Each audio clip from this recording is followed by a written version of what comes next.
A soldier of the 3rd Wyvern Squadron reports to the control, which gives him permission to continue. In the borderlands agricultural area, the Duchy of Quatoin celebrated another fat harvest. However, for the elves working in the fields, it was a bit scary to see the Wyvern Knights frequently fly over their lands in the last days. A Alpha observes the Ritters passing, admitting that their constant presence is intimidating. Meanwhile, at the Wyvern Control Tower of Quatoin, the routine was about to be broken. An emergency report comes from the 6th Wyvern Squadron. The operator at the control tower responds, asking the squad to continue with his report. The Knight of the 6th Squad reports in panic the contact with an unknown unit of origin, too fast to be reached. He describes it as being of white color with a rigid appearance and that flies without hit the wings. The team in the control tower is apparently concerned with the description of the unidentified object. The noise draws the attention of a senior officer who asks what's going on. The operator explains the situation, but before it can end, the pilot informs that the unknown unit is headed directly to Mayhark. Immediately, the senior officer orders that all the available Wyvern squadrons descend to intercept and destroy the target. In the commercial city of Mayhark, the guard forces are positioned on the walls, ready for interception. The troops remain in maximum alert along the walls of the city. The unknown unit, a bombing plane, rises in the sky, causing surprise. An Archaeist looks to the sky, shocked with the vision of the aircraft. The orders are given to prepare the interception of the unknown flight unit. The soldiers in the walls become stupid when the aircraft approaches. The narrow noise increases. The aircraft flew over the city of Mayhark.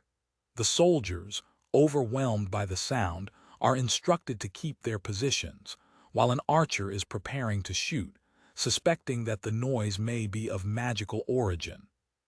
The archer throws a flame against the enormous metal structure. The flame ricocheted harmlessly in the fuselage of the plane. The fighter realizes that their attacks are useless, while the Wyverns approach to intercept. The plane continues its path, indifferent to the attacks. The Wyvern squadron places the target in front of you and is preparing to attack. The 6th Wyvern squadron begins its attack on the city. The plane suddenly turned around, surprised the persecutors.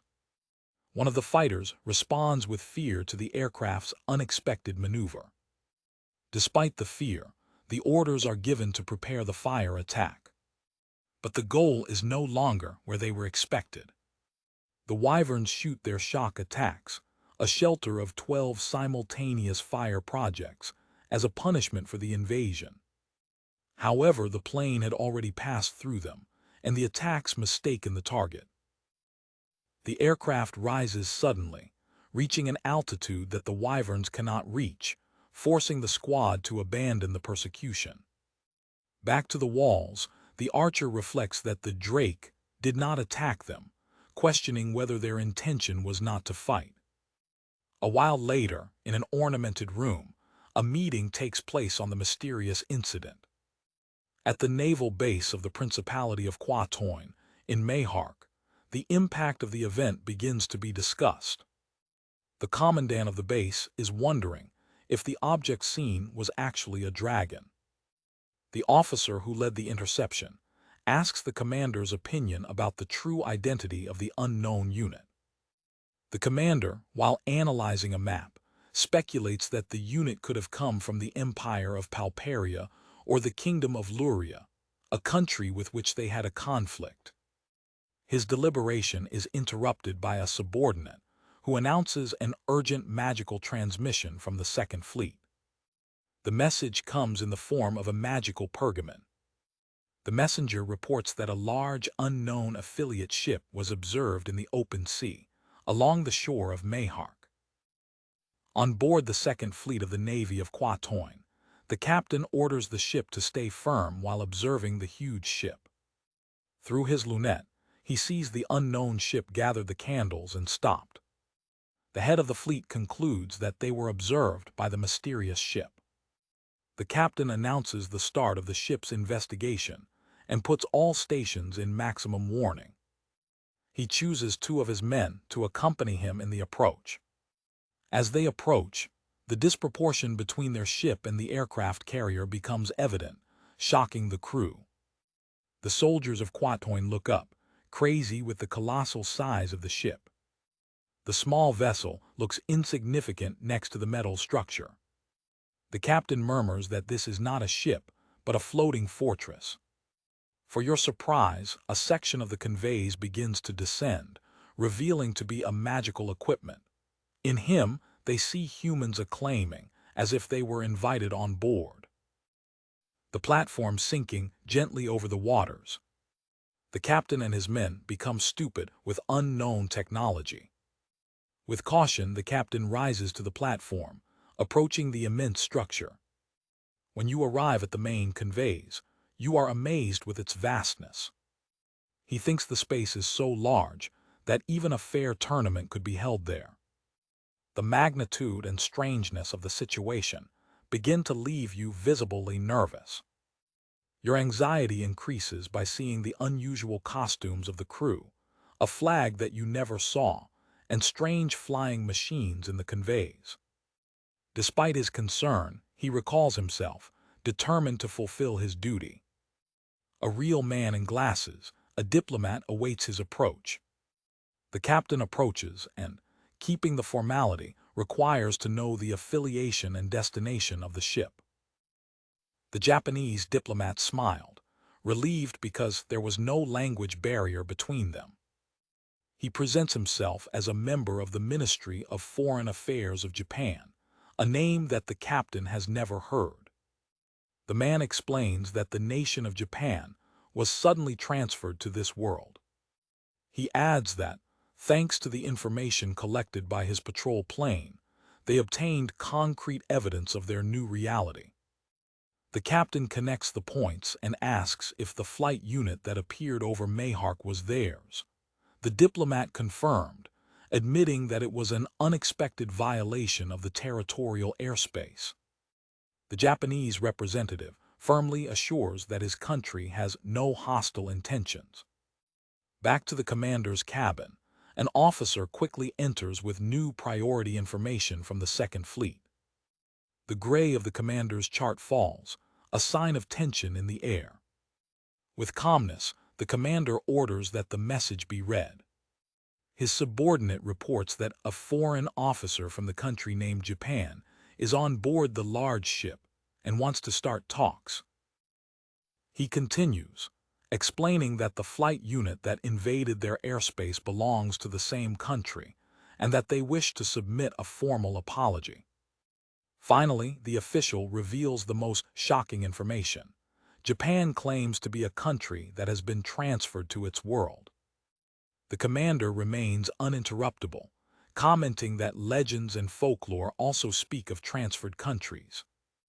Convinced of the importance of the matter, the commander decides to go personally to the capital to present the case at the government meeting. The meeting of the government takes place in the conference area known as Lotus Garden. A guard tries to prevent the commander from passing, informing him that unauthorized people cannot enter. The smoke of the chart of the commander annoys one of the elves' ministers. The commander suddenly enters the meeting to surprise all the present. The Minister of Foreign Affairs, visibly irritated, confronts the Admiral of the Second Fleet, questioning the meaning of his intrusion. However, the Prime Minister, an elf, intervenes, allowing the Admiral to speak, as he assumes that it is an urgent matter. The Admiral reports that the large vessel has identified itself as belonging to a transferred country called Japan, and that they intend to apologize for the violation of the Mayhark airspace. One of the ministers responds with disdain, suggesting that they are simply sent away. The commander exposes the geopolitical situation. His ally, Quilia, is protected by natural barriers, but the kingdom of Louria is expanding its naval, pressing the borders of the duchy. He concludes that the army of his country has no resources to deal with the newly arrived nation of Japan. The ministers present at the meeting hear with serious expressions. The severity of the strategic situation becomes clear to everyone. After consideration, the elf prime minister makes a decision. First, they will accept the apology. Second, they will conduct bilateral talks with the country of Japan. Later, the prime minister walks through a corridor, reflecting on the situation. It reflects on the mysterious country called Japan. The leader questions, what would be the goal of a nation that possesses a giant warship and a flying unit that does not resemble any living creature? The unknown technology presented by the Japanese leaves him deeply intrigued. At the Quatoin Japan conference, the Japanese diplomat thanked for the quick organization of the meeting and repeated his apology for the violation of the airspace. The Prime Minister officially accepts the apology and expresses his desire to know more about the diplomat's country. The representative of Japan agrees, claiming that misunderstandings resulting from doubtful information would be harmful to both sides, and is preparing to distribute reading materials. However, there is an unexpected problem. Quatoin's representatives are unable to read the written words. They explain that although they hear the diplomat's speech in their common language, Japanese writing is completely strange to them. The diplomat decided to make an oral presentation, explaining that Japan is an archipelago located 1,000 km northeast, with an area of 378,000 km2 and a population of 127 million inhabitants. One of the ministers protested vigorously, saying he has never heard of such a country in the northeastern sea. The diplomat keeps the calm and says that, although the cause is not clear, the objective truth is that his country has been transferred to that place. The Minister of Foreign Affairs accuses him of being telling fairy tales. The Japanese diplomat had already expected this reaction. He responds with a counter-proposal, offering himself to receive a messenger from his country so that they can see the truth with their own eyes. To surprise his Minister of Foreign Affairs, the Prime Minister accepts the proposal, observing that the way the Japanese diplomat speaks is sincere and educated. The elf leader adds that he is curious about a nation that, despite possessing a dragon and a boat so powerful, does not resort to threats. He expresses his deep interest in knowing the cities and the culture of such people. The Japanese diplomat smiled, satisfied with the result. The desire for mutual knowledge pairs in the air, opening the way to a new alliance. Preparations for the Quatoin delegation's trip to Japan begin. A young member of the delegation read the itinerary, finding it unbelievable that the trip to Japan takes only 2 days. While waiting for the departure, the young man looks at the sea, thinking about the future and the unknown who awaits them. In the Lotus Garden, Prime Minister of Quatoin gives full powers to the delegation sent to Japan, expressing the hope that trade with this new nation will strengthen its country. In the port of Mayhawk, Quatoin's delegation, with his luggage, is waiting to start his journey, ready to fulfill the duties that have been entrusted to him. A Japanese diplomat told the delegation that a cruise ship was prepared for his trip to Japan. The young member of the delegation invites the others to follow him towards the board. One of the oldest members of the delegation regrets, expressing their disappointment for shipping. The same member shares his concerns about long, dark, and wet maritime trips, fearing the possibility of getting sick during the journey. The elderly mentions he has heard that the cruise ship can reach the destination in just 2 days, but he openly doubts the veracity of this report. The younger member of the delegation shares the same doubt, but recalls that it is the same country that made the Iron Dragon fly, suggesting that such proceeding may be possible. The Japanese diplomat points with a smile, indicating that their ship is waiting for them. The delegation is astonished with the colossal size of the cruise ship. To get to it, they embark on a smaller boat, and the members try to keep the compound before the speed of the boat.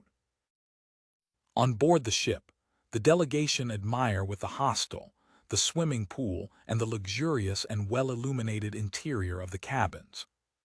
The young man is delighted with the opulence of the party hall, commenting that it seems that light fairy tales live there. Curiously, the older member asks how the ship moves, and the diplomat explains that it is driven by a diesel engine. The Japanese host takes them to the machine room to show them the impressive engine in operation. Members of the delegation are shocked and impressed by the fact that Japan is able to create such technology. Later in his cabin, the young man writes in his diary, questioning himself about the nature of the Japanese nation and whether it could rival or even overcome the great world powers. The perspective of what is to come and the possibilities that open up fill the young man with a deep feeling of enthusiasm.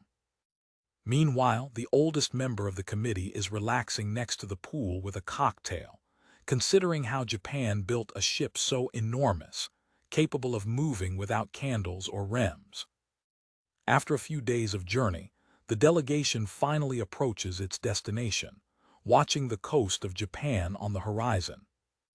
After the arrival, the diplomat informed them that they are in the port of Hakata, in the city of Fukuoka, located in the Kyushu region.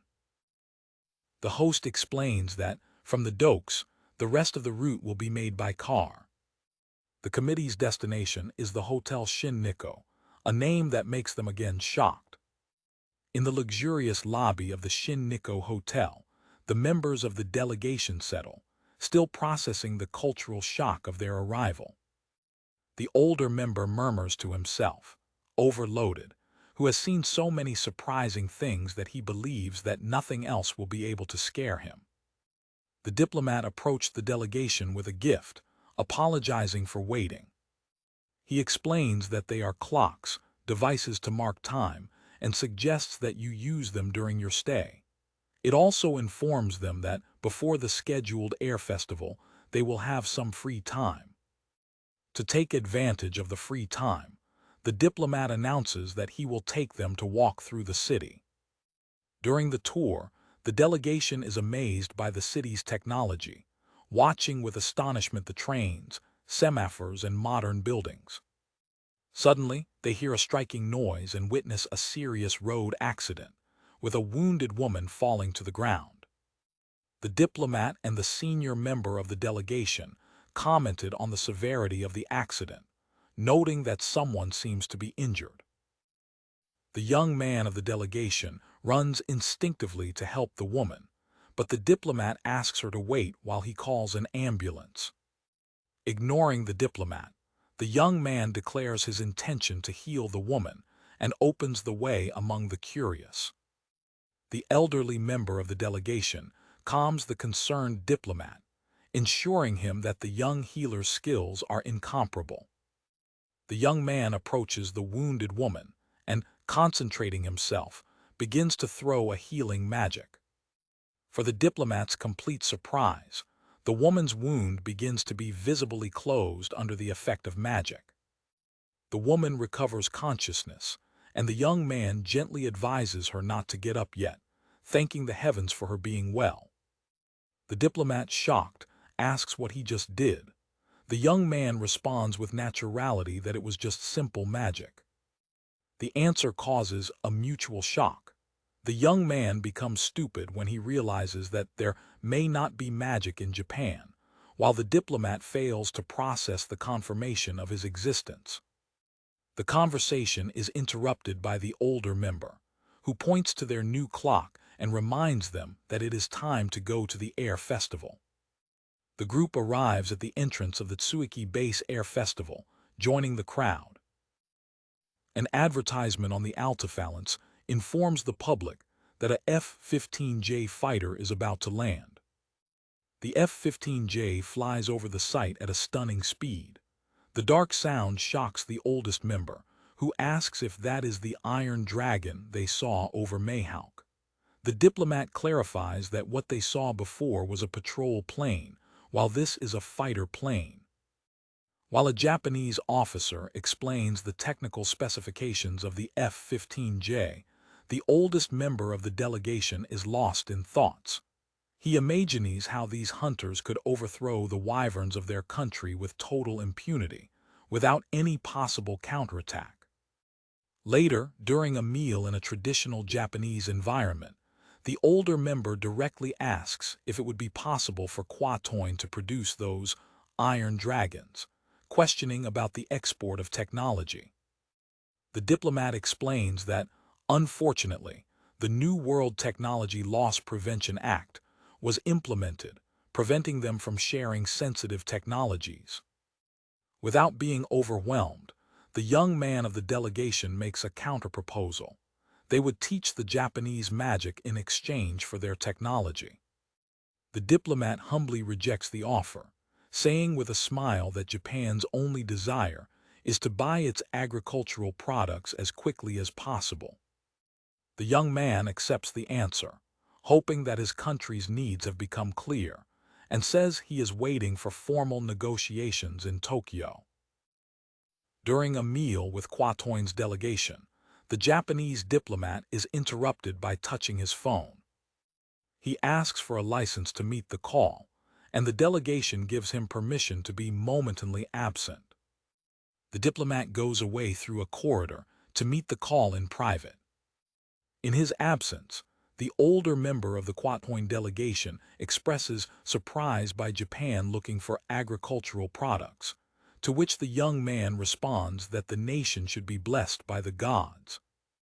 The young man shares in confidence that his land is also blessed by the goddess of the earth, which, according to the elder, explains the absence of pests in his grains, allowing them to prosper.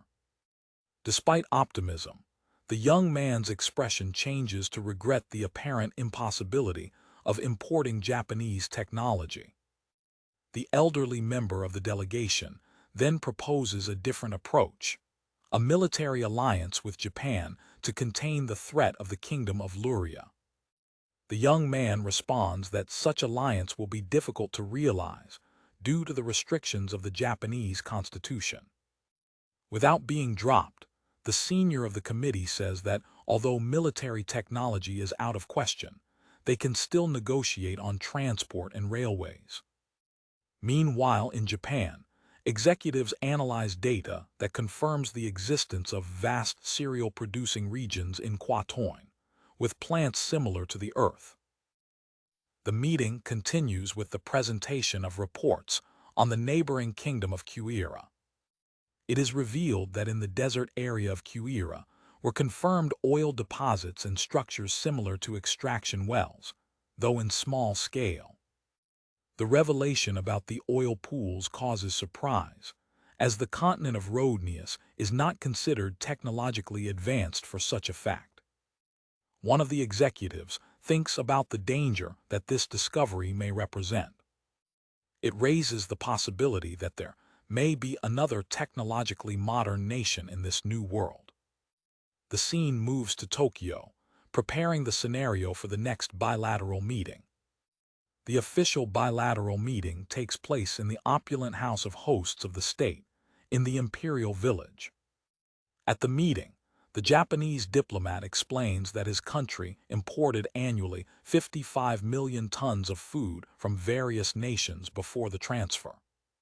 He emphasizes the urgency of the situation and affirms Japan's willingness to offer a fair compensation in exchange for aid to resolve the food crisis. The young delegate of Quatoin analyzes the list of proposed goods, showing himself intrigued with unknown items such as coffee, but willing to trade substitutes. With confidence, Quatoin's representative says that its country alone can supply the total of the 55 million tons that Japan needs. The statement surprises the Japanese delegation, but Quatoin's young man adds a crucial rescue. His country doesn't have the infrastructure to regularly transport such a large volume. One of the Japanese executives sees an opportunity in difficulty, suggesting that this situation can actually be a lucky event for both nations. Quatoin delegates react with perplexity to the executive's statement. The Japanese representative proposes a solution. Japan will finance through development aid the expansion of port structures and the construction of railways in Quatoin. Quatoin's delegation is exciting with the proposal, as it corresponds exactly to what they expected and needed. The deal culminates in the formal establishment of diplomatic relations between Japan and Quatoin, sealed by a hand touch between the two prime ministers. With the pact, Japan avoids its food crisis, starting to import Quatoin agricultural products and also obtaining oil refining duties in the Kingdom of Louria. Japan helps to rapidly develop the Quatoin infrastructure, with bridges and railways, strengthening the relationship between the two countries. The partnership flourishes, resulting in a prosperous cultural exchange, with everything running as planned. A while later, in the Lotus Garden, Prime Minister of Quatoin expressed that, as a leader, he had already done everything he could. He formally confesses Quatoin's future to the young diplomat's negotiating ability. The young man, now known as Sir Yago, accepts responsibility with determination. The scene transits to the newly established Japan embassy in the Duchy of Quatoin. The Japanese diplomat, now appointed ambassador, observes the landscape of his new position. His tranquility is interrupted by an official who informs him of an urgent request for a meeting by Sir Yago. Ambassador Tanaka met with Yago in the reception room, formally greeting himself. Without royalties, Yago informs the ambassador that his neighboring country, Louria, is mobilizing troops on the border and that the war is imminent. He explains that Louria's military force is overwhelming, forcing Quatoin to surrender cities, which will inevitably affect exports to Japan, leaving Tanaka shaken. Yago reminds of the military power he witnessed in Japan, a vision that marked him deeply. In despair, he catches Tanaka's shoulders and implores directly for the sending of Japanese troops. The memory of the power of the Japanese Iron Dragon feeds his hope that Japan can intervene. The request puts the ambassador in an extremely difficult position, considering the implications of a military support. The weight of the Japanese constitution and the restrictions on military intervention weigh on its decision. With regret, the ambassador explains that the Japanese constitution prohibits the sending of military support, rejecting Yago's request. The final decision is about the Japanese government, which will have to consider its pacifist constitution against the imminent crisis of its new ally. In the National Diet building, the Japanese government decides on the issue, facing a constitutional dilemma. In the end, Japan decides to reinterpret its constitution to protect its interests and its ally, authorizing the first shipping of troops since World War II. The image shows the impressive and vast capital of the Kingdom of Louria, a fortified castle under a gray sky. In the opulent swimming pool of the Jinha's castle, the monarch of Louria enjoys a bath, assisted by several women. Their leisure moment is interrupted by the arrival of a rider and an elderly advisor, called to draw down Quatoin's invasion strategy. Holding a cup, the king, with an indifferent air, gives permission to his counselors to speak. Visibly sweating in the wet environment, the knight details the first phase of the plan, the conquest of the border city of Gim to capture its supplies, informing that its troops are already concentrated on the border. The old counselor, also sweating, devaluates Japan, a king's concern, describing it as a barbaric, distant, and underdeveloped nation, assuming its weakness by the apparent absence of wyverns. Satisfied with the reports, The sovereign praises his subordinates and exposes his great ambition to annex Quatoin and subsequently dominate the entire continent of Rhodnius. The expression of the ruler hardens as he swears to himself to exterminate all the semi-human vis, to open the way to human supremacy. A map illustrates the position of the Eastern Subjugation Army of Louria, camped on the other side of the river, in front of the Quatoin forces that defend the city of Gim. Louria's camp is in full activity during the night, with soldiers and their terrible war beasts preparing for the imminent battle. In the moving camp, the soldiers of the Louria army feed and rest before the invasion is coming. A mysterious, captured man congratulates Lord Adem for his promotion as the commander of the avant-garde, but Adem, cynic, ignores the Lisanya, perceiving the man's immune smile. The encapsulated figure encourages Adem to fully use the wyverns they provided for the campaign. With a manic smile, Lord Adem claims that the means are irrelevant for him, as long as he can kill half-human. As Adem goes away, the enigmatic figure feels scared in front of the rebellious blood-thirst of the commander. In the vicinity of the city of Gim, the defenders hear the cry of war from the army of Louria. Captain Moisey observes his soldiers, who are on the edge of panic. The captain understands the fear of his men, aware that the great battle is something that no one would like to face. It reflects on the preparations, having mobilized the entire division of Western Knights and built land triangles to protect the city. Despite all the preparation efforts, Moisey is invaded by an indescribable and sinister feeling of anxiety. The army of Louria begins its tremendous progress towards the city's defenses. As soon as the enemy crosses the border, Captain Moisey brings the order for his own ridders to advance and face him. Louria's commander, Lord Adem, observes the start of the battle with a cruel and confident smile. The first wave of wyverns of Louria rises to the sky, starting the airstrike. A wreck of wyverns of an impossible dimension obscene the sky, shocking Gim's defenders. The soldiers of Quatoin get astonished with the absurd number of attacking beasts, much greater than their own country possesses, leading Captain Moisey to question whether the enemy commander will be crazy. A cavalier of Wyvern of Quatoin decides to fight, aware that only one wyvern can destroy another, and prepares to destroy as many as possible for the honor of the dragons. Another rider confesses Gim and Quatoin's fate to the captain before he throws into the battle. Quatoin's second wyvern squadron courageously faces the devastating enemy force in heaven. The battle in heaven quickly turns into an unfair massacre. A wyvern of Quatoin is scattered and falls from heaven, a clear sign of the unilateral massacre that is taking place. Louria's ground forces are moving forward with unbeatable efficiency. A Louria wyvern launches a devastating magical attack on the troops on the ground. When he sees his soldiers being burned, Captain Moisey expresses his noise for a war where his men don't even have an opportunity to fight. Filled with a fair anger, the captain regrets that his soldiers cannot have even an honorable death in a massacre like this.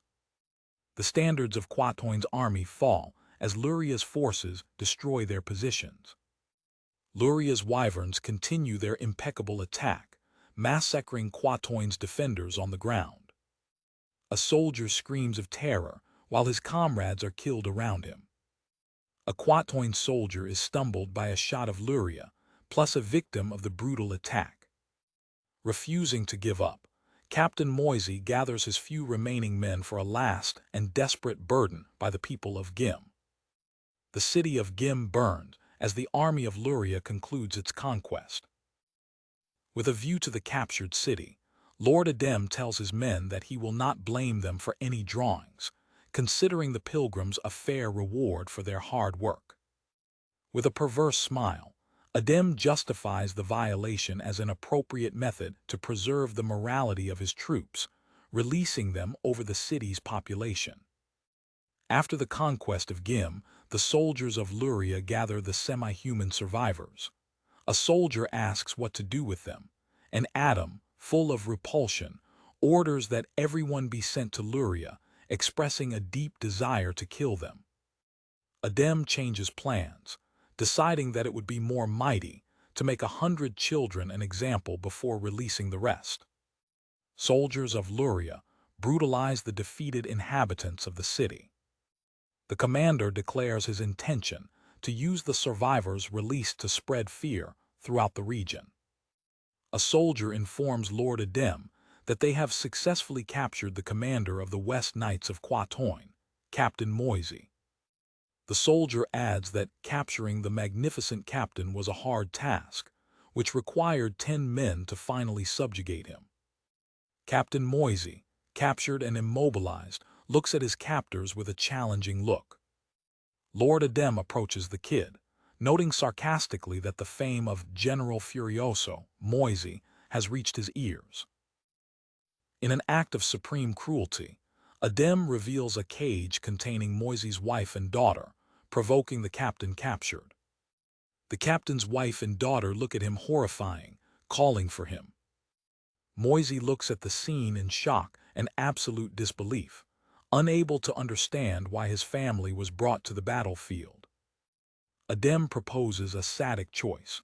If Moisey's wife succeeds to die without a single sound, he will let their daughter live. Moses cries to his wife not to do so, cries that the unfortunate will not fulfill his promise because he does not even consider them human. Lord Adem observes the horrible scene developing, a cruel and pleased smile spreading through his face. The screen becomes black, marking the dark end of torture. In the Rescaldo, the city of Gim is a scenario of total devastation, covered with bodies and the evidence of the indescribable violence of the Louria army. The body of a tortured victim is left in exhibition, a dark witness of the atrocities committed. The life-free and horror-filled eyes of a half-human young woman look firmly to heaven. A single surviving elf remains silent among the ruins of his house, his expression empty by the horrors he witnessed. In Quatoin, a Japanese diplomat quickly pedals on a bicycle. While the Japanese ambassador hardly pedals through a stone street, 2 elves watch him with curiosity. The Japanese flag, the symbol of the new nation present in this world, trembles to the wind.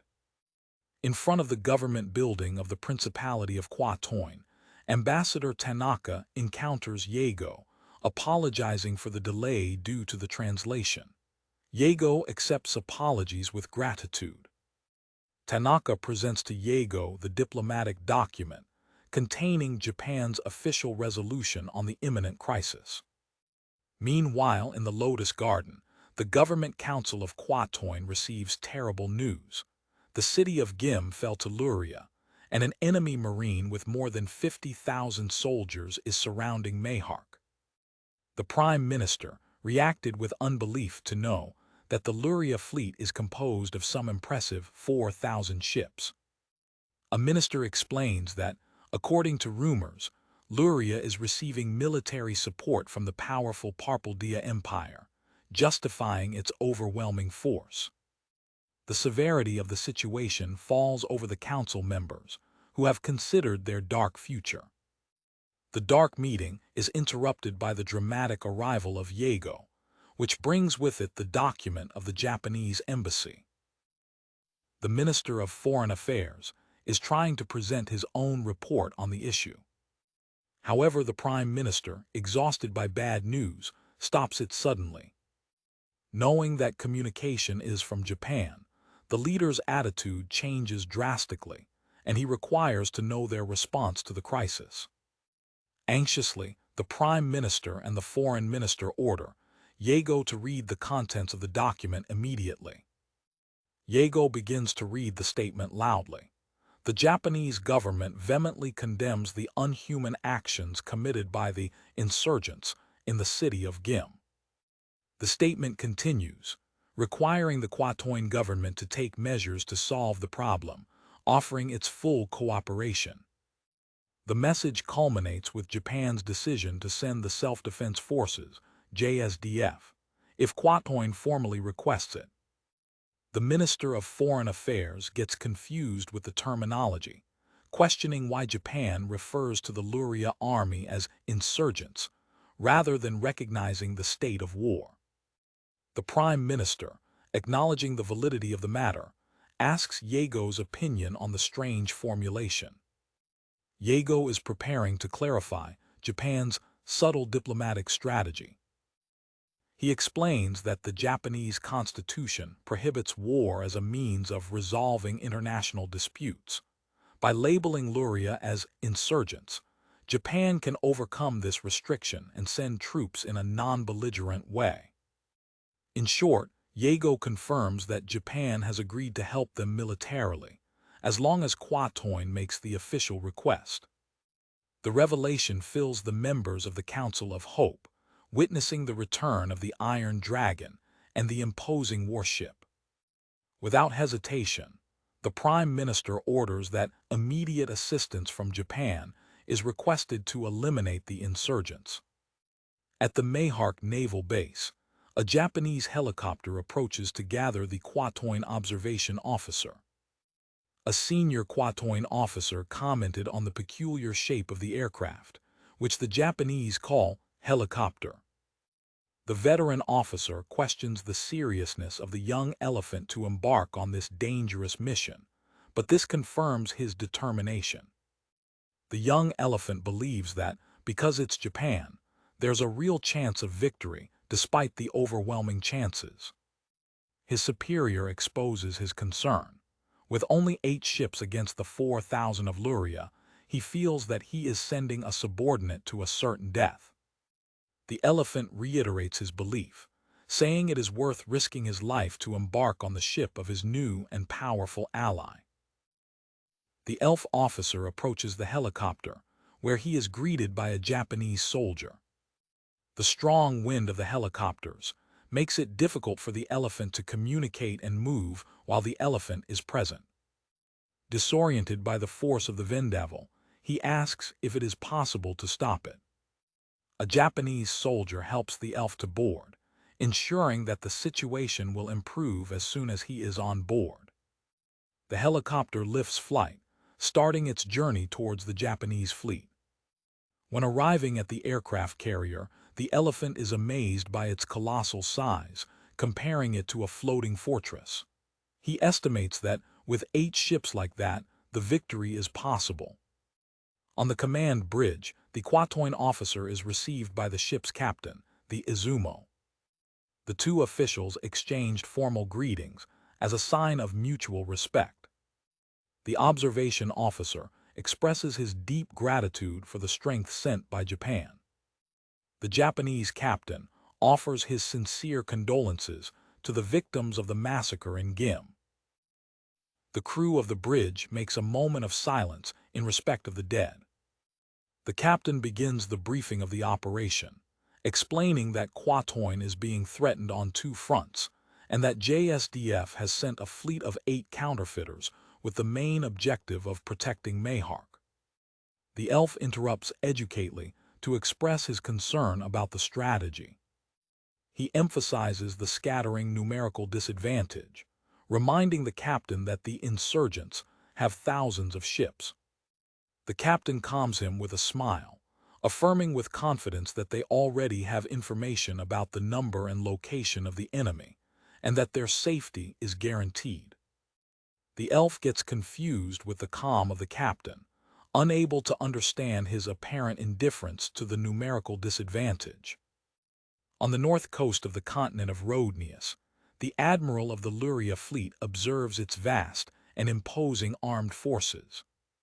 The fleet of Louria extends as far as the sight reaches, a demonstration of overwhelming power. Satisfied, the admiral declares that Quatoin will surely tremble in front of the vision of his magnificent fleet. A strange noise draws his attention, and he notices an unidentified flying object, which initially confuses with a wyvern. As the aircraft approaches, he realizes that it is not a known creature.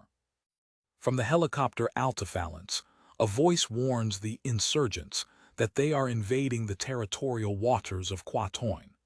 The admiral is intrigued when he hears the name, Japan.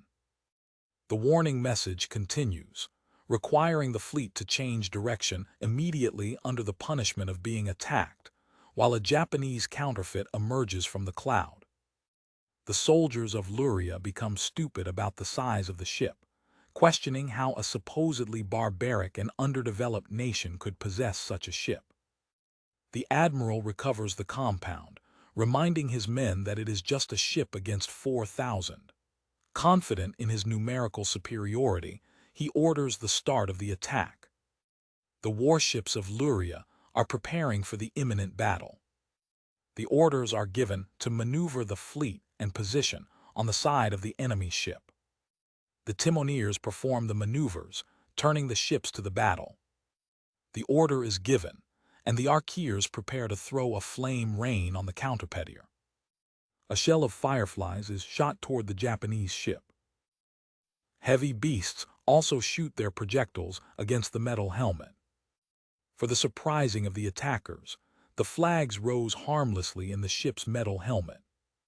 The admiral is shocked when he realizes that the ship is covered with metal, immune to perforations and fire. A subordinate informs the admiral that the enemy ship seems to be backward. The soldiers of Louria celebrate premature, believing they made the enemy flee. However, the admiral feels a sinister premonition, doubting that the enemy is actually in flight. The counterpetier goes away, not in withdrawal, but to position himself strategically for the counterattack. The imposing artillery tower of the Myoku turns and points to the fleet of Louria. On the counterhead bridge, Myoku, the order is given to start the counterattack. The main cannon shoots with a troubling force, throwing the capsule out of the projectile. The missile strikes one of Louria's ships with devastating precision. With a single shot, the enemy ship is completely obliterated in an explosion of fire and destroys, sowing terror in the heart of the admiral. The leader of the fleet of Louria observes, scared and unbelieved, while one of his ships is destroyed in front of his eyes. The Japanese counterpeaker continues his path, the smoke coming out of the canyon after the devastating shot.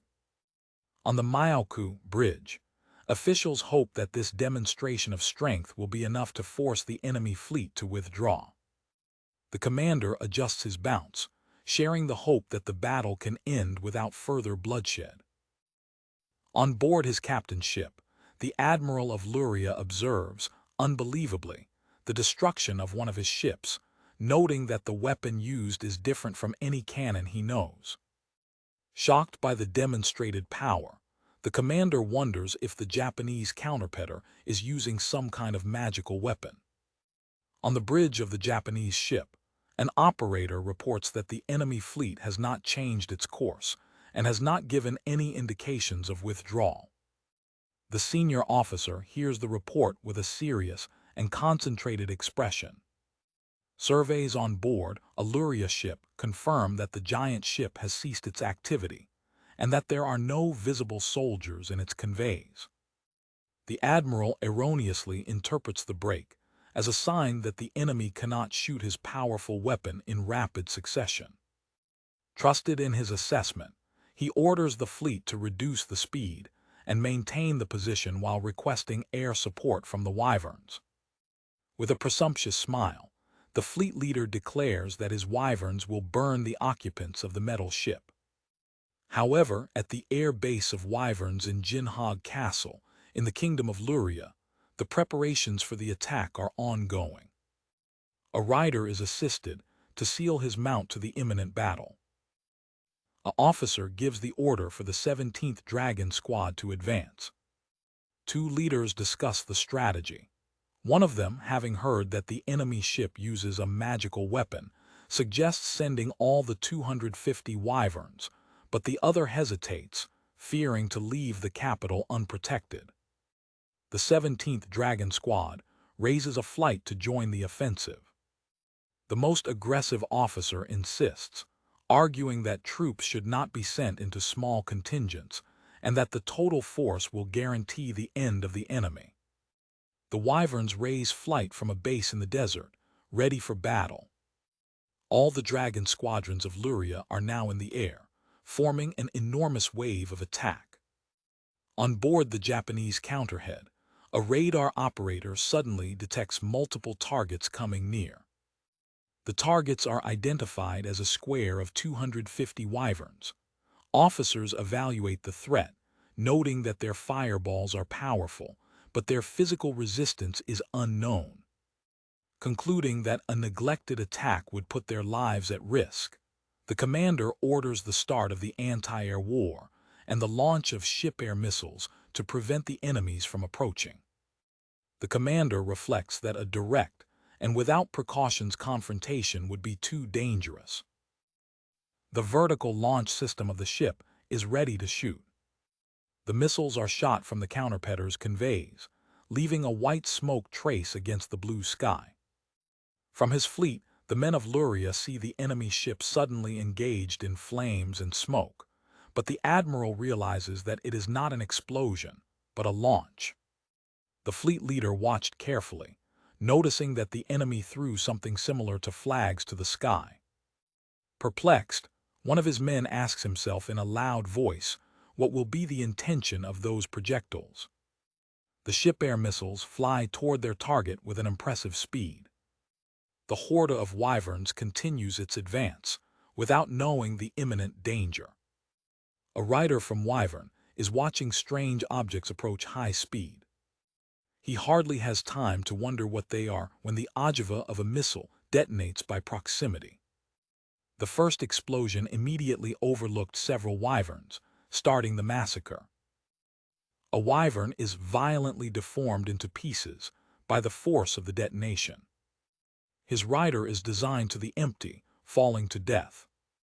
In panic, the ridders of Wyvern realize that the lights are pursuing them and that they cannot escape from them.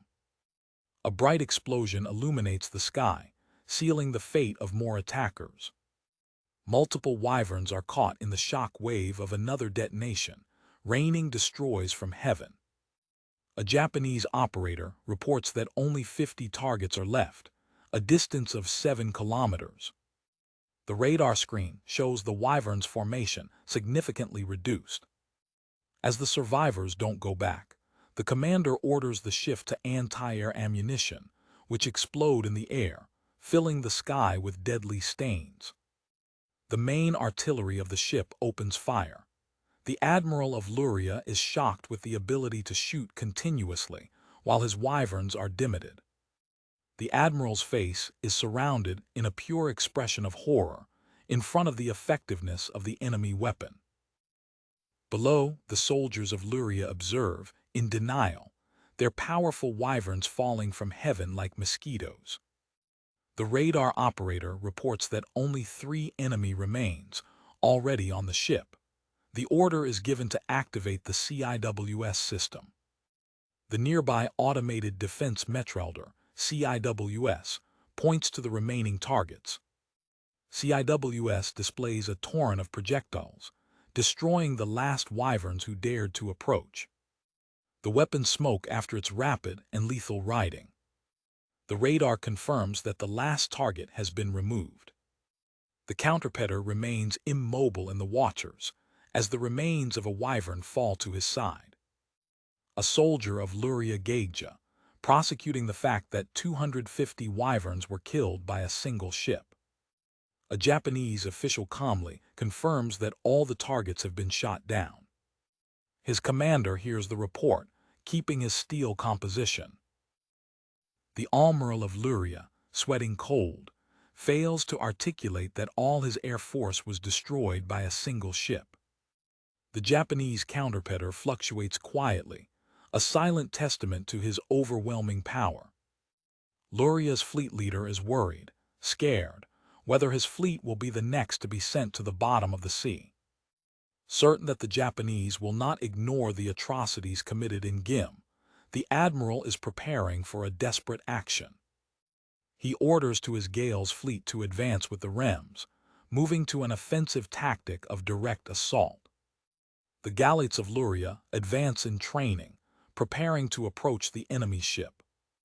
Japanese officials notice the approach and, realizing that the enemy will not surrender, prepare the weapons for the final confrontation, while the admiral of Louria encourages his men to attack.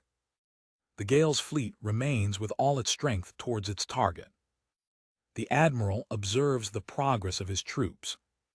Suddenly, a watchman screams a desperate warning, "Admiral, strengthening the enemy." The admiral turns. His face is a mask of shock and surprise. On the horizon, the rest of the Japanese fleet emerges, an impressive vision of aircraft carriers and counterheaders. The Japanese fleet opens fire in unison, triggering a devastating barrage. The projectiles fly to the fleet of Louria. Louria's army is instantly dismantled, with ships to explode and to dive under the Avasalator attack. The admiral realizes that the battle is lost and that they have no chance. He bitterly reflects that, if he returns, he will have to take responsibility for defeat.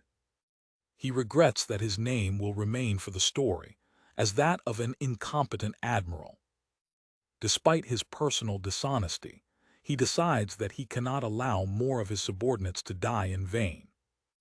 With heavy heart, the admiral orders the communications officer to give the sign of withdrawal to the entire fleet.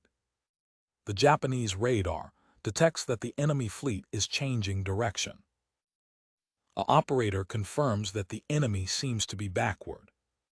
The Japanese commander has ordered a ceasefire.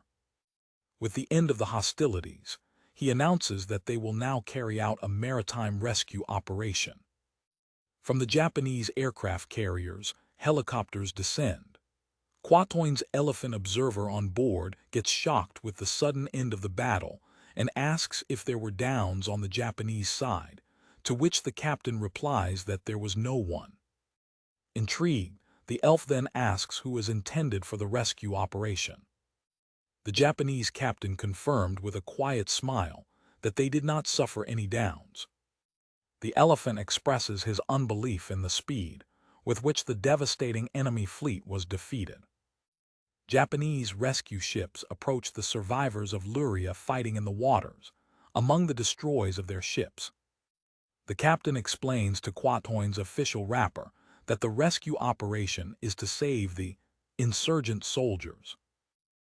In the Council of Quatoin, an official reports unbelievable that Japan not only repelled 4,400 ships with only 8, but also destroyed 200 Wyverns without suffering any damage. Immediately afterwards, the Prime Minister is informed that Japan has requested permission to establish a camp in the Dadar Plains. Considering the site a mere empty field, the leader of Quatoin gives the authorization. A map details the location of the fortress city of Ajay and the newly established Japanese military camp nearby. In the fortress city of Ajay, General Nu exalts his defenses, imposing walls, abundant supplies, and an army of thousands, including 50 elite dragons, declaring his position unexpugnable. His confidence turns into disdain when a subordinate announces the arrival of the Japanese self-defense force. The general is convinced of the invulnerability of his city, receiving the news with visible arrogance. Irritated by having a foreign guarnition in his chamber, the general decides to make them wait. The commandant of Quatoin observes his territory, troubled by the presence of the Japanese guarnition. Determined not to be underestimated as the navy of Louria was, Nu prepares to receive the newly arrived.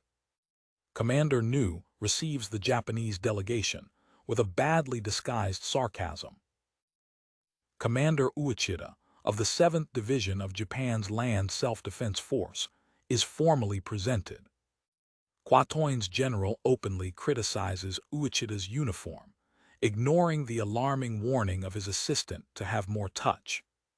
With altivity, Nu claims that Ajay is an invulnerable fortress and swears, by his pride, that his forces will repel the Lurian army alone, dismissing any need for Japanese intervention.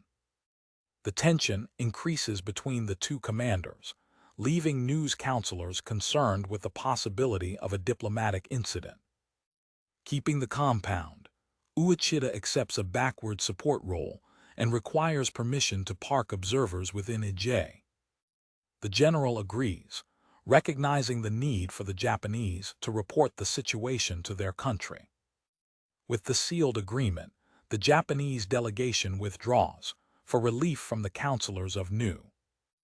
After the Japanese departure, Nu expressed his disappointment, questioning the apparent lack of pride of the soldiers of such a powerful nation.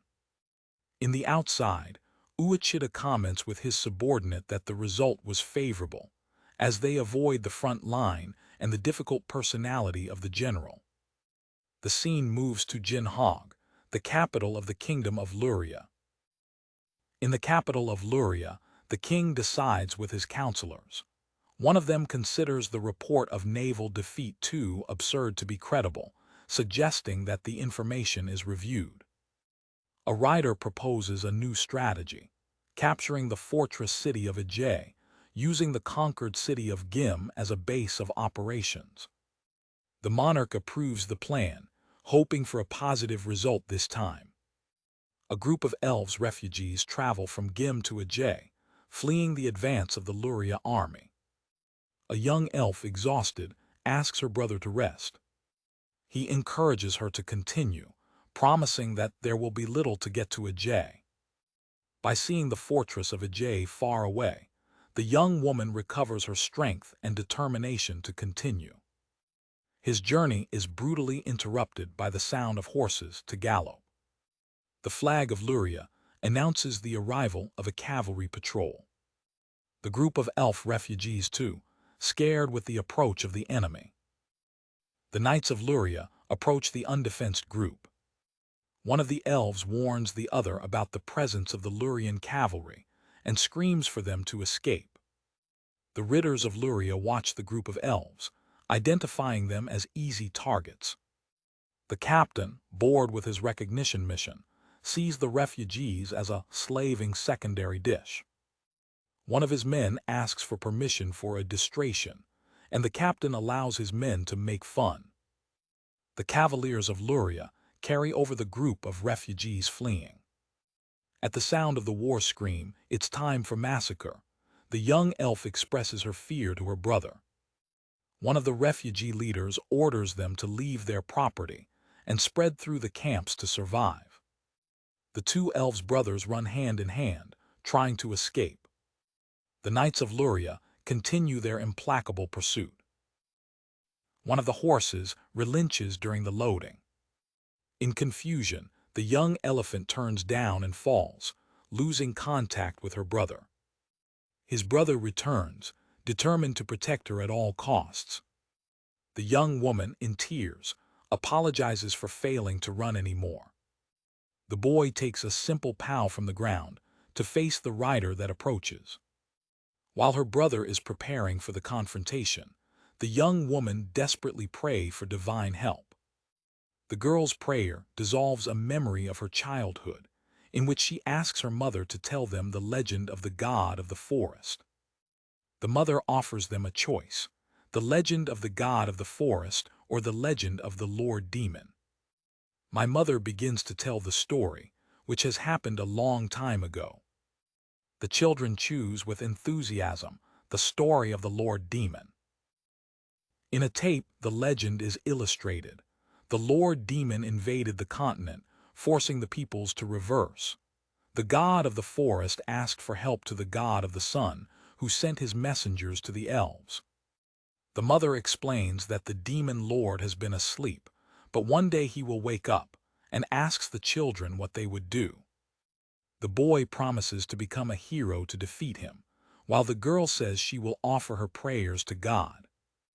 The mother concludes the story, explaining that the sun god's broadcasters arrived on divine ships, used a powerful magic that burned the earth, and with the help of the heroes of the four races, sealed the Lord Demon.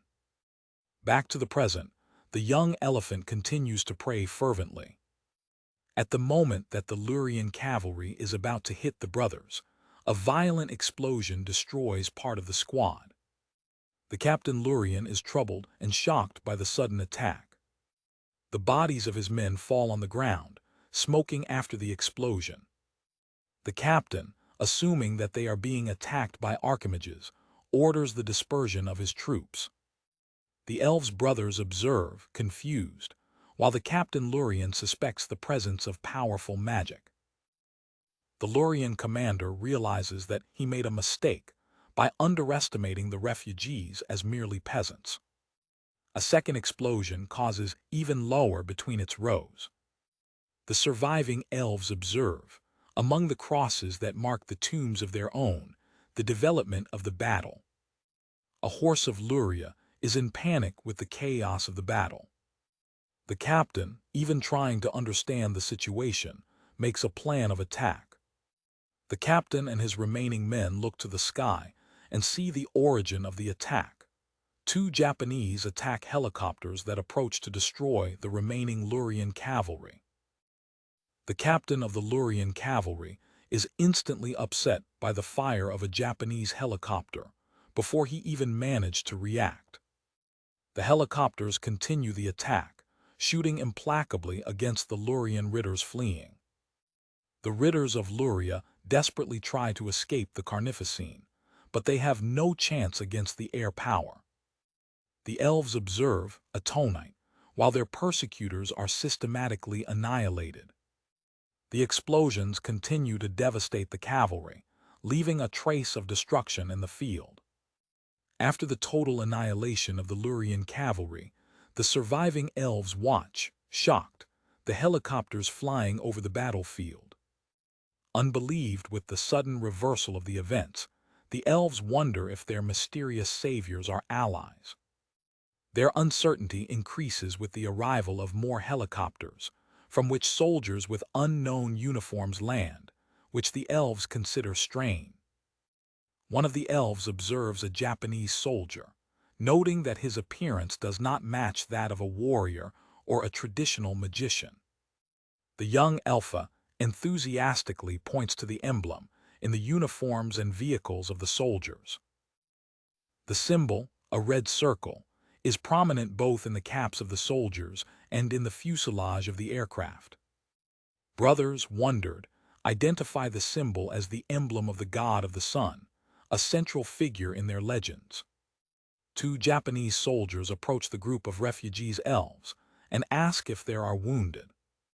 The young elephant courageously approaches the soldiers and asks them if they are the sun god's emissaries. One of the soldiers realizes that the boy is confusing the circular drawing of the Japanese flag with the symbol of the god of the sun. Deciding not to oppose the child, the soldier decides to enter the boy's fantasy. He confirms that they are broadcasters sent to save them, leaving the young elephant radiant.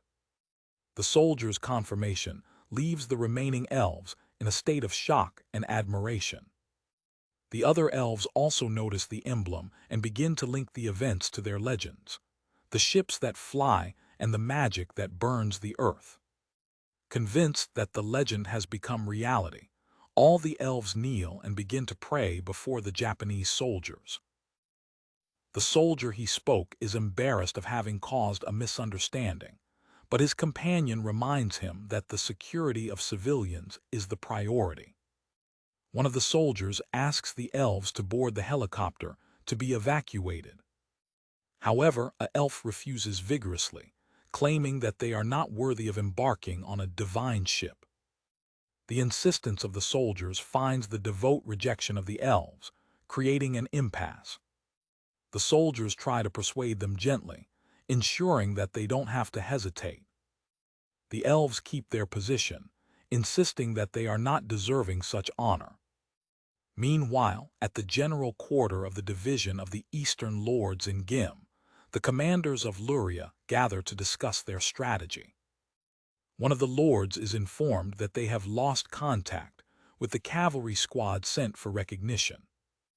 The group's magician, Washner, reports that the observation station did not detect any magic reaction, which is highly unlikely if upper-class magic had been used.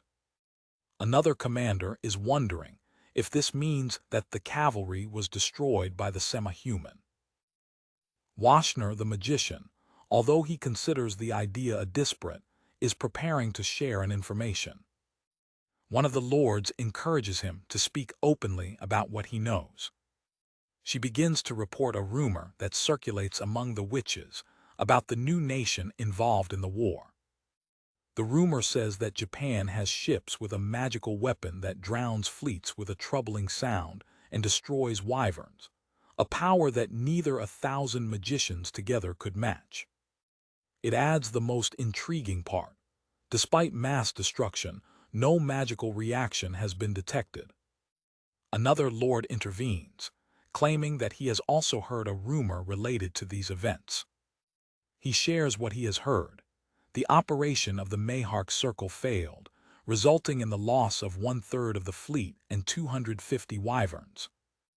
A more skeptical noble rejects the information as impossible, arguing that a fleet capable of conquering Quatoin alone could not be defeated. The other lord reiterates that it is just a rumor, insisting that there may be truth in it. A more analytical lord points out that the actions of his own command are contradictory, such as the reinfection of wyverns for guard tasks, suggesting that the excessive demand for positive results is actually due to a naval defeat. One of the oldest lords intervene, claiming that, regardless of the truthfulness of the rumors, they cannot disobey the orders they received. He reminds everyone that his commander is the sadist Lord Adem, and that any disobedience would put their own families at risk. With the time for a second exhausted recognition, the lords conclude that they have no other choice than to move forward, regardless of the unknown dangers. Thus, an army of 20,000 soldiers from the division of the Eastern Lords of Louria moves towards the fort city of Ajay. A map illustrates your advance route from Gim to Ajay, near the JGSDF base. The vast Lurian host goes through the desert towards its goal. The army of Louria establishes a fortified camp to prepare for the circle. In the fortress city of Ajay, General Nu is informed that an enemy army of 20,000 men is building a camp 5 kilometers west. The general deduces that 20,000 is a too small number and that it should be a leading force, waiting for the main army. One of his officers asks him what the action plan will be. With a determined expression, Nu orders that his troops stay within the city, preserving personnel and material until the arrival of the main enemy army. Several days later, the circle is dragged under the pen. Luria's troops constantly hurt the walls, and Quatoin's defenders express their frustration with the daily provocations. The soldiers feel upset and stressed because they can't respond to the provocations, a fact that General Nu observes with concern. An officer informs the general that the morality of the troops has decreased and suggests a counterattack with cavalry or wyverns. Nu denies the request, explaining that a counterattack is exactly what the enemy wants to force a campal battle. Days later, a messenger interrupts the general to deliver him a message from Japan. Echoed by the circle, the general orders that the message be read loudly. The messenger read Japan's request to carry out a supporting attack on the insurgent training, and to avoid low friends, they ask that all Quatoin forces remain outside a 2-kilometer perimeter. The general feels a momentary relief, which quickly disguises with an expression of irritation in the presence of his subordinate. He rejoiced that he had already told them that they didn't need to leave their camps. However, acknowledging having curiosity about the type of battle that the Japanese army will trace, Nu gives its approval for the support attack, while the Japanese forces are preparing a multiple shooting system. A detailed infographic describes the weapon chosen by the Japanese, the multiple shooting system, MLRS. Each M26 rocket reactivated for use in this new world despite the ban on fragmentation ammunition is able to disperse 644 submissions over a wide area, guaranteeing an instant field suppression. At the Japanese base, a MLRS vehicle battery is positioned and ready for attack, with its high launchers towards the sky. Japanese helicopters fly over the Lourian camp, catching the soldiers of surprise and generating initial alarm. The aircraft throw a rain of pamphlets over the troops of Louria, who watch the papers to scratch. Initially, the soldiers of Louria believe they are under attack and prepare for the battle, but they quickly realize that they are just roles. One of them, intrigued, takes one of the high-quality pamphlets.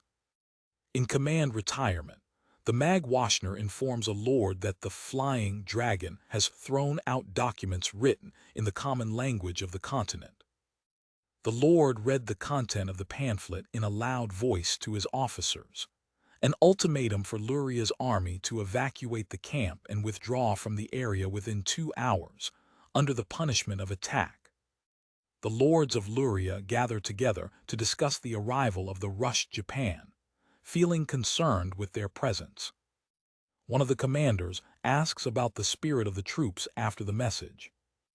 Washner, the Mag, reports that the morality is high because the soldiers interpreted the letter as a provocation rather than a credible threat. Another noble expresses his confidence, reminding everyone who commands an army of 20,000 men, a force that will not be easily defeated, regardless of the number of soldiers Japan may have. The Lord, disdaining the warning, decides to face the Japanese on the open field, ordering his soldiers to form the battle lines. The army of Louria is formed in disciplined rows, confident that its troops, the most skilled of the continent, will prevail. With the army of 20,000 men formed in the desert, the commanders observe their strength, determined to fight and to survive. At the JGSDF base, Commander Uechida checks his clock and confirms that the 2-hour deadline has expired. A subordinate informs him that the insurgents not only did not withdraw, but also formed lines for the battle. He asks if there are friendship troops near the enemy. His officer confirms that there is no one, and that the MLRS and the bullets are ready to shoot at any time. After confirming that the area is free of allies and its forces are ready, Commander Uechida gives the decisive order to start the attack. Operators within a MLRS vehicle confirm their goal, the rebellion forces stationed west of Ajay. With the order given, the multiple shooting systems shoot in unison, sending a barrage of projectiles to the sky. In the battlefield, the lord who commands the army of Louria is suddenly taken by a sinister premonition. Their eyes regain themselves of horror by feeling a precondition of death proper and inevitable. A M26 rocket is approaching its peak over the formation of Louria. In the air, the rocket's envelope opens, releasing hundreds of fragmentation submunitions. A deadly rain of small bombs falls over the army of Louria, which is preparing for the battle, completely alien to what is about to happen. The main lord is watching, horrifying and impotent, as his soldiers begin to die in mass. The castle shrinked the rows of Louria.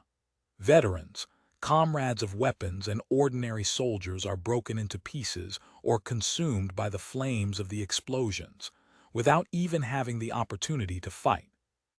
The Washner Mag, with an expression of horror, confirms that the rumors were true. Massive explosions without any detectable man, a power that neither Archimag could. Witnessing the overwhelming power, the Lord and the Magician conclude that it is not a magical weapon, but something more primordial and terrifying, like the smoke of a divine dragon. Terrified, they wonder if Japan has allied with the legendary divine dragon to obtain such power. At a secure distance, on the walls of the fortress city of Ajay, General Nu observes the continuous explosions in the enemy camp through a telescope. His assistant, shocked, asks if this could be the Japanese army's attack. Nu rejects the idea as absurd, questioning how they could attack from so far, since the Japanese troops have not even left their camp. The view of the walls of Ije shows the remote battlefield being systematically bombed, with smoke columns rising everywhere. Quatoin's defenders look unbelievers into the battlefield, realizing that Louria's vast army has disappeared completely. An elf officer congratulates General Nu for a great victory, achieved without the loss of one soldier. The general, sweating, begins to consider whether this incredible power is the true force of the Japanese army under the command of Uechida. The result of the attack is a field covered with bodies and destroys, the remains of the army of 20,000 men of Louria. The MLRS missiles fly toward their target, sealing the fate of the Louria army. The barrage reaches the front lines of the army of Louria, which assists impotently the beginning of its annihilation. After the Battle of Ije, the Quatoin Senate gathers in an emergency, immersed in chaos by the incredible result, despite there being well-informed witnesses about the power of Japan.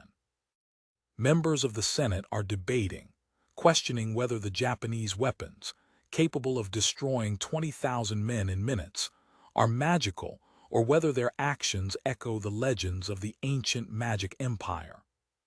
The Prime Minister takes control of the session, silencing the chaos to present the main topic, a proposal from the Japanese government to recapture the city of Gim.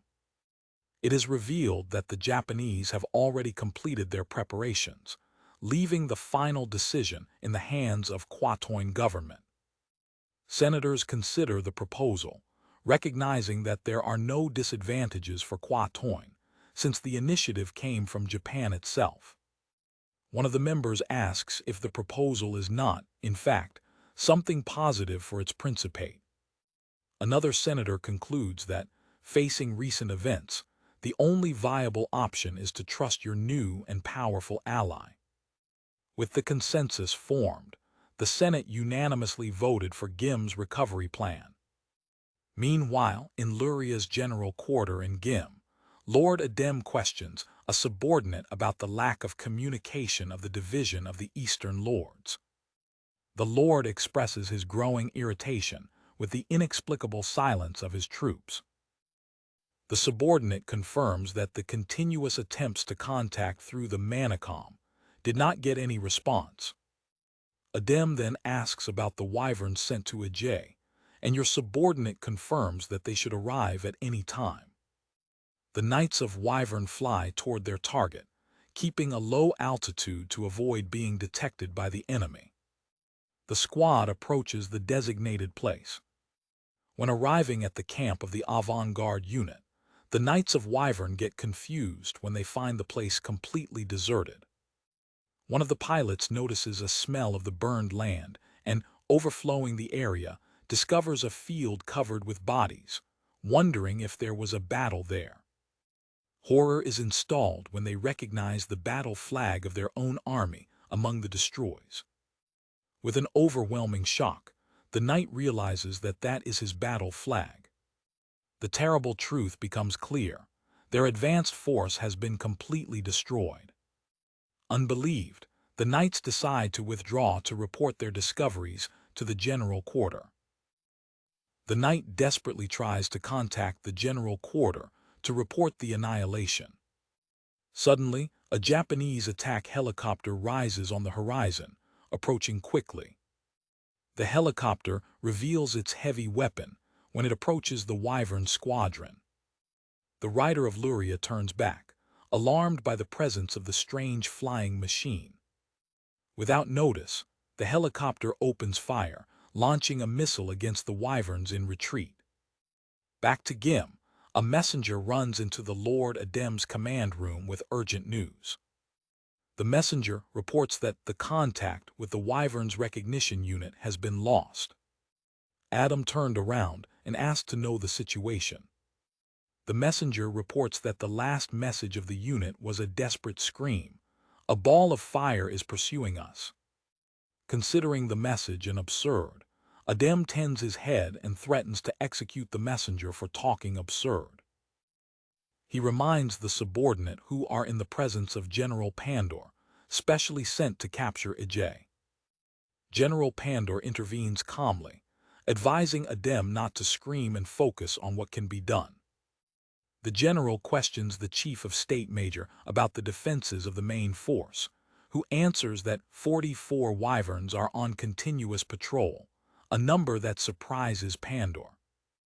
The chief of state justifies the high number of patrols, explaining that, given the high probability that the Eastern Lord Division has been destroyed, they cannot risk a surprising attack.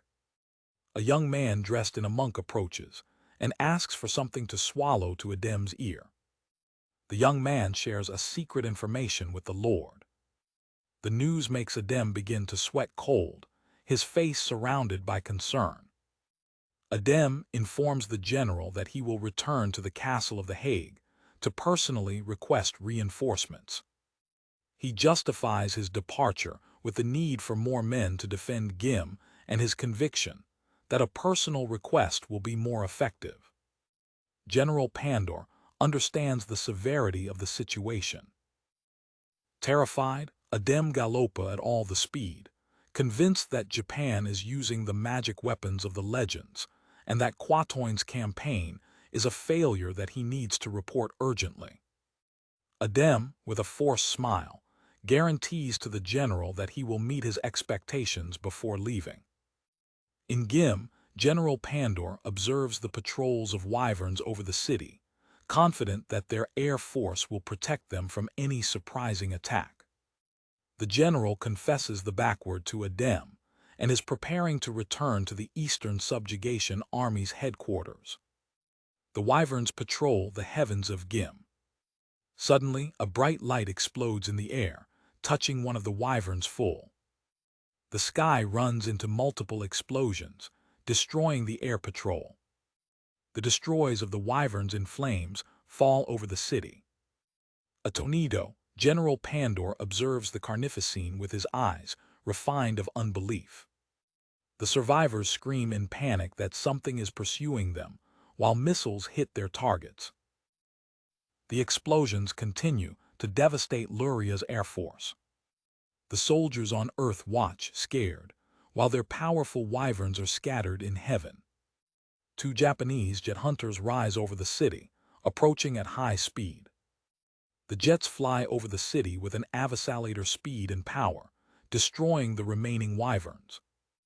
The shining sound of the jet engines echoes around the city. The soldiers of Louria cover their ears, subjugated by the terrible noise. General Pandor observes, shocked, as the jets move away. Japanese jet fighters are moving away after the devastating attack. The soldiers scream that those flying creatures are not Wyverns, but monsters, while the jet returns to a new attack. The fighters shoot missiles towards their targets. A missile flies at an incredible speed towards the ground. The sky is filled with explosions, sealing the fate of all Louria's air force. The chief of state screams to General Pandor to quickly shelter in the chamber of general, because it's too dangerous abroad. As he retires, the general concludes that the power he has just witnessed is not the work of mortals, but a force capable of dominating the world. It associates this overwhelming power with the return of the fearful magic empire of ancient times. A close-up of one of the bombs used in the attack. The legend of the ancient magic empire, also known as the Ravernal Empire, is remembered, a country with a name so taboo that mankind feared to pronounce it. With their tremendous power, they built an advanced civilization, ruled all races with a cruel tyrannia, and in their extreme progress, they came to challenge the domination of the gods. Angry with this insolent action, the gods threw a star over the empire, destroying it. Only one indestructible star remained, with a threatening proclamation: On the day of our return, the world will prostrate again before us. After Gim's recovery, Commander Uechida met with Prime Minister of Quatoin. The elf leader is shocked when he hears the new proposal of the Japanese government. Uechida presents his bold plan to piece the capital of Louria, a proposal that leaves his unbelievable ally with its magnitude. Incredible to Japan's proposal, Prime Minister Quatoin questioned the viability of an operation to take control of the capital of the Kingdom of Louria.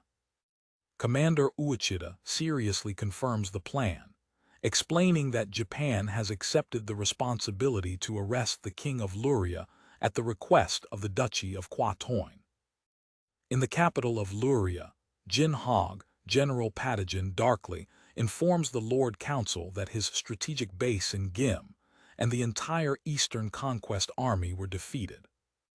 One of the nobles questioned Lord Mouse about the reports that claim that Japan used magical weapons in its attack. Lord Mouse, alleging lack of knowledge, turned the question to General Patagon, asking his opinion on the matter. The general, in turn, escapes the question, suggesting that the royal court magician, Yamiri, for having a wider knowledge, would be the most suitable person to answer. The wizard weighs, associating the descriptions of the Japanese weapons, such as the guided light balls, with the legends about a powerful ancient magic. Terrified, the court magician reaches a shocking conclusion, questioning loudly whether Japan could be the feared Ravernal empire of legends, to surprise all the present. While the general believes that the theory would explain their defeats, Lord Mouse rejects it, arguing that the Ravernal Empire would not establish diplomatic relations, and that the legendary phenomenon associated with its return, the sky surrounded by darkness, did not occur. The wizard agrees with Lord Mouse, remembering that an event opposite to that of the legend occurred recently. The night turned into day for an instant, and apologizes for its precipitated conclusion. After the meeting, the lords decide to act under the premise that Japan will advance over the capital, ordering the strengthening of surveillance and the mobilization of all the remaining units of Wyverns for night patrols. Lord Mouse expresses his concern about how to report the failure of Quatoin's invasion plans to the king, increasing the tension among the commanders. The scene shifts to the cafeteria of the Japanese Self-Defense Forces camp. As Major General Kazuki Uechida makes a meal, a subordinate approaches and asks if the decisive battle is imminent. The soldier expresses his concern, emphasizing the need for a careful planning to prevent civilians from being caught in the crossfire during the operation in the heart of the enemy territory. Uechida confirms that Japan has accepted the mission to arrest the 34th king of Louria, Hog Louria, under the accusation of planning atrocities against civilians. The commander agrees on the need for caution and repeats the importance of checking all the details of the plan to ensure that nothing is forgotten. The tranquility in the northern port of the capital Louria is about to be broken. A Japanese jet hunt rises into the sky, throwing a series of bombs on the anchored fleet. The bombs reach their targets with devastating precision, involving the Louria ships in enormous explosions. The chaos settles in the port as the soldiers of Louria scream warnings, ordering the evacuation of the ships that are being targeted. The civilians on the ground watch with terror, realizing that Japan's attack on its capital began. In the naval general quarter of Louria, an officer desperately orders to contact the defense command, admitting his incapacity to repel the enemy airstrikes. With your fleet burning, the only hope is to ask for immediate support from the Wyvern Knights squad. In response to the request for help, the Knights of Louria rush to prepare their Wyvern mountains for the battle. An officer gives the order of mobilization, commissioning the 2nd Squadron to defend the capital. The captain of the squad encourages the young recruit, expressing his confidence in him and his climb, while lifting flight to his first mission. The scene moves to a Japanese warship located along the northern coast of the continent of Rhodnius. On board the ship, an officer gives orders to continue with the plan and report immediately to the main strategic base. A radar operator confirms that the Isekai worked. The Wyverns' enemies were successfully attracted. However, on the border with the Kingdom of Louria, Commander Uechida orders the advance of the 7th Division. The Japanese ground forces begin their march towards Jinhog, the heart of the enemy territory. To support the terrestrial offensive, more F-15J fighters descend from the JSDF base in Quatoin. The 2nd Wyvern Squadron of Louria patrols the sky of the capital.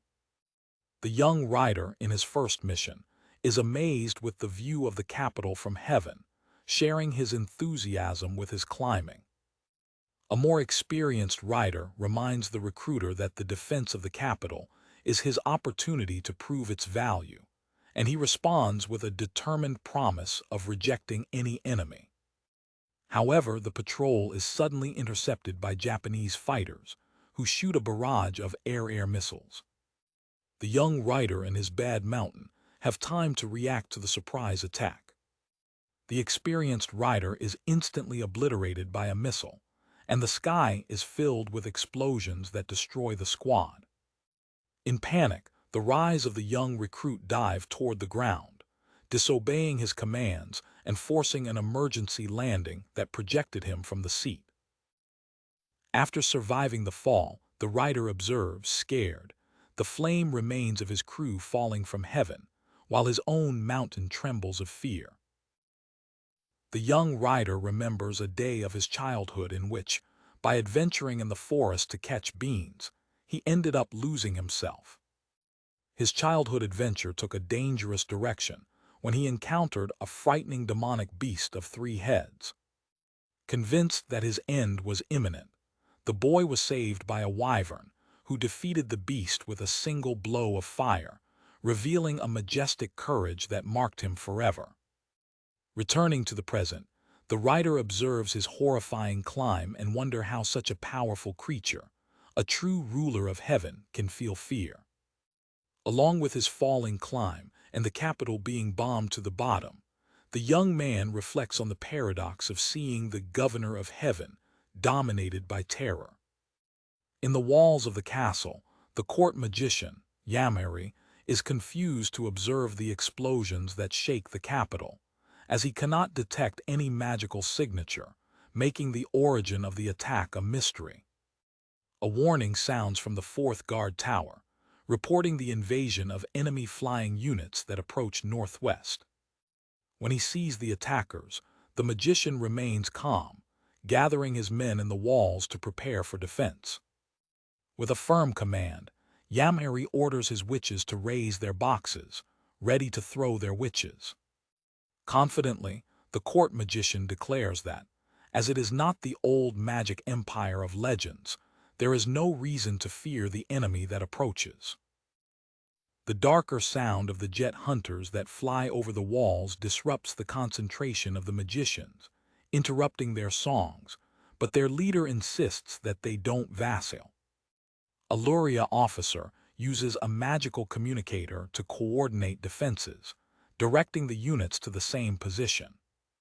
Despite the disturbance, the witches are able to complete their charm and throw a barrage of fireballs towards the hunters. The jet hunting, with their higher speed, deviate without effort from the magical attack, leaving the fireballs back. The advancing speed of the F-15J makes the magical counterattack useless, as they maneuver easily to avoid fire barrier. One of the magicians reacts with surprise and despair, realizing that the speed of the enemy makes his magic completely ineffective. Simultaneously, in the port of the capital, Admiral Whale witnesses, unbelievably, the total annihilation of the Wyvern squadron that had been sent as a reinforcement. Observing the ruins of his most powerful air units falling from heaven, the Admiral questions the reality of what he is witnessing. His abuse is interrupted by a subordinate, who points to the sea urgently, calling the attention of Admiral Whale to a new threat. The Admiral pulls the telescope out of his man's hands to observe for himself the threat that approaches. Through the lens, he warns 3 Japanese warships to advance in training in their direction. With a mix of recognition and danger, Admiral Whale confirms that the fleet belongs to the nation of Japan. Keeping the same distance from the previous attack, Japanese warships open fire. Their cannons rebound while shooting against the port. The projectiles hit the ships of Louria with a devastating precision, and the Admiral, in panic, desperately tries to form a plan in the middle of chaos. As long as your mind runs in search of a solution, the implacable bombing continues, making any attempt to respond completely useless. The result of the bombing is the total destruction of the Louria fleet, with the destroys of its ships burning in the port. Far from the port, the young surviving rider tries in vain to make his frightened mountain move, asking him to rise now that the danger seems to have passed. Despite the calls of his rider, Wyvern remains immobile, with his fixed look and his trembling body, completely dominated by the fighting trauma. The boy continues to pray, calling his rise a partner in a desperate attempt to make him react. The frustration and disappointment are visible in the face of the young rider, who cannot remove his companion from his shocked state. Exhausted and resigned, the rider sits on the ground, accepting his incapacity to move the terrifying creature. 2 soldiers of Louria find the knight and ask him to which unit he belongs. He identifies himself as Thanakane, of the 2nd Corps of Wyverns, and reports that he has not suffered any injuries. One of the soldiers commented on his fortune for having left unleashed along with his climb, but Thanakane regrets his performance, attributing the withdrawal to his inexperience and fearing that his failure will be recorded. The other soldier's response leaves Thanakane confused, without understanding what he means. With a dark expression, the elderly soldier tells you that at the moment you don't have to worry about your battle record. The terrible truth is revealed. With the exception of him, the whole body of Wyverns of the capital of the kingdom was destroyed. The shock of the news is devastating, and the young rider falls on his knees, unable to process the magnitude of defeat. In denial, Thanakane catches the soldier and screams that total annihilation is impossible, arguing that a force of 150 units could not be completely destroyed, even by a great continental power. The hard reality falls over him as his comrades watch the only survivor of the formerly proud Wyvern's body.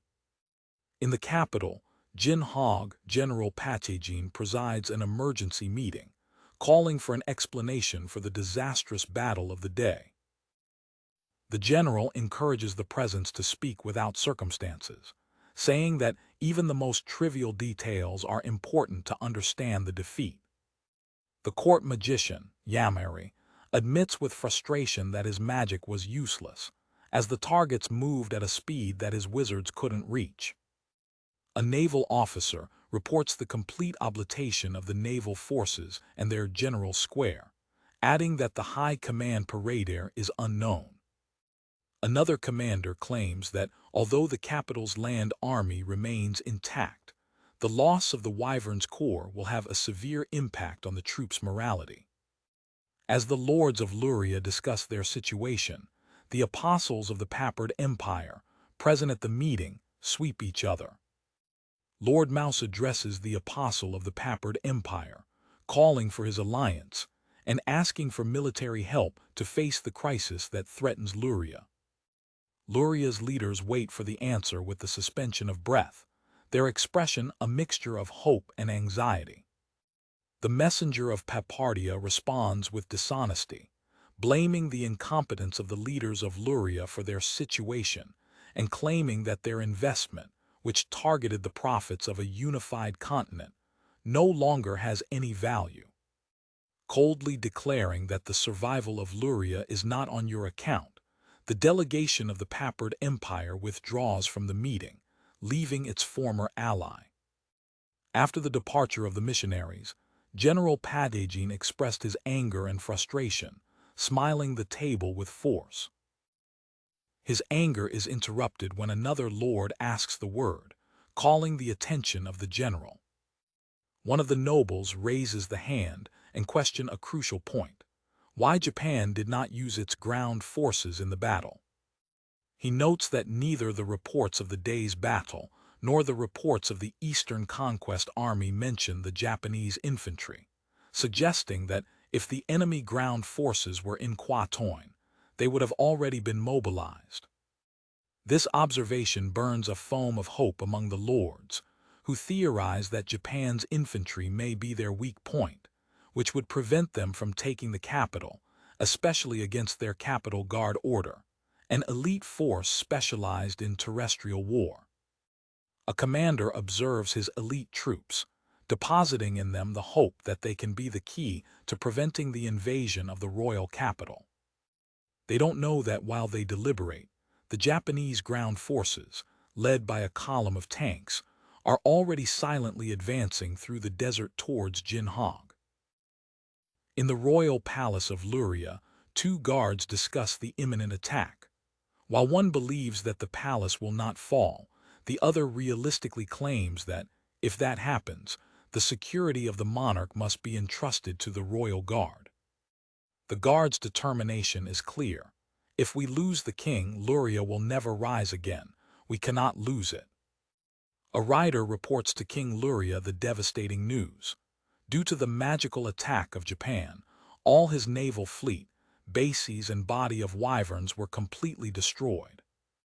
The noble delineates his desperate strategy. Anticipating an advance of infantry, they will mount an ambuscade around Beals, in the hope of forcing the Japanese to a body-to-body fight.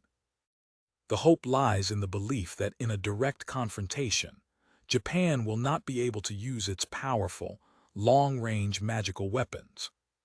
The king questioned the loyalty of his vassals, asking for the army of 400,000 men of the lords and nobles. It is that these refuse to respond to the call to weapons, choosing to stay on the edge and observe the development of the conflict. Angry with this betrayal, the monarch emits a drastic order to arrest all the descendants of the lords who reside in the capital, aware that such an act will cause agitation, but not seeing any other way to guarantee their obedience. The king is amazed by the memory of the attack, remembering how he witnessed his powerful wyverns to be easily destroyed by strange flying machines, accompanied by a troubling sound. The pure fear of this remembrance leaves the ruler trembling on his throne. However, on a Japanese base, Commander Uchida informs his troops about the imminent battle, explaining that his operation is a fun maneuver to attract the main enemy force. It emphasizes the strategic importance of its allies, Quatoin and Quilla, as vital lines for Japan's food and energy supply.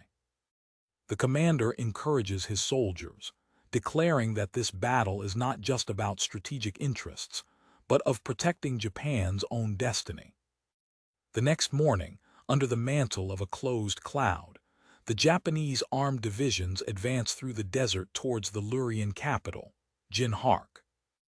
On board a tank, a soldier expresses his anxiety for the proximity of the enemy, but his mission requires that they be discovered to attract the Lurian army. The plan is simple: destroy a guard tower to provoke a response, but you should be careful. In order to avoid civilian falls, the soldiers decide not to use the main cannons of their tanks. Instead, they will rely on the self-propulsed fighters of the Armored Combat Regiment to carry out a high-angle accuracy attack on the tower. In the walls of the capital, a Lurian guard warns the Japanese forces to advance through their telescope, confusing the tanks with traditional circus weapons. It frenetically uses a magical transmitter to report the observation. A large number of circle weapons enemy approaches, just 4 kilometers north of the 17th observation tower. The Japanese bombs shoot, and a huge explosion shut down the Lurian guard tower, signaling the beginning of the confrontation. A Lurian commander, unhappy with the surprise attack, realizes that the Japanese forces have surrounded the main road and crossed the Betrayal Desert to reach them. After receiving the report, General Protagonist orders a quick response. He sends 400 cavalry units to explore his mobility, with orders to sun the enemy's attack patterns and withdraw immediately, without exceeding them. The Lurian cavalry advances, confident that its speed is its greatest advantage against the slow, circle weapons. Their confidence is broken down when the heavy metal hairs of the tanks open fire, throwing their rows and turning the load into a unilateral massacre. A wounded survivor returns to the command position, reporting that the enemy, though in a smaller number, uses terrifying weapons that shoot light balls. An officer praises the soldier for having returned alive and sends him to medical treatment, while the major state rushes to conceive a new strategy. The Lurians are discussing their choices. A direct attack seems suicidal, as the enemy bullets pursue to heavy metal arms, but they theorize that a mass load may exhaust the magic power of the enemy. General Protagonist develops a two-front strategy. The heavy infantry will form a wall on the front door to attract the enemy fire, while the rest of the soldiers will launch a surprising attack from a blind point. With a dark determination, the Louria Heavy Infantry Battalion marched to face the Japanese blindage, forming a defense line in the battlefield. In a flashback, a woman in Jinhark delivers to her husband a great shield, a family inheritance that, according to the legend, was forged with the technology of the ancient wizard empire, and survived an earthquake without a single scratch. Despite doubtful of his authenticity, the soldier accepts the shield to calm his wife, saying goodbye to her before he goes to the battle with his unity.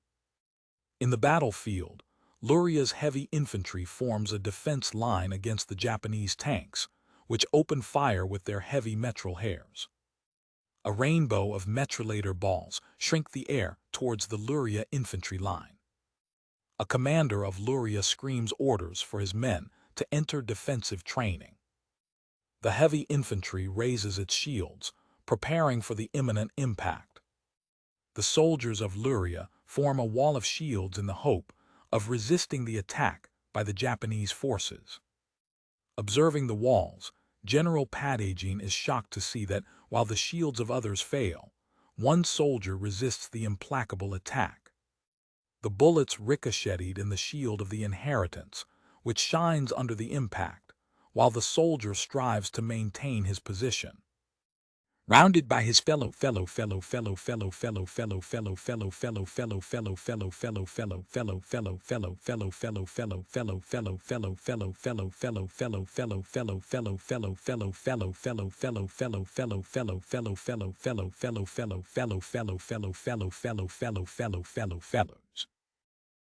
the troops of Louria, witnessing this incredible proy, acclaim the soldier as a hero.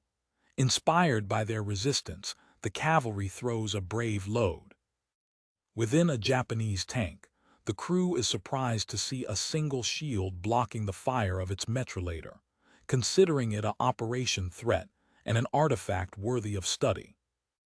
A Japanese commander, seeing the cavalry advancing, realizes that the appearance of the hero galvanized the enemy morale, and that the situation can become problematic if they are surrounded. On board a Japanese helicopter port, a commander receives the request for support from the 7th Division and orders the immediate preparation of the AH-64 and AH-1S attack helicopters. Several attack helicopters raise flight from the ship's conveys, heading to the battlefield. A AH-1S helicopter is preparing to land, joining the air support force. In Jinhark's Wyverns airfield, a soldier reports that unidentified flying objects belonging to Japan are flying over the northern port and moving to their position. The senior officer, suspecting that they may be the legendary Iron Dragons, requires a detailed description. The soldier reports that the observers panicked and left their positions after witnessing the total annihilation of their squad in Wyverns. In the midst of confusion, Thanakane, the young rider, offers himself for the mission. He presents himself as a rider of the 2nd Wyvern squad, explaining that he heard the observers report. Thanakane urges to be sent, arguing that only one Wyvern has the ability to destroy another, even if the enemy is an iron dragon. Decided not to go back anymore, Thanakane lifts flight on his mountain, determined to face the enemy. When watching the formation of helicopters, the young rider notices his relatively slow speed and believes he has a chance to defeat them. He chooses as a target the helicopter that flies most far from training. The rider orders his mountain to launch a fire blow attack. For Thanakane's surprise, the helicopter escapes the attack with agility. The Japanese pilot, in turn, is confused with the presence of a wyvern, believing that the F-15J had eliminated them all. Enjoying a moment of enemy hesitation, Thanakane orders a second attack. The pilot, realizing that he can't deviate, decides to counterattack in front. The helicopter metrillers reach Wyvern in full, throwing it down. As he falls toward the ground, Thanakane tells his partner that they have managed to hit the enemy, finding some comfort in the fact that they have exchanged strikes. The Japanese pilot reports the impact of the enemy fireball. Although the sensors do not indicate anomalies, it decides to return to the base for caution. When Thanakane sees the helicopter moving away seemingly unclean, he realizes the futility of his struggle and apologizes for his deadly climb. On the ground, Louria's cavalry continues its desperate load against the Japanese tanks. Japanese attack helicopters arrive at the battlefield, flying in training to intercept the cavalry. The helicopters throw a devastating hole over Louria's cavalry, sowing chaos and destruction. The hero with the magical shield is caught in one of the explosions, putting an abrupt end to his resistance. The troops of Louria are watching, horrifying, while their hope is destroyed by a single attack. The cavalry of Louria is destroyed under the unpleasant fire of the helicopters. The helicopter metrillers continue to catch lives, turning the load into a massacre. The battlefield is covered with the bodies of the Knights of Louria, a witness to Japan's overwhelming air superiority. The few survivors, wounded and demoralized, retreat to the walls of the capital. The wounded soldiers receive medical treatment while the defeat is installed. In the fall of the night, a figure observes the Japanese camp on a roof, commenting that the insects-flying enemy seem to fail to fly at night. The figure is revealed as Calcio de Noite, commander of the Third Knight, who believes that darkness will give him the necessary advantage. Calcio is planning a night attack, determined to make Japan retreat in the dark. Calcio asks General Protagonist for permission to lead a night attack. The general hesitates, remembering the heavy losses of the day and the apparently unlimited strength of the enemy. The cavalry commander insists, arguing that even Japanese soldiers are human and need to rest, making their camp vulnerable to a surprise attack. With the approval of the general, Calcio is preparing to lead his unit in the night incursion. Louria's special forces approach the Japanese camp, but find it strangely silent and dark, without fires or celebrations, which leaves Calcio doubtful. Without the Lourians knowing, a Japanese soldier with night vision glasses observes his approach. Considering a night attack a predictable tactic, it orders the preparation of lighting signals. A murderer throws the signals to heaven. The signals explode, illuminating the battlefield with intense light, turning the night into day. The unit of Calcium is captured by surprise, completely exposed under the flourishing light. The cavalry commander and his men are blinded by the bright light, his night attack mission ruined. Disoriented and in panic, the soldiers of Louria try to retreat. From the walls of the capital, an impotent General Protagonist screams for Calcio to recall. The court magician, Yamiri, looks horrifying, convinced that such a powerful magic could only be the work of the ancient wizard empire. With the neutralized night attack, a Japanese commander announces that they are entering the final phase of their entertainment strategy. The order is given to destroy the front door of the capital of Louria. A tank shoots its main cannon, and the projectile reaches the door with a devastating force. With the main gate destroyed, the commander orders the 7th Division to advance, starting the attack on the capital. With the order to advance to the final phase of the operation, a Japanese tank throws its main cannon against the front door of the Jinhark Palace. The projectile reaches its target, destroying the gate, which was believed to be unexpugnable, and opening the way to the harassment of the armed forces. Inside the castle, the leadership of Louria, including General Protagonist, the magician Yamiri and Lord Mouse, react with shock and unbelief to the sudden destruction of his defenses. Even King Louria on his throne feels the tremors of the explosion, his surprise becoming an alarm. A Lourian commander observes the ruins of the gate, seriously realizing that Japan intends to resolve the conflict that same night. In the walls, a rider screams orders, promptly mobilizing all reserve soldiers to defend the newly created gap on the front door.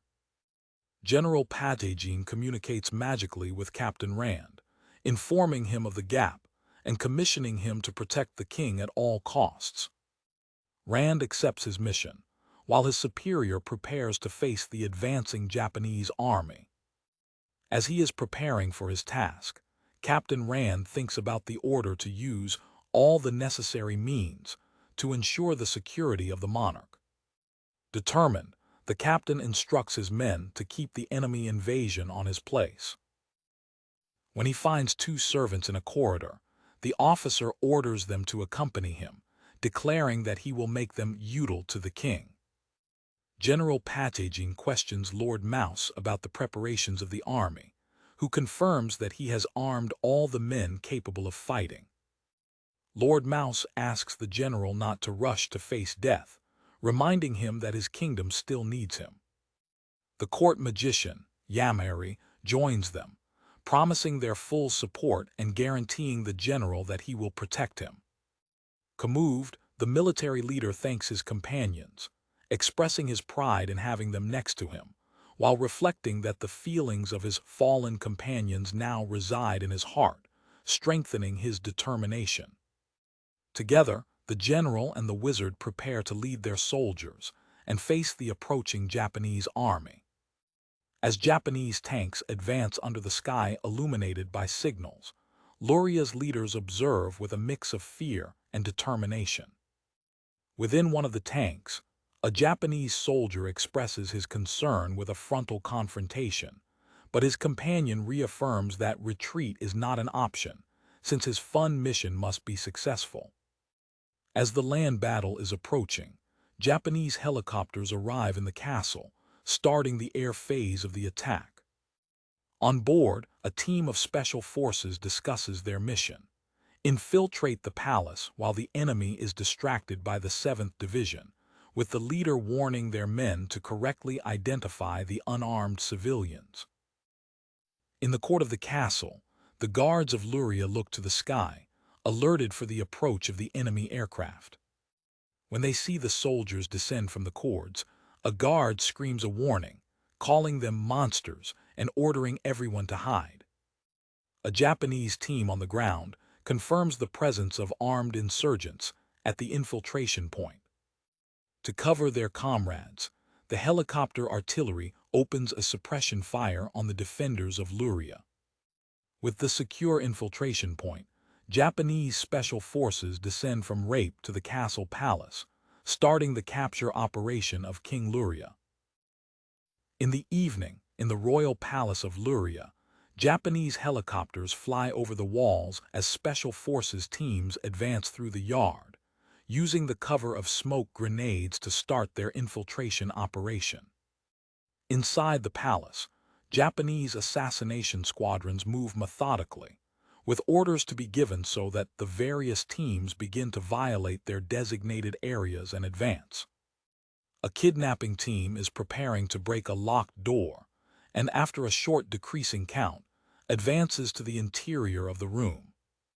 Japanese soldiers find Lourian guards and open fire immediately. Their weapons light the dark corridor. Special forces systematically clean the palace, room by room, neutralizing the Lourian resistance, while one of the squadrons is highlighted to ensure a flight route on the second floor. The mission of the first squad is clear: to ensure the escape path in the second floor, ensuring that the operation can continue without the risk of being curved. A Lourian guard reports in panic to Captain Rand that the enemy broke the third-floor corridor, using magical varas that throw out invisible witches. The captain thinks about the possibility that this is an attempt to kill the king, finding the indirect tactic strange, given Japan's overwhelming force. The captain tries to contact General Protagonist through a magical communication device, but the distance is too large to establish a connection. Frustrated, Rand orders a messenger to find General Protagonist and tell him that the magical swords of the enemy have invaded the palace, and that he must bring the magicians and return immediately.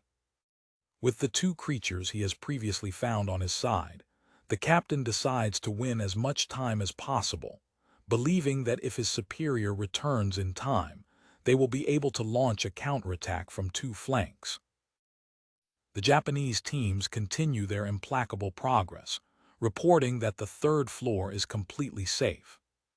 The soldiers arrive at a large staircase that leads to the audience room, feeling that their victory is near. One of the soldiers confirms his next goal: the hearing room at the top of the staircase, warning his team to prepare for possible delayers. The assassination team quickly climbs the big stairs, preparing for the final confrontation in the throne room. At the top of the staircase, two young Lourian rabbits look at the soldiers who approach. Japanese soldiers suddenly stop, finding the two creatures to block their way, pointing their weapons to the unexpected human barrier. The kidnapping team keeps its position, assessing the delicate situation that is presented. Captain Rand emerges from the shadows, positioning himself behind one of the created implants, and declares with a confident smile that the Japanese soldiers are exactly the kind of people he expected. The Lourian officer explains his analysis. Japan has criticized the behavior of its army, declaring war, but deliberately avoided civilian lowering and damage to non-military infrastructure. This calculated behavior gave you an uncomfortable feeling that your intentions were dark. With a serious expression, Captain Rand prepares to test his theory on the morality of the Japanese army. His conclusion is that the Japanese army does not tolerate involving civilians in the flames of war. To prove their point, one of the servants urges the soldiers not to kill them, leaving the assassination team visibly hesitating and without words. Captain Lourian takes advantage of the silence of the soldiers as proof of his conjecture. The Japanese will not kill unarmed women or children. He concludes that they are caught by a heavy cavalry code.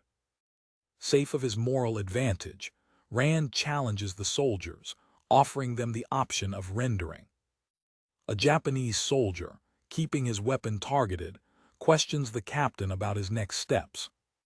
The Japanese team remains in maximum warning, without leaving the guard in front of the captain's fire.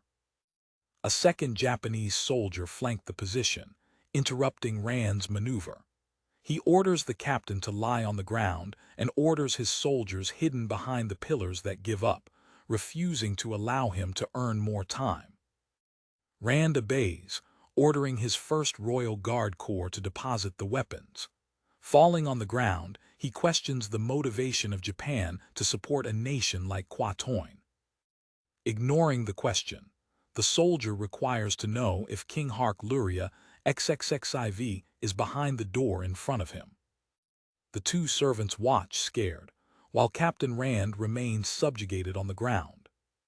Even immobilized, Rand challenges the soldier, asking sarcastically if he will resort to torture to get an answer. The Japanese soldier calmly responds that torture will not be necessary, as the captain's desperate act to gain time has already confirmed his suspicions.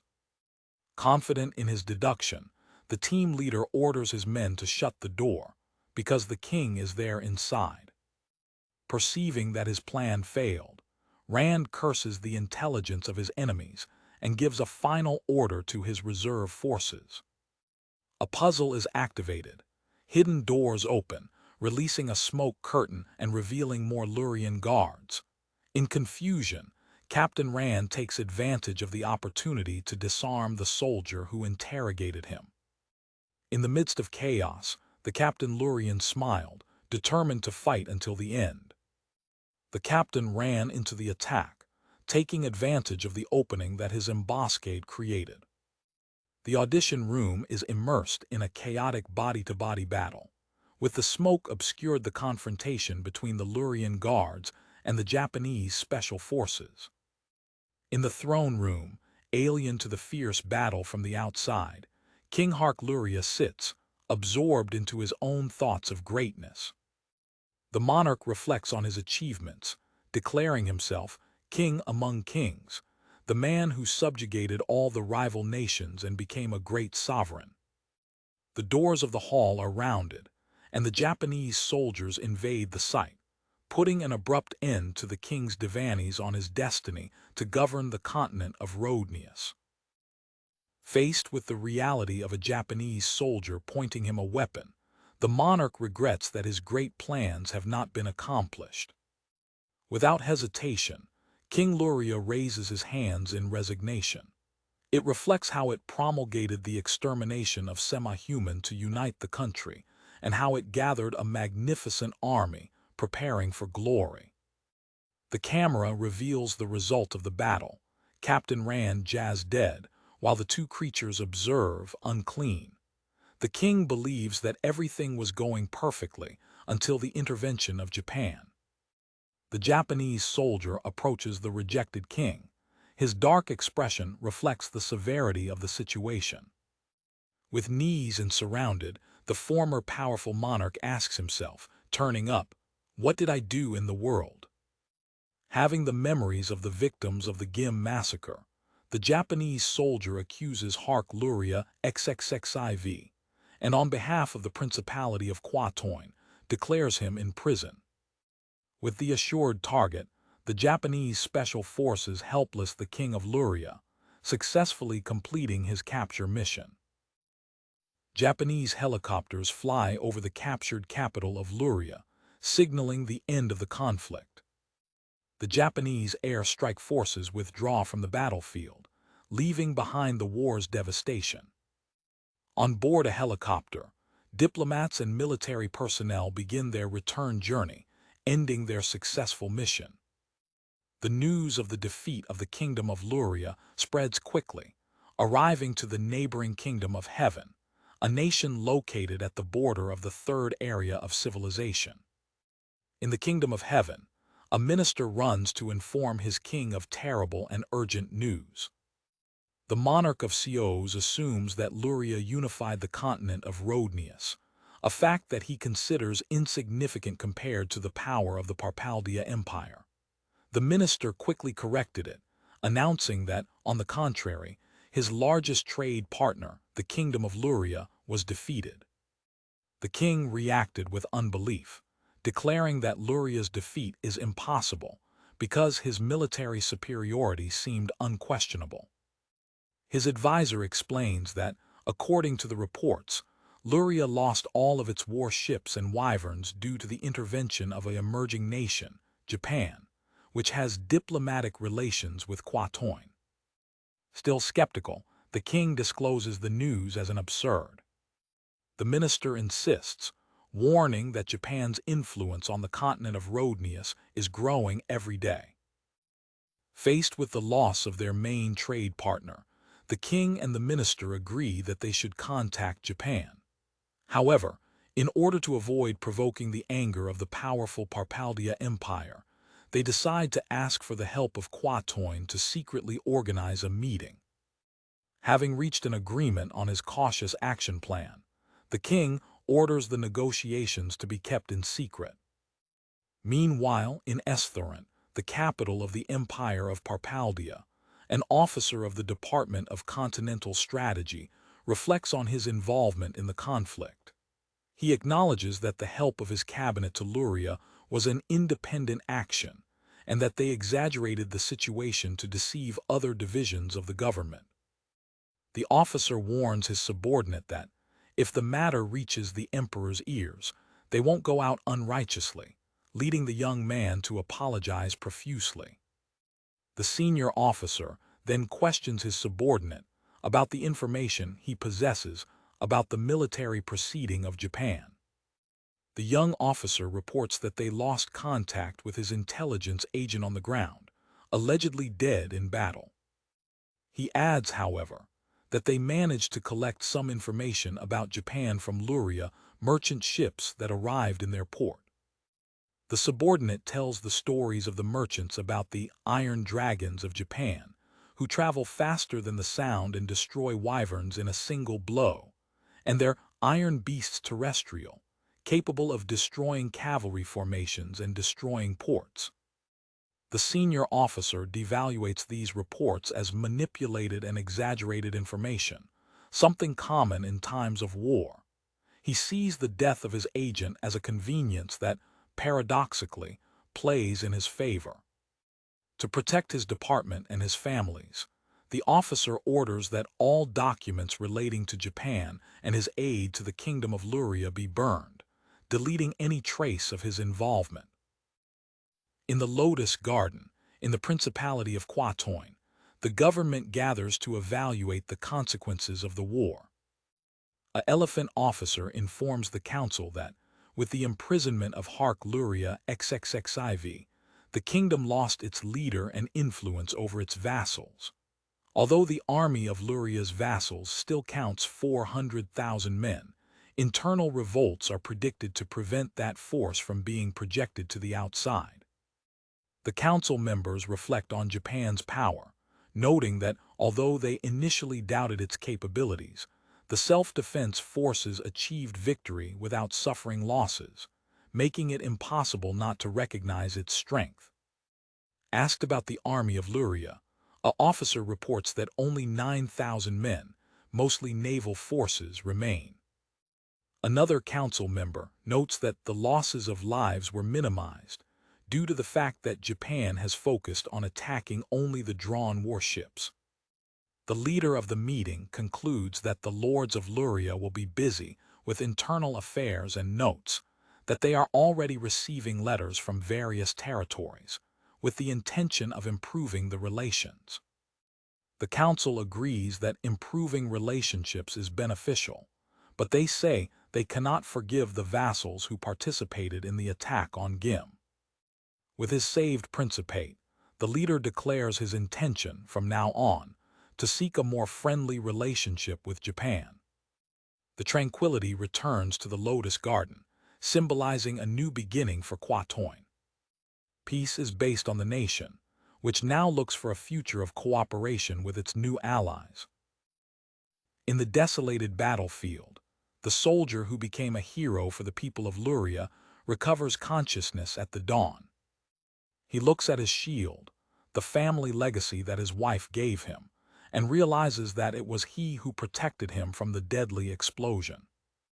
With a dark expression, he contemplates the scale of destruction that surrounds him. The shock and fear take him into account when thinking about the fate of his country and his family. Moved by an overwhelming concern, the soldier begins to run back to the capital. Exhausted, he crosses the devastated streets of his hometown. Finally, the soldier comes to his house, afraid of what he will find. For his great relief, He sees his wife stretching the clothes, apparently safe and alien to the carnificine that occurred in the vicinity. The woman feels her presence and looks at herself. Her face reflects a mix of concern and hope. She reacted with surprise and joy when she saw him standing. The soldier, tired of the battle, remains silent as his wife sees him, a moment of re-encounter agrid. Their eyes meet, transmitting a turbulence of emotions without a single word being said. The soldier and his wife embrace each other firmly, a gentle moment of reunion that offers a vision of hope in the midst of the defeat of their nation. In a narrow land range that connects the continents of Gramius and Phalad's, the kingdom of Topa is located, a strategic nation that serves as a bridge between the two continents. In this kingdom, a monument is raised in honor of the four heroes who, accompanied by the Sun-Death Emissaries, sealed the Lord Demon and now rest there for eternity. On its border with the demonic continent of Gramius, the people of Topa built an imposing fortress, known as the Gate of the World, which serves as the shield of mankind against the invasion of demonic beings. From the fortress observation tower, the surveillance has been routine, since in the last 10 years, the maximum number of demonic beasts observed was only 10. At the top of the tower, two guards talk confidently. One of them says that even 100 demons would not be able to shut down the gate, while his companion reminds that, according to ancient records, the orcs were a serious threat, unlike the simple goblins. Suddenly, one of the vigilants gets an expression of surprise on the face. Going to the horizon, he warns his companion for the sight of numerous black points that spread through the white and snowed plain. The two guards look, shocked, to a set of goblins of a dimension never before seen, realizing that it is impossible that such a large congregation of demonic beings occur naturally. In addition to the goblins, they also see orcs in the Horda, leading them to the conclusion that a higher-level demon should be commanding them, and that they need to find him quickly. The image focuses on the horde of goblins that advances in a threatening way. In front of the goblin army march two legendary demonic beasts, the red Agro and the blue Agro, confirming the severity of the situation. The supervision of the entire operation is the Lord Demon Nosgorath, sitting on an imposing throne. As the unified demon army begins its march to the south through the World Gate, an ancient legend repeats itself, bringing with it an unprecedented calamity and signalizing the rebirth of the demon army, an event that the world was still unknown. The vast extension of the demon army covers the landscape, resembling a black sea against the snow. The snow continues to fall, marking the beginning of a dark age. The sound of the army's march echoes through the devastated land. In another part of the world, a map shows the location of the Kingdom of Fen, near Japan and the Empire of Parpalia. In the Kingdom of Fen, a leader observes the landscape from a veranda, considering the future of his people. In an audience, the King of the Sword, Shihan, informs his subordinates that the Parpalia Empire demanded the cession of its lands from the southern forest in exchange for an alliance and protection, an offer that he considers to be motivated only by the interests of the empire itself. One of his counselors asks the monarch about the response he gave to the empire. The King of the Sword reveals, with a tracistic smile, that he refused the offer, suggesting them with humor that instead they rent them the land for 498 years. Their subordinates react with a mixture of surprise and agitation. The leader confirms that he educatedly rejected the empire's proposal. A more cautious counselor notes that an offer like that means that Parpalia had already decided to take the lands in any way. The King of the Sword orders the preparation for an open war. He reports that he has already requested help to the allied nation, the theocracy of Gahara, and has sent a formal request for reinforcements to the divine King Minakanashi, reminding all that the people of Fen live and die by the sword, and that their soul will not double. Their men here with certain expressions, ready for the battle that is coming. The meeting is interrupted by a guard who announces the arrival of an ambassador from Japan, the country that defeated the kingdom of Louria, for diplomatic talks. Intrigued, the King of the Sword reminds that both Quilla and Quatoin prospered after establishing relations with Japan, and decides to meet with the Sent immediately.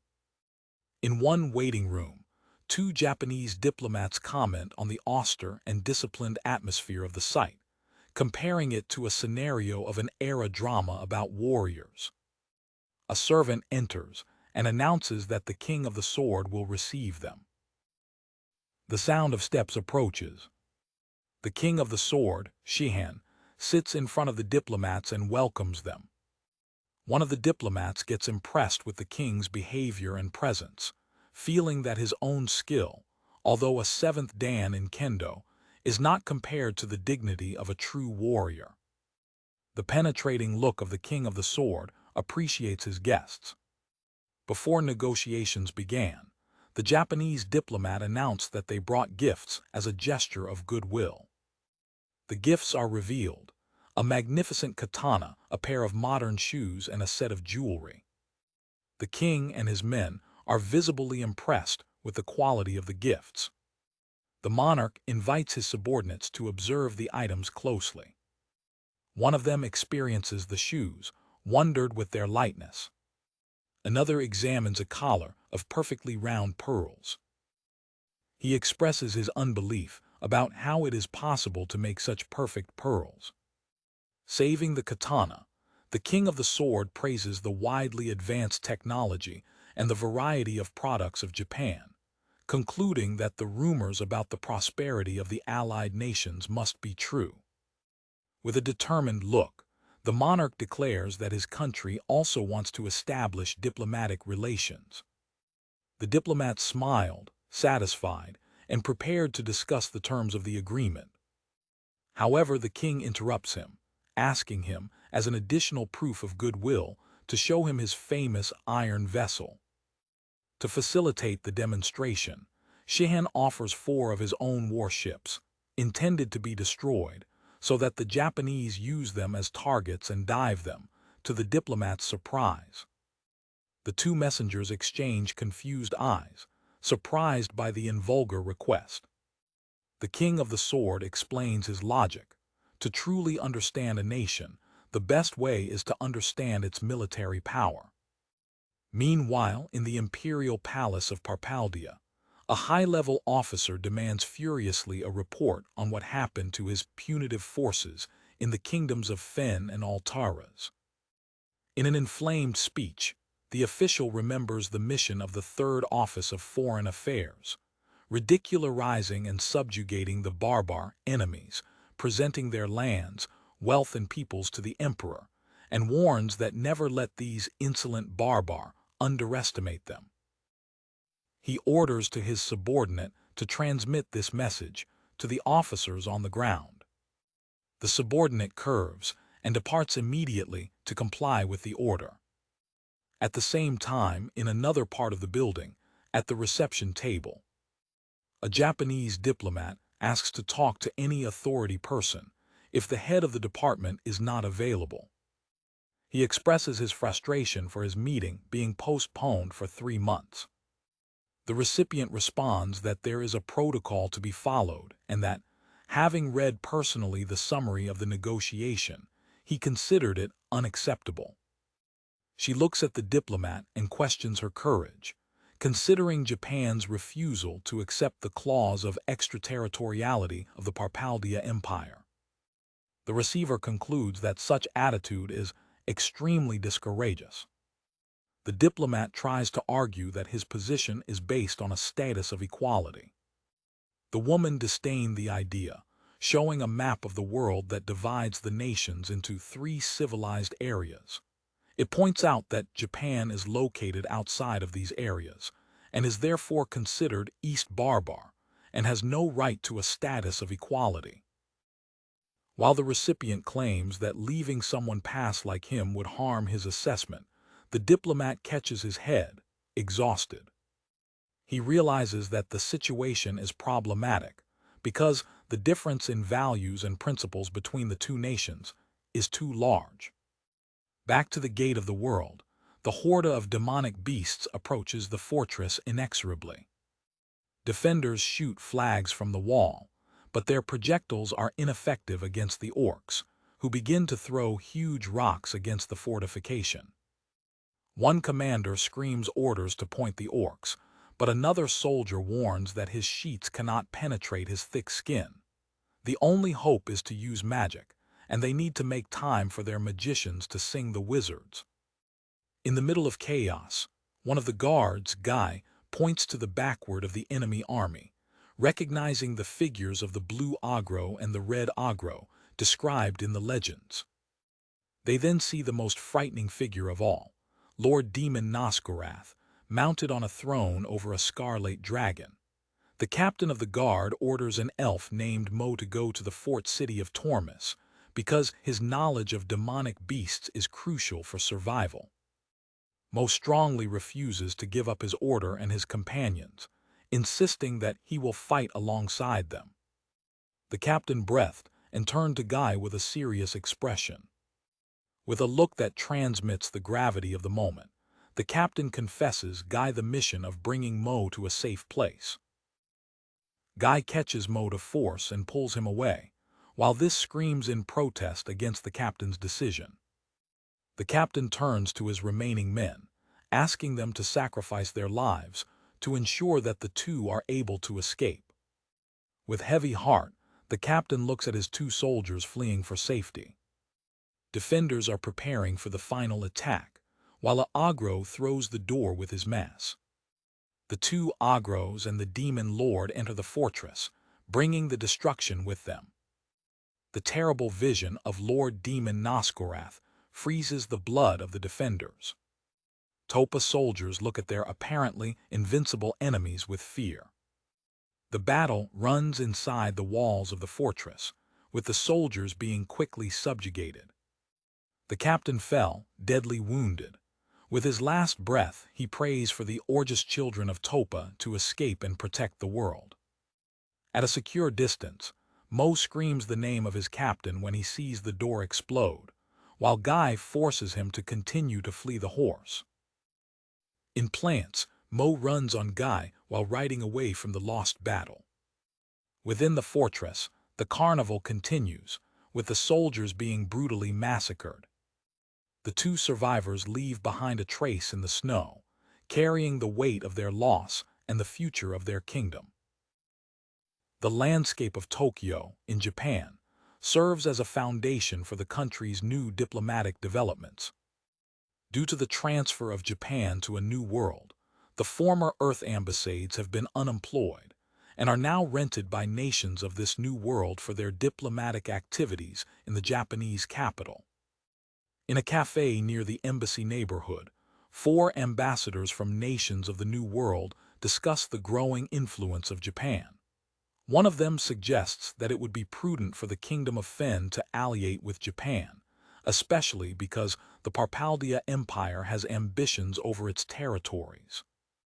Another ambassador comments that the protection of Japan to Quatoin is an extension of its own self-defense, while the representative of the Kingdom of Heaven, a commercial partner of Parpalia, notes that Japan approached the Kingdom of Topa to negotiate fishing rights, showing its assertivity in establishing diplomatic relations everywhere, including with the powerful empire of Parpalia.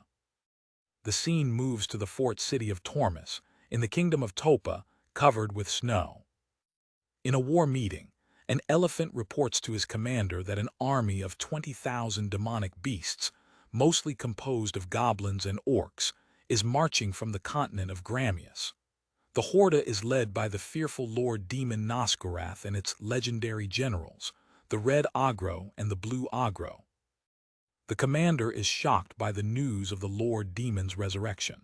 The elf Mo insists that there is no mistake, since its appearance corresponds to the described in the ancient tables of Kenshiva memory, preserved in the Royal Academy, although another elf present expressed criticism. A warrior named Guy intervened with a joke, praising the erudition of Mo, who formed himself as the best of his class at the academy. Mo, however, tells you to stop playing because the situation is too serious. The meeting is suddenly interrupted by the arrival of a panicked guard, who announces catastrophic news. The gate of the world was broken, the station gardens were completely destroyed, and the demonic beasts are moving forward without opposition. Before the confirmation of the threat, the commander apologizes for doubting the report and declares that the 5,000 men of the Northern Guard will strengthen the defenses of Tormus. He orders a messenger to immediately use the magic communication line to warn the royal capital, Berngen, about the renaissance of the Lord Demon. Mo informs the commander that, in the morning, all the survivors will go to the capital to testify and report the situation personally. The commander goes to a stand, seeking guidance in an old tomo. He removes the second volume of the Chronicles of Topa. A narrative reflects the unbelief that the prophetic second coming of the Lord Demon is taking place in his time. The Chronicles portray a distant past, when the godson Emissaries, together with an alliance of humans, earthmen, elves, and Anons, built a large citadel and repelled the Lord Demon's army to the continent of Gramius before they departed on a portal of light. The text continues, describing how an army of 1,000 men traveled to the continent of Gramius to defeat the Lord Demon. Only 4 heroes achieved him: Taru of humans, Keiji of Anons, Luther of elves, and Kenshiva of humans. Luther sacrificed his life to seal the Lord Demon, and Kenshiva returned to warn that one day evil would be resurrected. In the present, the demon army accamps at night, with the goblins to celebrate their victory. One of the Agros, acting as a servant, approaches himself with a large boiler of food. The Agro presents the meal to Lord Demon, who, sitting among the ruins, observes that humans have multiplied significantly during their imprisonment. The red and blue Agros serve your master a mana recovery gissate made with elephant bones, believing that the meal will restore your power. The Lord Demon declares that the world belongs to the ancient wizard empire and its master, the wizard emperor, and that he will teach a lesson to these inferior forms of life by exterminating them. One of the Agros remembers with fear the last time they tried to conquer the southern continent, when the godson emissaries were called, bringing with them iron dragons and explosive magic of ships. The memory of the overwhelming defeat still amazes him. He remembers the terror, his impotence, and how all of them died, fearing that the gods will be invoked again if they provoke them. The Lord Demon laughs with disdain, assuring his lackeys that they don't need to worry, because the power of the broadcasters is insignificant compared to that of the magical emperor. The 2 Agros seem to be relieved with the trust of their master. A legend prophesies that on the day of their return, the world will prostrate before them again. Throwing a cranium, the demon lord says that only he understands that the return of the magic emperor is near. He swears that before the final battle against the gods, he will first destroy the people of Topa who captured him. The scene shifts to the Office of Foreign Affairs of the Empire of Parpalia. The ambassador of the Kingdom of Topa encounters a Parpalia officer, who receives him with disdain while enjoying a meal. With urgency, the ambassador reports that the Lord Demon has resurrected, and the gate of the world has been violated.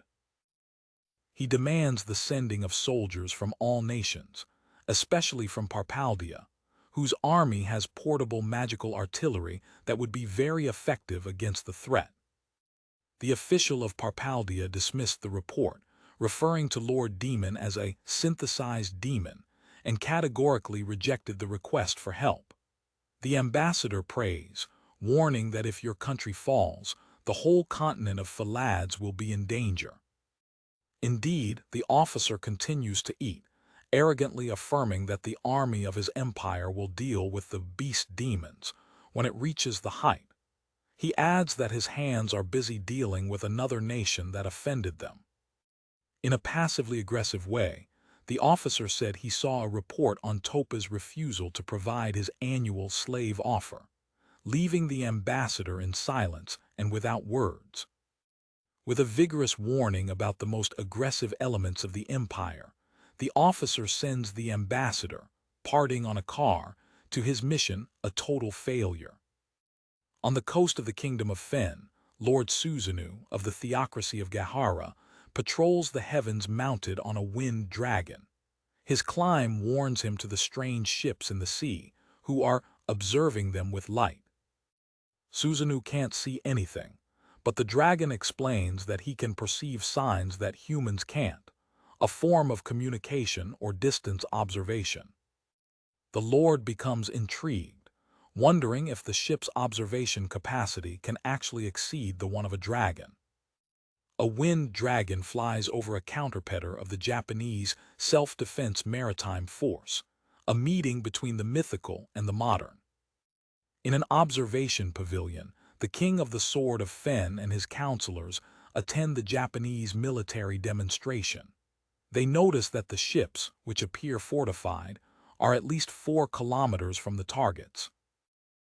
Fen's counselors express their unbelief, questioning why ships don't approach to attack at such a wide distance. One of them commented on the strangeness of such a large ship having only one visible cannon. Suddenly, the main cannon of the Japanese counterpiece shoots, and Fen's observers look shocked as the projectile passes through the sky.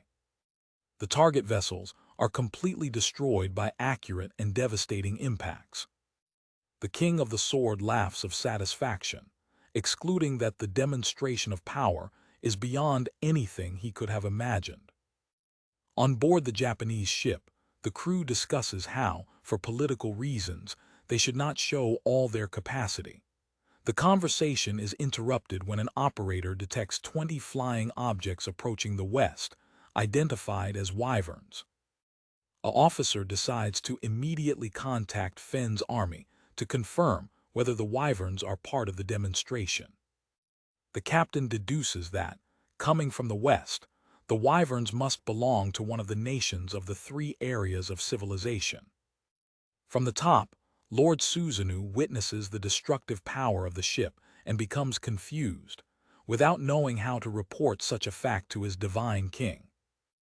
Their dragon identifies the Wyverns that approach as being of the variety created by humans.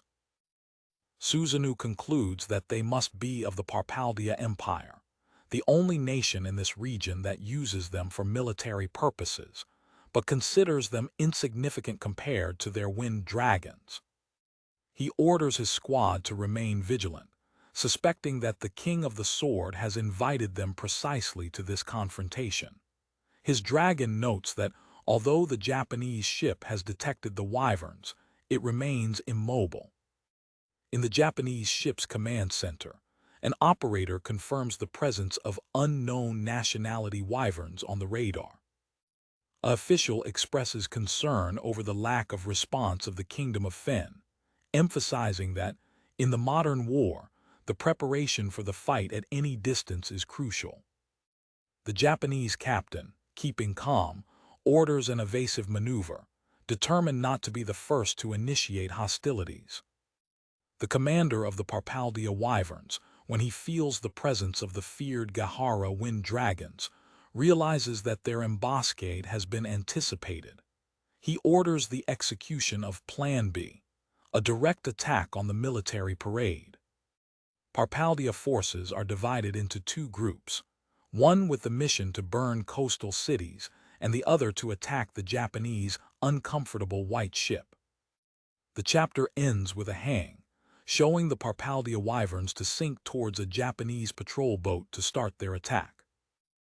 The Coast Guard patrol boat, Emissaries, has been widely used for diplomatic transport and escort since its arrival in this new world.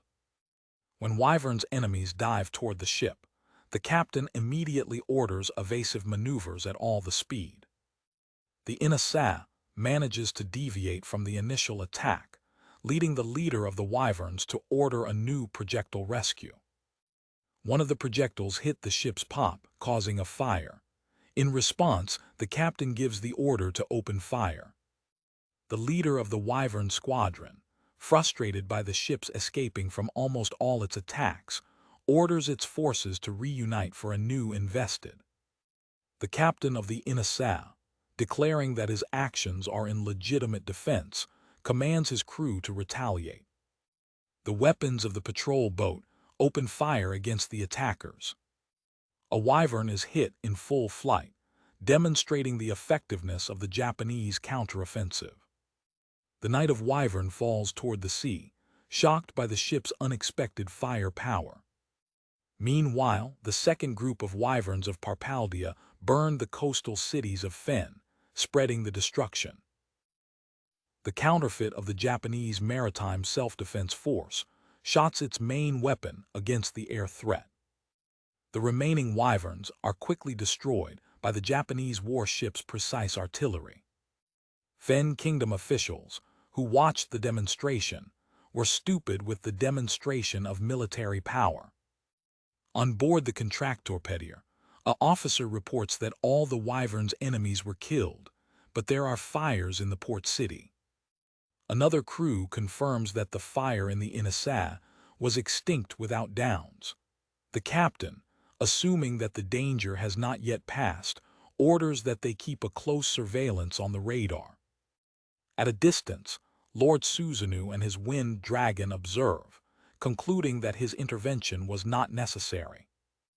The Lord reflects that Japan seems to be on the way to face major problems. Fen officials murmur each other, realizing that the Parpalia Empire may not be the strongest nation after all. The Japanese diplomat, with a concerned expression, acknowledges that the situation has become extremely problematic. His assistant expresses his concern, noting that his actions may have already involved Japan in a conflict between nations. The diplomat breathed, frustrated with the unexpected direction of the events. Definitely, he says they should quickly restart negotiations with the Kingdom of Fen, identifying the incident as a clear attack by a hostile nation.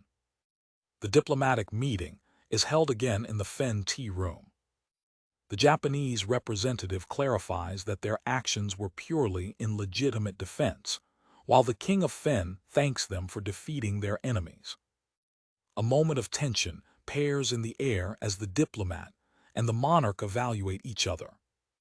The Japanese ambassador questioned the king, who confirmed that the attackers belonged to the supervisory army of the Third Office of Foreign Relations of the Parpalia Empire.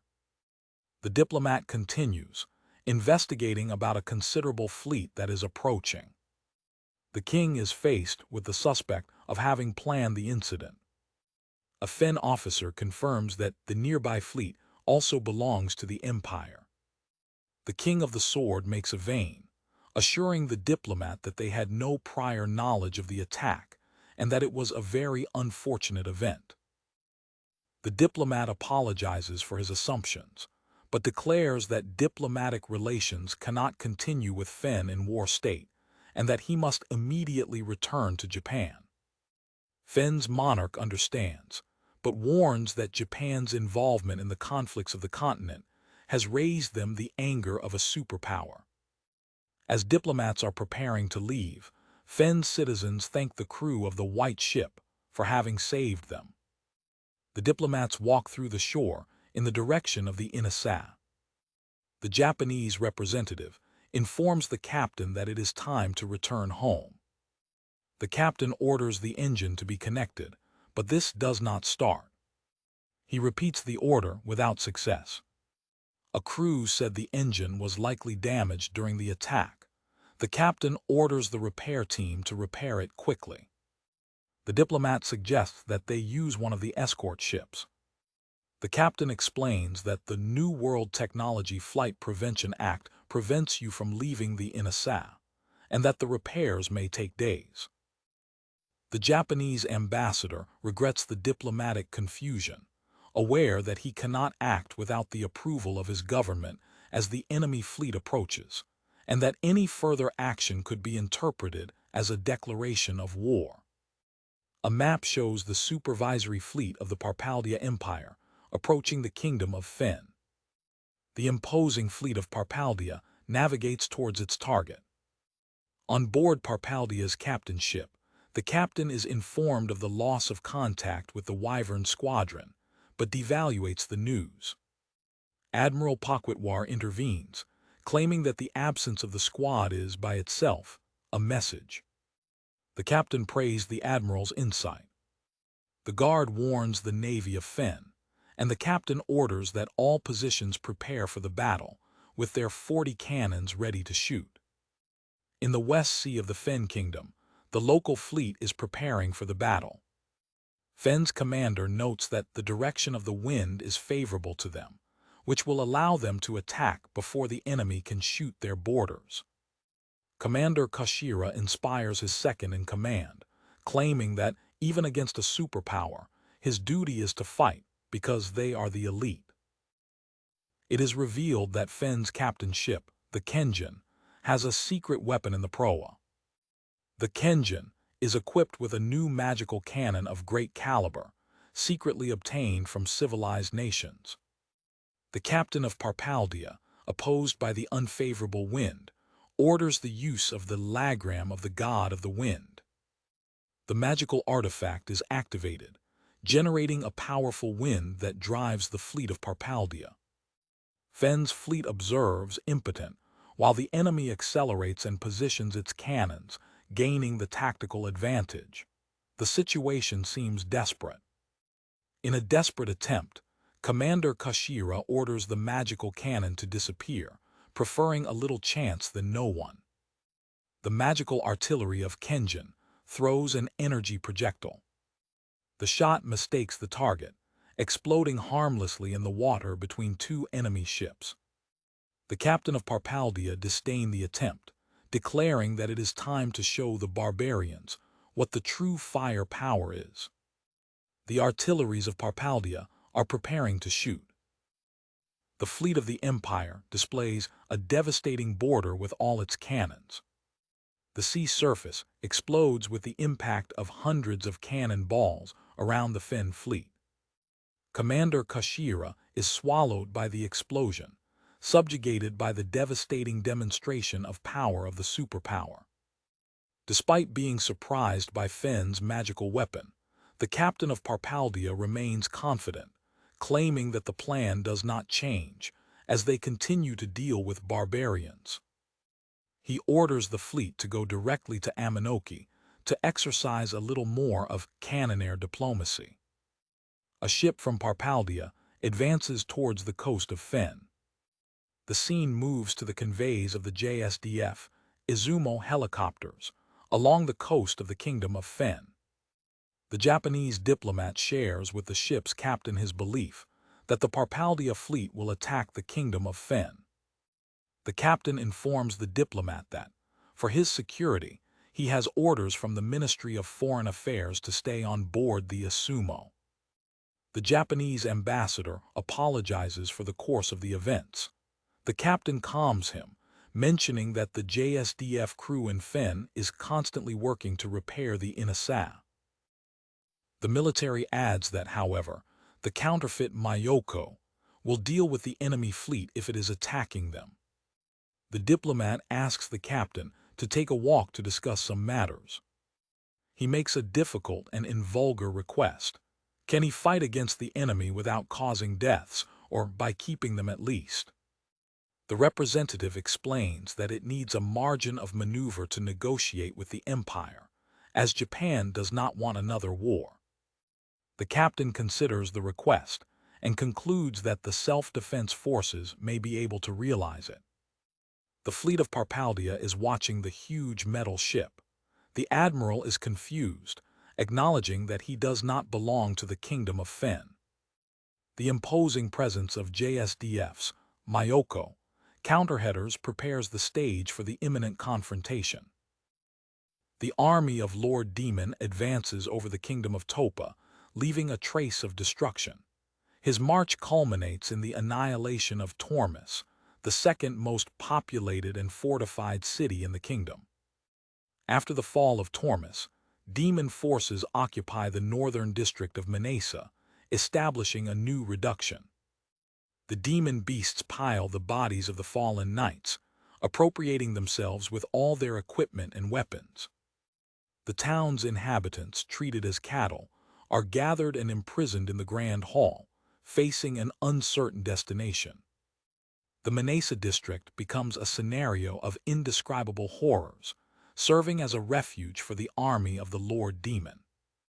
Without strength to oppose the devastating advance, the kingdom of Topa can only watch, impotently, the passage of time and the advance of the enemy. Meanwhile, on the coast of the Fen Kingdom, a new confrontation is developing. On the coast of Fen, a captain of the Parpalia fleet draws the attention of Admiral Quatoin to a ship of strange and unknown appearance on the horizon, the Japanese counterfeiter. The captain expressed his perplexity to the admiral, pointing to the unknown ship. Admiral Quatoin, equally shocked, wondered about the nature of that ship, never seen before. Despite finding the metal vessel intimidating, the captain of Parpalia underestimates its mobility and orders an immediate attack, using the lagram of the god of the wind artifacts to shake the vessel. Pressing the danger, the admiral tries in vain to interfere with the precipitated order of his subordinate. It is too late. For the surprise of the officers of Parpalia, the metal ship moves with an impressive speed and coordination long before the planned attack. The speed of the Japanese counterfeiter challenged all the expectations of the navy of Parpalia. The Japanese crew calculates the trajectory of the enemy cannons, confirming that all the shots failed. The ship accelerates to a top tactical position.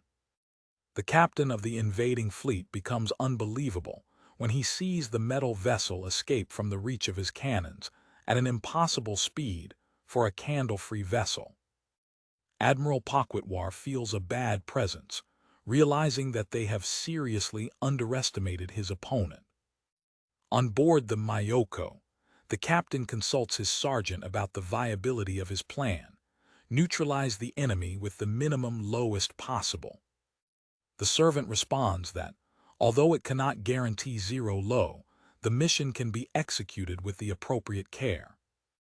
Another officer adds with confidence that immobilizing the enemy ships without dying them is a perfectly executable task.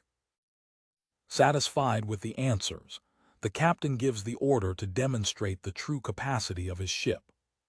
The main battery of the Japanese counterfeiter is activated and shoots with devastating precision against the Parpalia fleet. The first projectile reaches in full the master of one of the enemy ships, stalling it.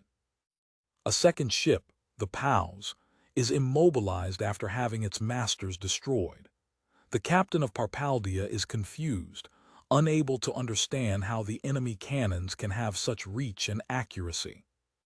In the midst of chaos, Admiral Quatoin perceives Japanese tactics.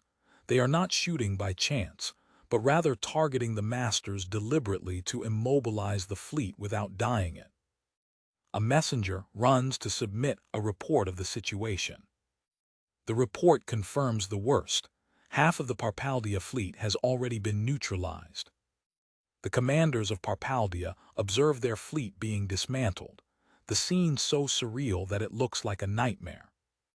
The battle ends with the entire supervisory fleet of the Parpalia Empire immobilized, its masters destroyed by the main battery of the Myoko. This confrontation, later known as the Open Sea Battle of Fen, enters history as the only naval battle with zero low, shocking the Empire-allied nations. The scene moves to Tokyo, Japan. At the embassy, the ambassador of the Kingdom of Topa receives an urgent letter from his country. He is shocked by reading the news of the Lord Demon's resurrection and the desperate request for military cooperation to Japan. Knowing that Parpalia has refused help, the ambassador immediately contacts the Ministry of Foreign Affairs of Japan, feeling the urgency to explain the severity of the threat of the Lord Demon. At a meeting at the Ministry of Foreign Affairs, a Japanese diplomat questioned the extent of the damage. The ambassador of Topa explains that, in addition to the territorial invasion, the demon army already occupies part of the fortified city of Tormus. He adds that the order of the knights of his kingdom is struggling, but the numerical disadvantage makes resistance almost impossible. The Japanese diplomat tries to understand the nature of the enemy, questioning whether the demonic beings are sensitive or intelligent beings. Horrored, the ambassador clarifies that this is not a conventional conflict. The Lord Demon and his hordes devour humans, and if they are not arrested, humanity will become their beef. The shocking revelation leaves Japanese diplomats without words. To worsen the situation, an assistant reveals that ancient records indicate that the demon army has already crossed the ocean in the past, leading the Japanese diplomat to the conclusion that his own country is also in danger. With the severity of the situation now clear, the Japanese representative assures the ambassador that they will give a response soon, but that they need time to deliberate. The officer of Topa agrees, asking for his help. Back to the Grand Salon in Tormus, the hope of finding survivors remains. Inside the hall, elves' prisoners shrink out of horror as the goblins approach, the fear of imminent death printed on their faces.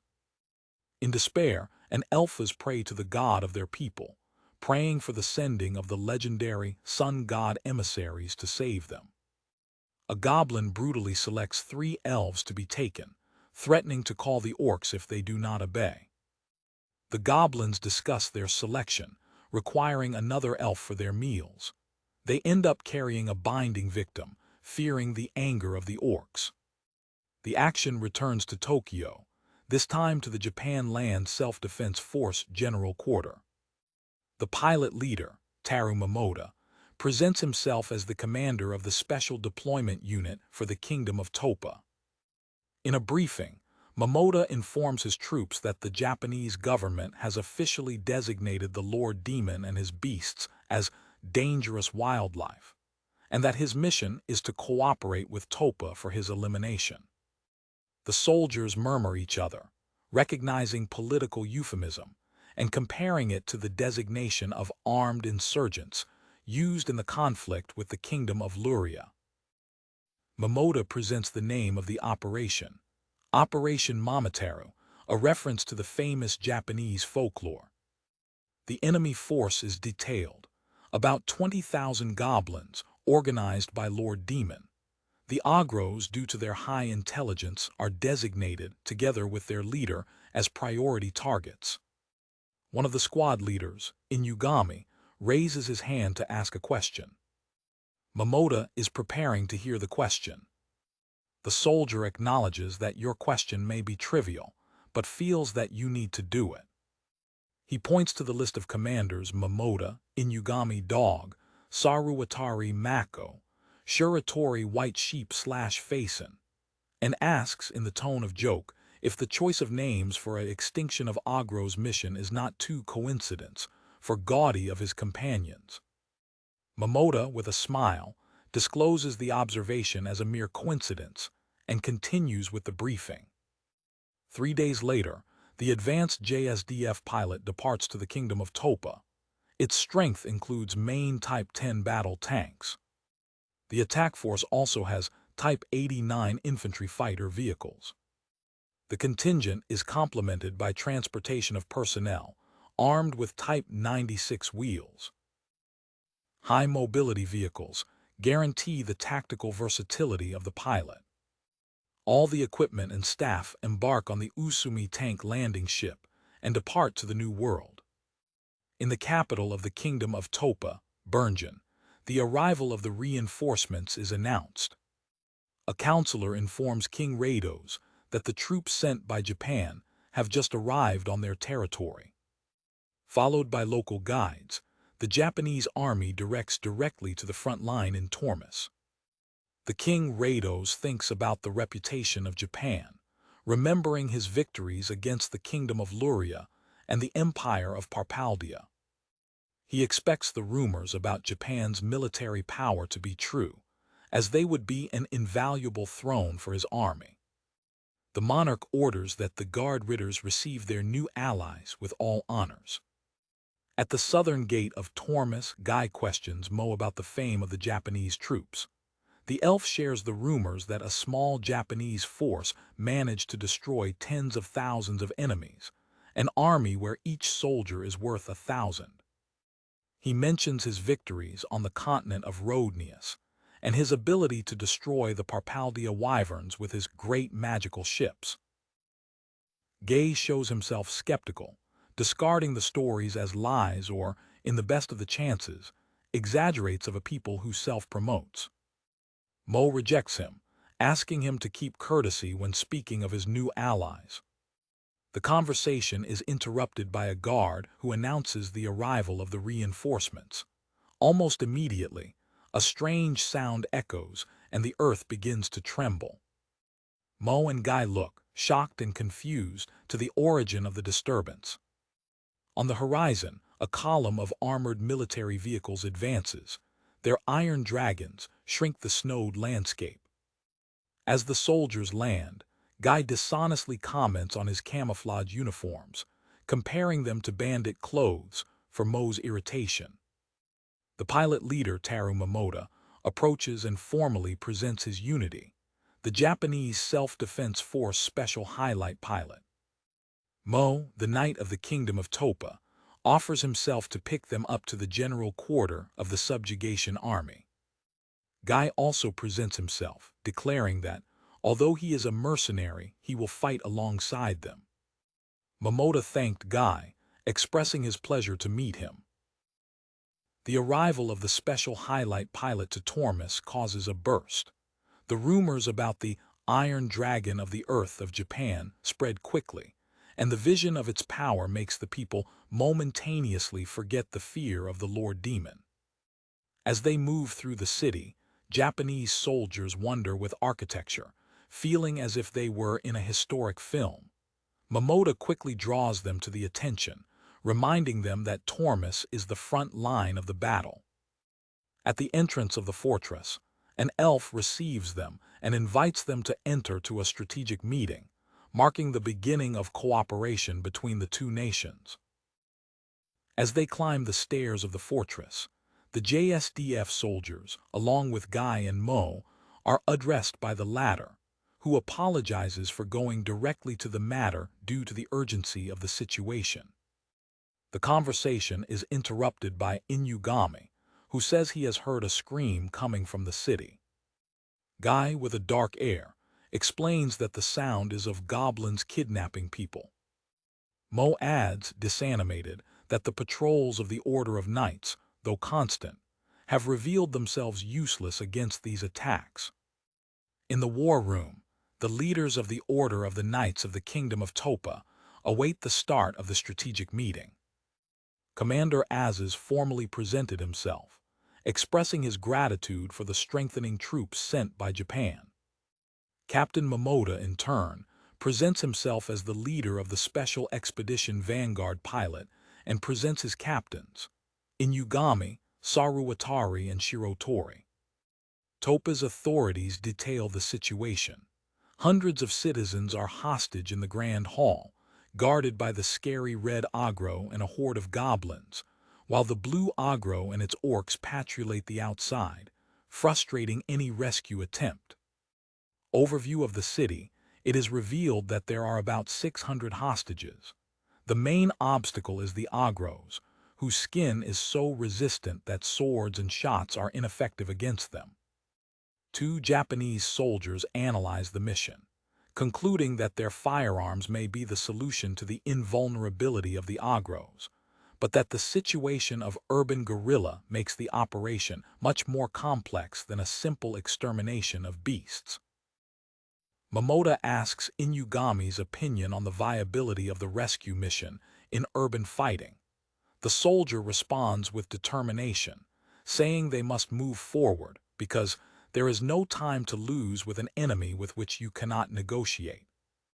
Momoda is headed to Az's and offers himself for his unity to take care of the Agros.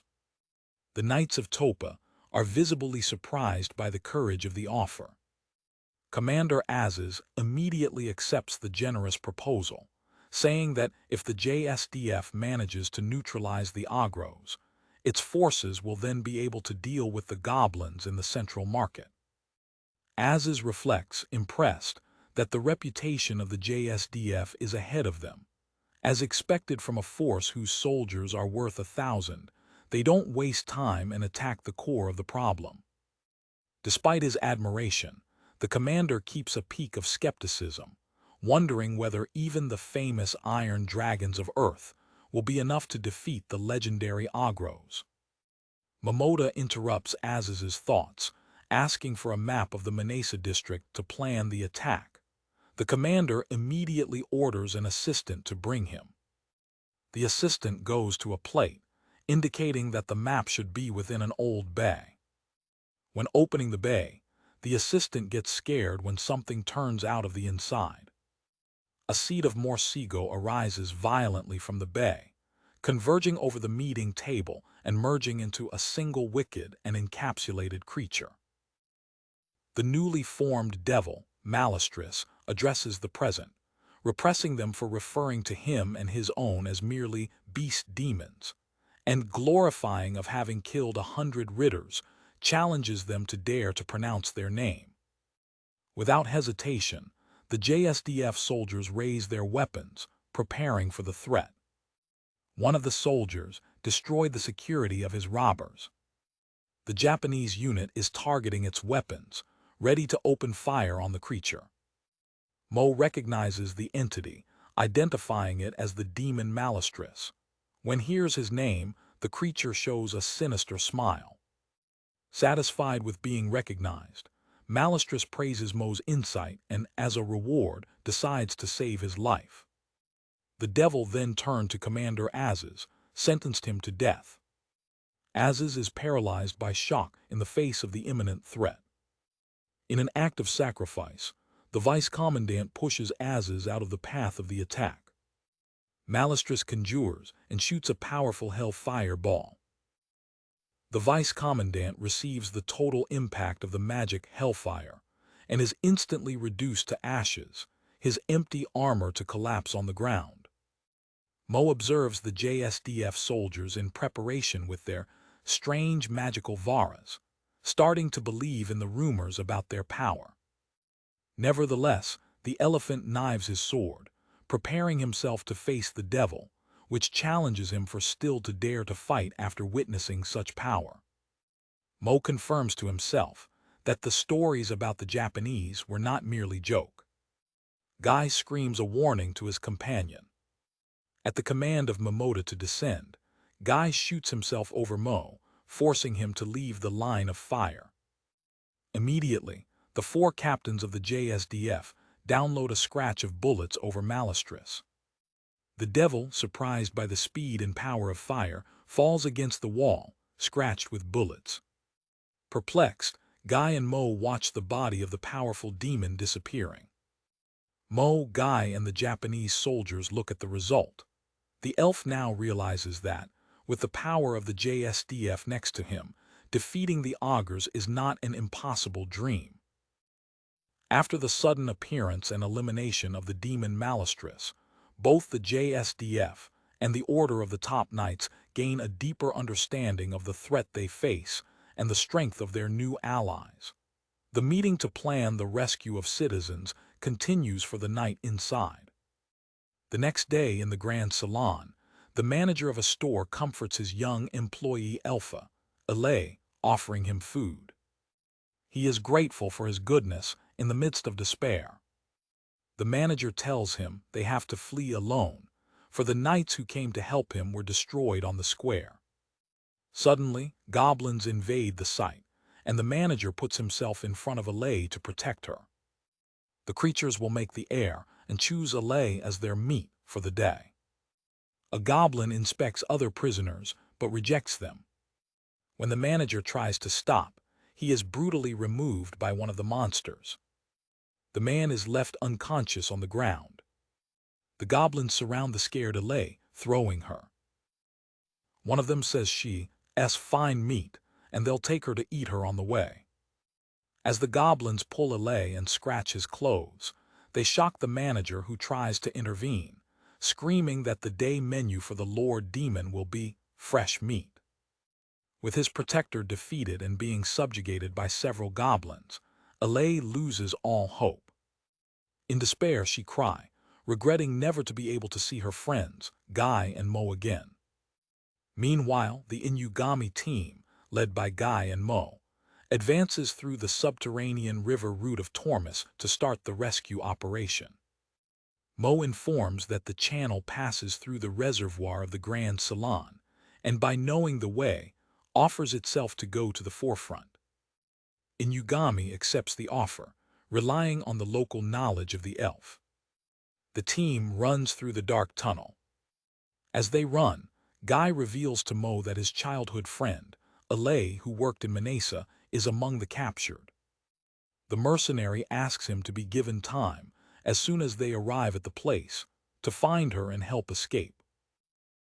Mo rejects his friend, reminding him that they are in a joint operation and cannot act on their own. Guy is disappointed with the strict response of his companion. Mo directs directly to Inugami, explaining that an important person for Guy may be hostage, and asks for a little time to confirm his state, leaving Guy embarrassed with the implication. Mo pushes his shameful friend, telling him to silence to not make the situation more embarrassing. Inugami agrees with the request, explaining that the mission already includes winning time to rescue as many people as possible, which should be enough for the search. Extremely grateful, Guy embraces Inugami, calling him a surprisingly good person and promising him a banquet at the end of the mission. The operation is coordinated. While the Inugami team infiltrates through the underground channels, the Shirotori team places its Type 89 infantry fighter vehicle in the designated location. Momota gives the order via radio to Saruwatari's team: attract the red Agro away from the Grand Hall. The team of Saruwatari confirms that it is approaching the square by a bowl. A soldier from the Saruwatari team is watching the target, the red Agro, guard on the square. The soldier is preparing a hand grenade. He throws the grenade, announcing the start of the operation.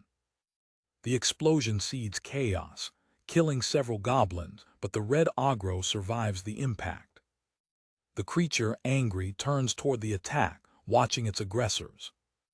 The Japanese soldiers deliberately position themselves at the end of the bowl. The anger of the red Agro intensifies when we see humans. The soldiers beat in withdrawal, and the Agro, falling into the trap, pursues them to the cries, promising to kill them for their courage. The soldiers encourage the monster to follow them, ensuring that he falls into the ambuscade. The team escapes at all the speed through the narrow street, with the red Agro on their heels, towards the place where the IFV is waiting for them. A soldier jumps over the ruins to not lose speed. The team reaches the armored vehicle and shelters behind it, entrusting the task to the IFV crew. Behind the vehicle, Saruwatari communicates to Shirotori's team that the Iska was successful and that the rest of the mission is in his hands. The red Agro runs through the street, facing the imposing blinded vehicle that blocks the road. The creature is stagnant, unbelievable, and shocked by recognizing the machine as an iron dragon of the earth. Agro's eyes are fixed on the vehicle's artillery and with an increasing fear recognize the emblem on his coat, the red sun, the flag of Japan. The IFV Type 89 artiller challenged the red Agro, questioning whether its sword-resistant skin would be able to repel a 35 projectile. With the target in the target, the order to shoot is given. With a smile of satisfaction, the artillery Shiratori confirms the success of the attack, observing the effectiveness of his weapon. The weapon of the red Agro, a mass craved with spines, falls impotently through the air. The mass reaches the ground with a dirty hole, signaling the defeat of your carrier. The inert body of the red Agro falls back, a silhouette without life in front of the imposing armored vehicle. Viewed from above, the body of the red Agro is on the street. His death by a direct impact of the 35mm cannon is confirmed.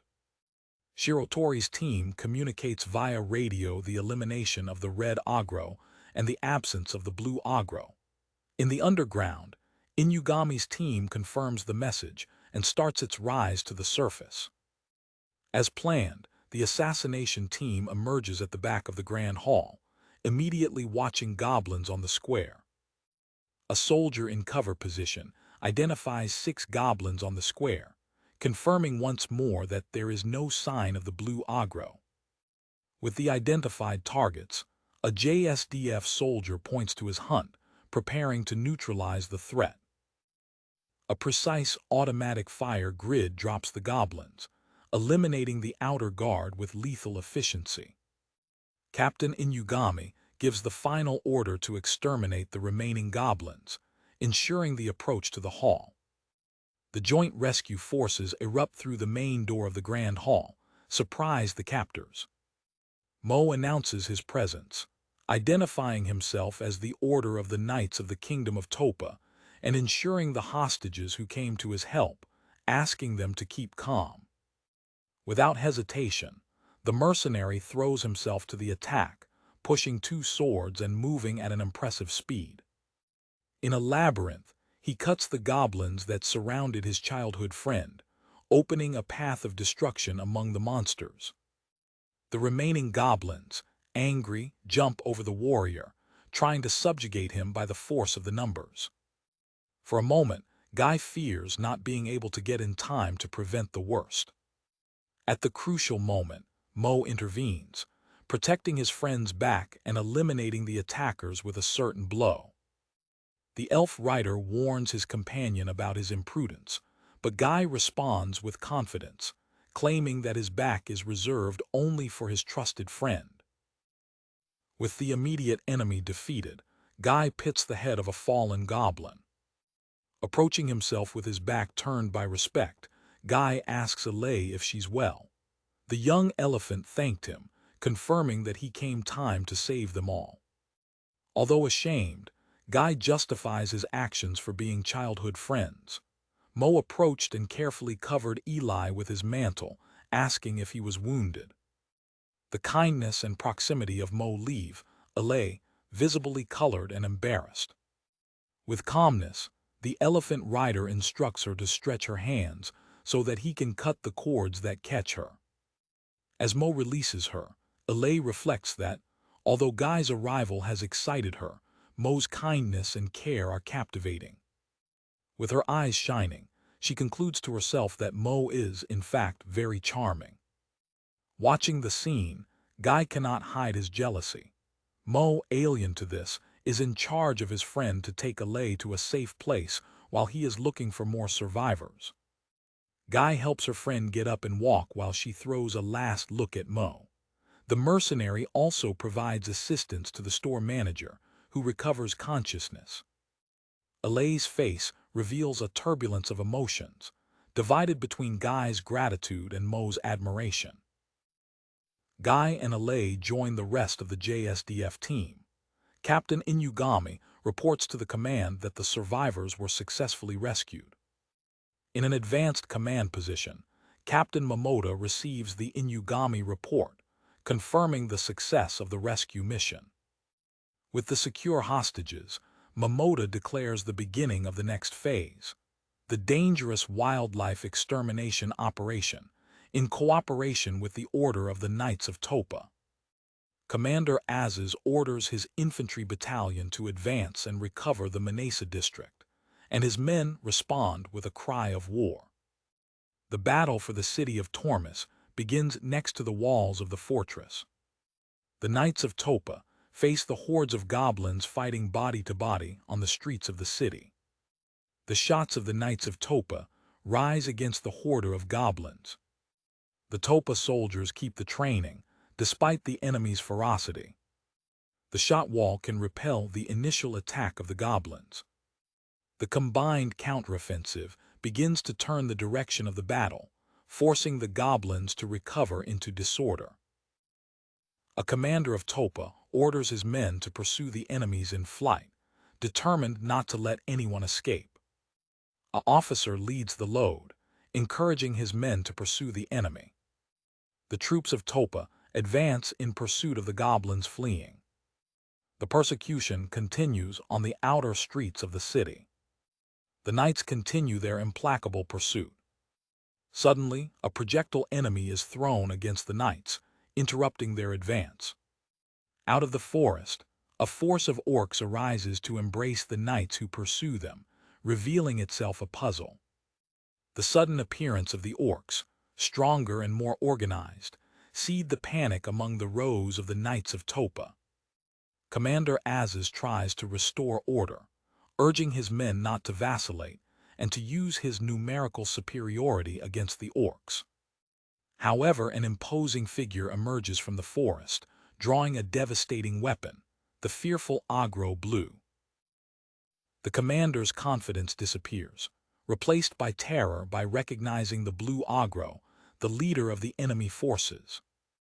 Back to the city, the forces of the Order of Knights fall into chaos, preventing the advance of the JSDF IFV. Saruwatari informs Shirotori that the appearance of the Blue Agro and its orcs has immersed the Order of Knights in chaos, blocking his way. The prospect of facing an Agro without the heavy fire support of his infantry fighter vehicle leaves Saruwatari visibly agitating.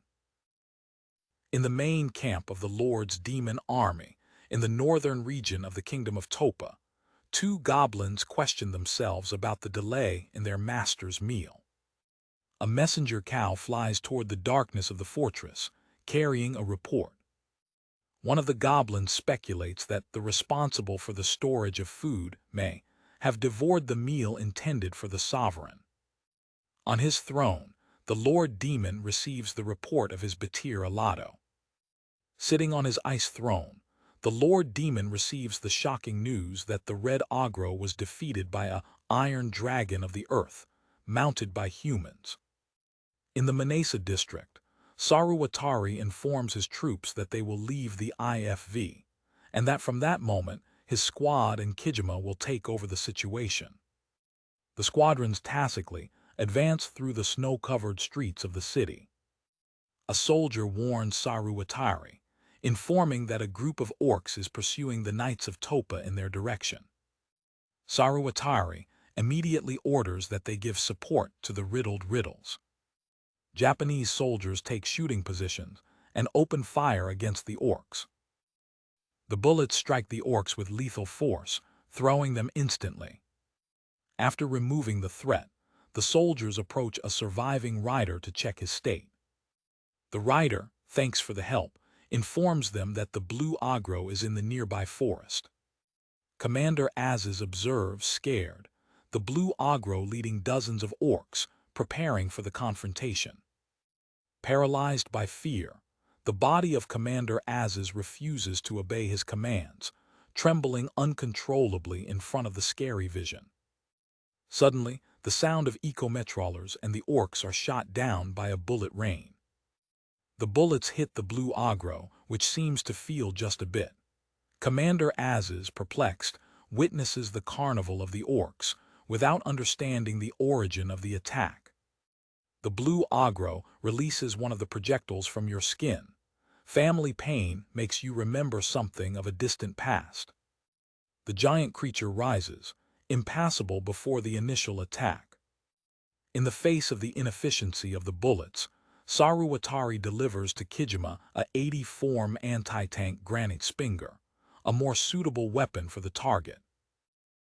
Kijima expresses his unbelief, questioning whether the monster is even a living being, since the 5.56 balls did not produce any effect. the blue Agro triumphantly rises over the bodies of the fallen knights, observing the battlefield. The creature recognizes the nature of the attack. It's not any magic, but the same technology used by the legendary Godson's missionaries.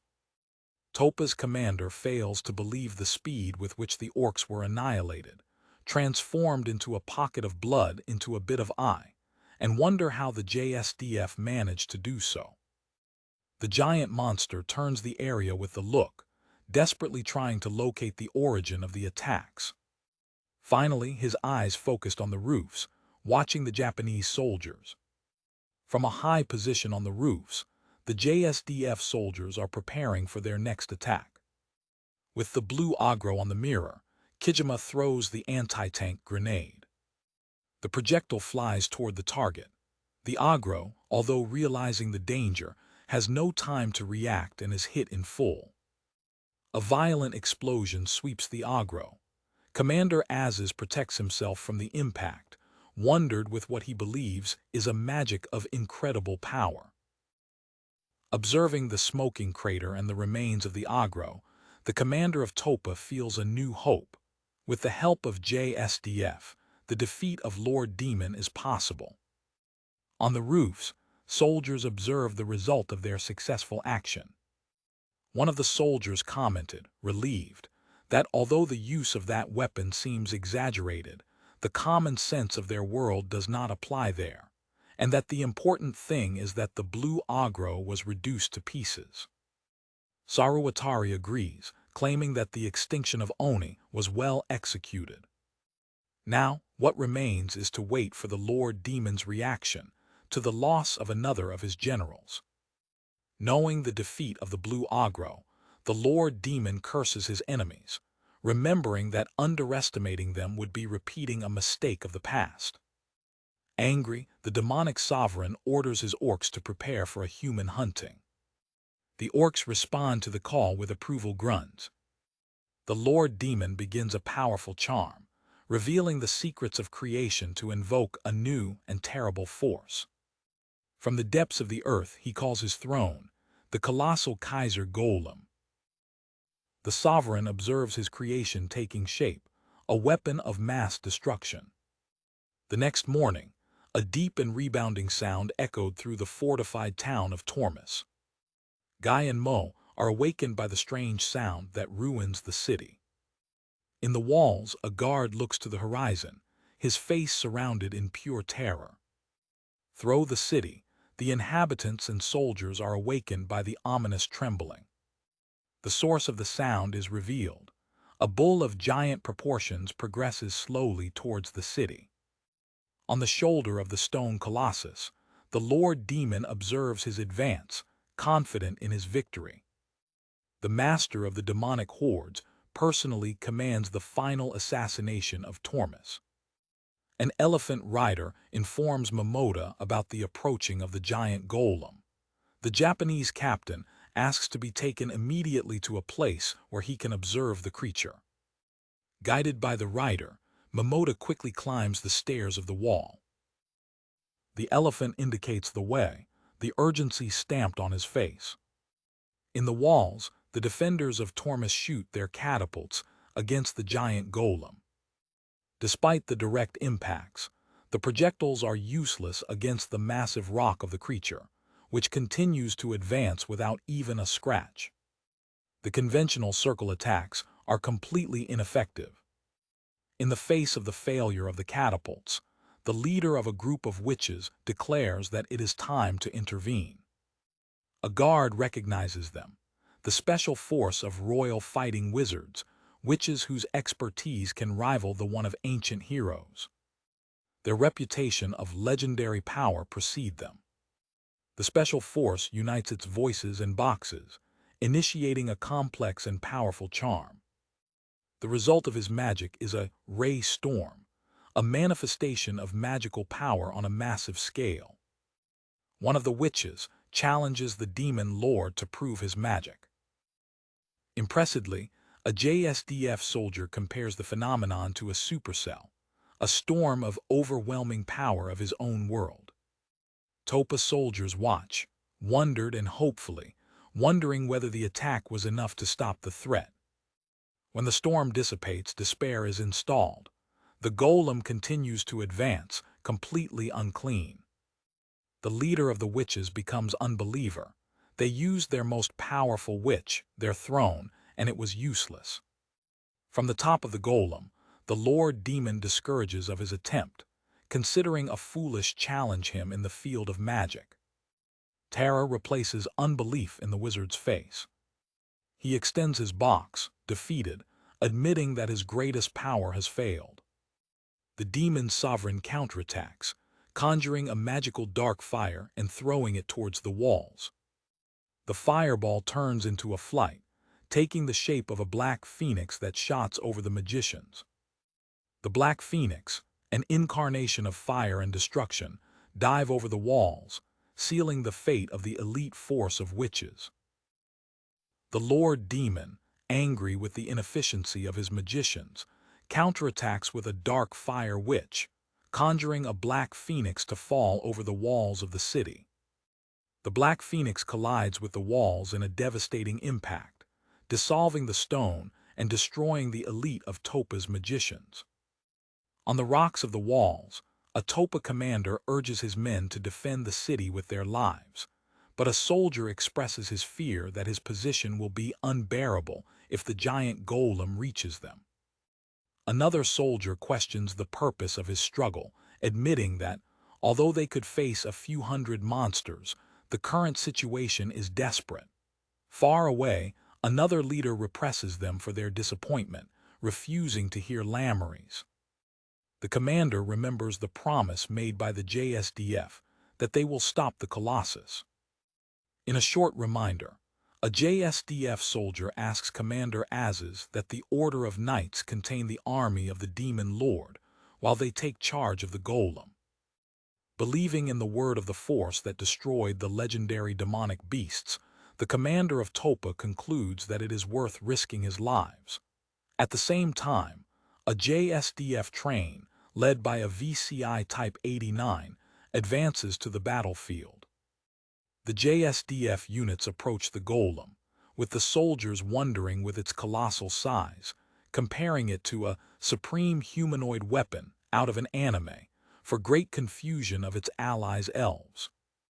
In the interior of the VCI, Captain Momota announces his intention to reach the goal in motion. The VCI shoots his cannon. The Lord Demon, presenting the imminent danger, jumps from the shoulder of the golem moments before the impact. The Demon Sovereign goes away in full air to avoid the projectile. The projectile touches the head of the golem accurately, resulting in a direct and devastating impact. A soldier praised Momota for a certain shot in his head. Despite having the head disintegrated, the golem continues to advance, to surprise and concern of the Japanese troops. At a safe distance, the Lord Demon reflects on the overwhelming power of the weapon, a power that humans shouldn't possess. Their look focuses on the VCI, and a sense of recognition begins to arise. A long-forgotten memory is awakened.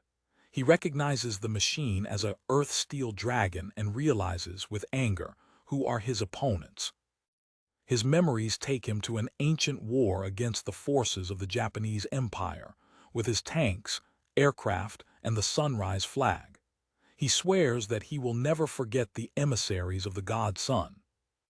The Lord Demon expresses his unbelief for the Sun God emissaries having reappeared in this era.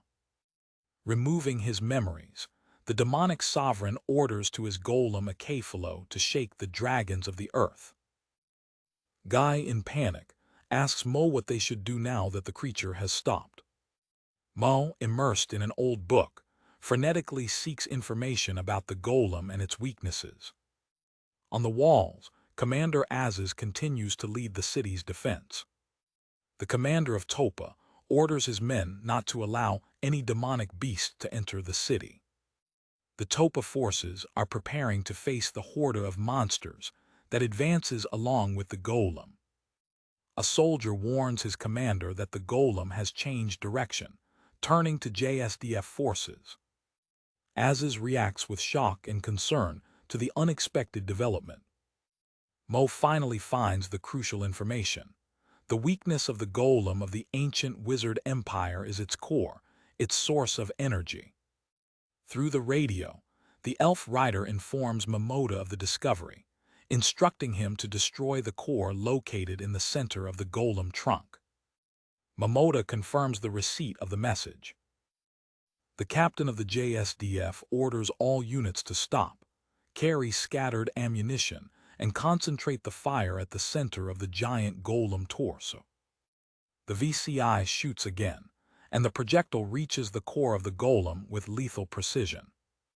The impact on its core causes the golem to disintegrate spectacularly, collapsing into a pile of waste to surprise all those present on the battlefield. Guy warns the Devil Lord to rise in heaven and warns Inugami. Immediately, a JSDF soldier displays a Terra-Air missile. The missile is launched from a military vehicle towards its air target. One of the soldiers shouted the target position to coordinate the attack. Another soldier smiled with confidence, revealing that he had already anticipated this moment and had the missile ready. The Lord Demon, captured by surprise, has little time to react before the missile hits him in a violent explosion. The missile explosion illuminates the sky. Attacked in full, the Lord Demon is designed to the ground by the force of the detonation. A Japanese soldier smiled with satisfaction for the success of the attack. The impact of the fall of the Lord Demon raises a cloud of snow and earth. The demon sovereign rises from the destruction, unclean but angry, betraying his enemies. Declaring that his patience is exhausted, Lord Demon is preparing to retaliate, but is interrupted by the order of a JSDF officer so that all units begin a total attack. Under a bullet rain, the Lord Demon is forced to use his magic exclusively to defend himself, for his great frustration. He realizes that his opponents will eventually turn his sheep against his master, the magical emperor. A JSDF blinded vehicle displays its heavy metrolator. The Lord Demon swears that he will not allow such dishonesty, even if it costs his life. The constant fire barrier begins to overload its magical defenses. The demon sovereign focuses his energy on a transformation. Their armor stumbles under the pressure of the power it releases. The JSDF soldiers and their elves allies watch, shocked, the transformation of their enemy. The Lord Demon emerges in a new form, more powerful and bestial, glowing with a golden aura. In his new form, the Lord Demon Rouge, ready to release his true power. Momoda orders another shot of the VCI. This time, the Lord Demon is able to raise a magical shield to block the projectile. Its expression is of concentration and effort willinging the magical barrier. The prophet collides with the magical shield. The barrier begins to give up and rush under the immense kinetic force of the projectile. The shield slides, and the projectile passes through it, continuing its journey towards the Lord Demon. Unable to react in time, the Lord Demon is decapitated by the VCI projectile. Guy and Mo are crazy, unbelievers with the sudden end of the battle. The Demon Lord's decapitated head falls in the snow, while his body disappears. A JSDF soldier reacts shocking in front of the scene. The deceased head of the Lord Demon fluts and turns to his winners with a sinister prophecy. Their destruction will not change the future, for the Wizard Empire will return, and they will regret if they make the Magic Emperor their enemy. With a maniac throat, the head of the Lord Demon disintegrates, putting an end to his existence. The Allied forces watch in silence the place where their enemy disappeared. Still prosecuting what they have just witnessed, Mo and Guy confirm each other that they have defeated the Lord Demon. The JSDF soldiers reflect on the last words of their enemy, concluding that, with the threat of the return of the Fairy Empire, their mission is far from having a happy end. One of the soldiers regrets with a breath the bureaucracy that will follow, predicting that filling the reports will be a hard task. Mo tells us that, on that day, the Lord Demon was eradicated by JSDF. With the death of the Demon Lord, his control over the demonic beasts is broken. To surprise Commander Az's, a soldier informs him that the monsters are regaining, most of them returning to the continent of Gramius. One day before JSDF's imminent return to Japan, life begins to return to normal. Guy tries to wake up a sleepy Mo, reminding him that they have a reservation in a store. He provokes his friend to spend the night reading, even after he has been promoted to the captain. Mo, sleepy, explains that his curiosity was awakened when the Lord Demon called JSDF, Godson's missionaries, leading him to investigate. Recovered, Mo returns the provocation, questioning the performance of Guy as the newly promoted Sir Knight. Guy acknowledges that the writer's work is demanding and formal, but that the salary compensates and offers to pay for the meal. The two friends walk calmly towards the shop. When they enter, they are received by the sound of a sin. Alay receives them with a radiant smile, announcing that everyone has already met. Guy and Mo discover a surprise party, organized by local friends and JSDF members, to celebrate Guy's nomination as a writer. Alay, apparently excited, congratulates Guy, and as a form of gratitude for having risked his life to save her, declares that from that moment he will be at his care. Alay's unexpected statement leaves Guy completely shocked and without words. Mo and a JSDF soldier watch the scene with an air of who knows what's going on. The guests of the party begin to provoke Agay, ashamed with the situation. The celebration continues in an atmosphere of joy and compassion. The final narrative reveals that the white field and the red circle of the Japanese flag are identical to the brass of the Godson emissaries. The story ends with the image of a book on the table of Mo, entitled The Last Chronicles of the Lord Demon. The scene moves to the rescue of Fen's naval battle, shortly before the eradication of Lord Demon, showing the damaged ships. In Parpalia's Third Office of Foreign Affairs, a high-level officer responds with unbelief to the news of the Eastern Fleet's defeat and the failure of Fen's subjugation. Angry, he requires that the reports of the battle be brought to him immediately. When reading the report, you get confused. Deceased masters, vessels unable to navigate but zero low.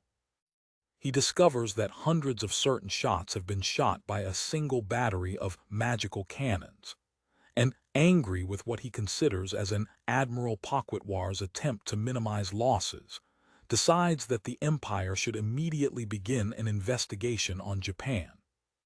In the midst of the crisis, he remembers another operation and anxiously asks about the state of the Altar subjugation expedition.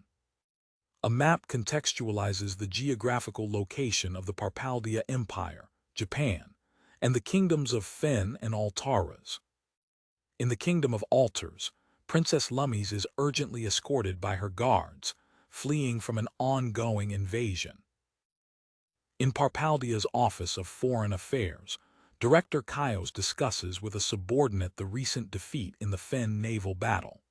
He argues that reporting the words of Admiral Quatoin as they were said would be seen only as incompetence, and that a thorough investigation is needed, as he suspects that one of the other superpowers in the area of civilization may be behind the events.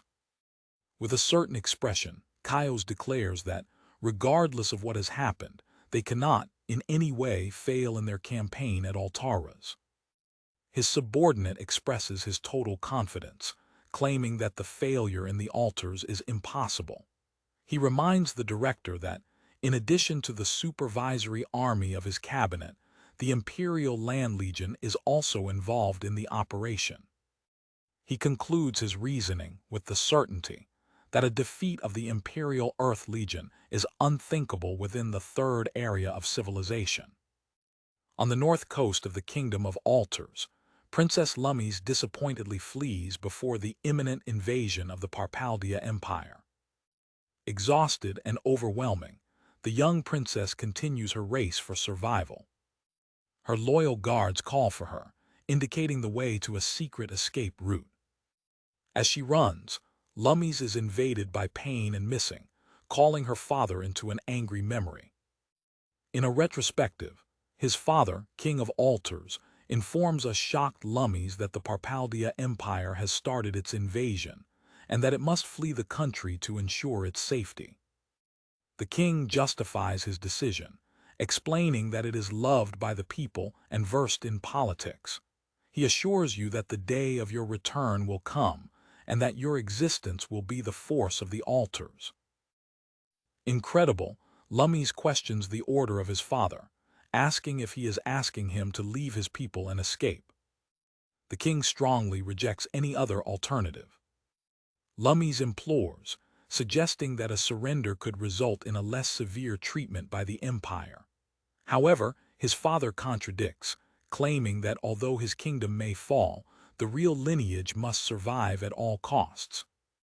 The monarch reflects that, although the empire was once reasonable despite its arrogance, the new and young emperor does not hide his ambition, not leaving them another option. Decided to fulfill his duty as king, he embraces his daughter and asks her to hear his last desire. Back to the present, a guard guides Princess Lummies to a ship hidden in a cave, explaining that the site, the reefs of the southwest of the Alaras, has already been a little bit of pirates. The princess apologizes to an old servant, promising to return, and this, in tears, says they will wait for her return.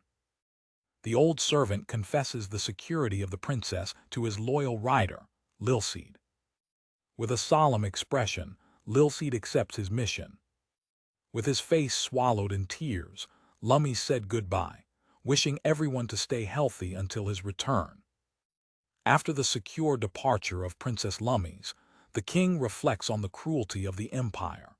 He regrets that if the real lineage ended, he would not be able to face his ancestors, and considers that the empire has become a terrible monster that makes absurd demands under the pretext of negotiations.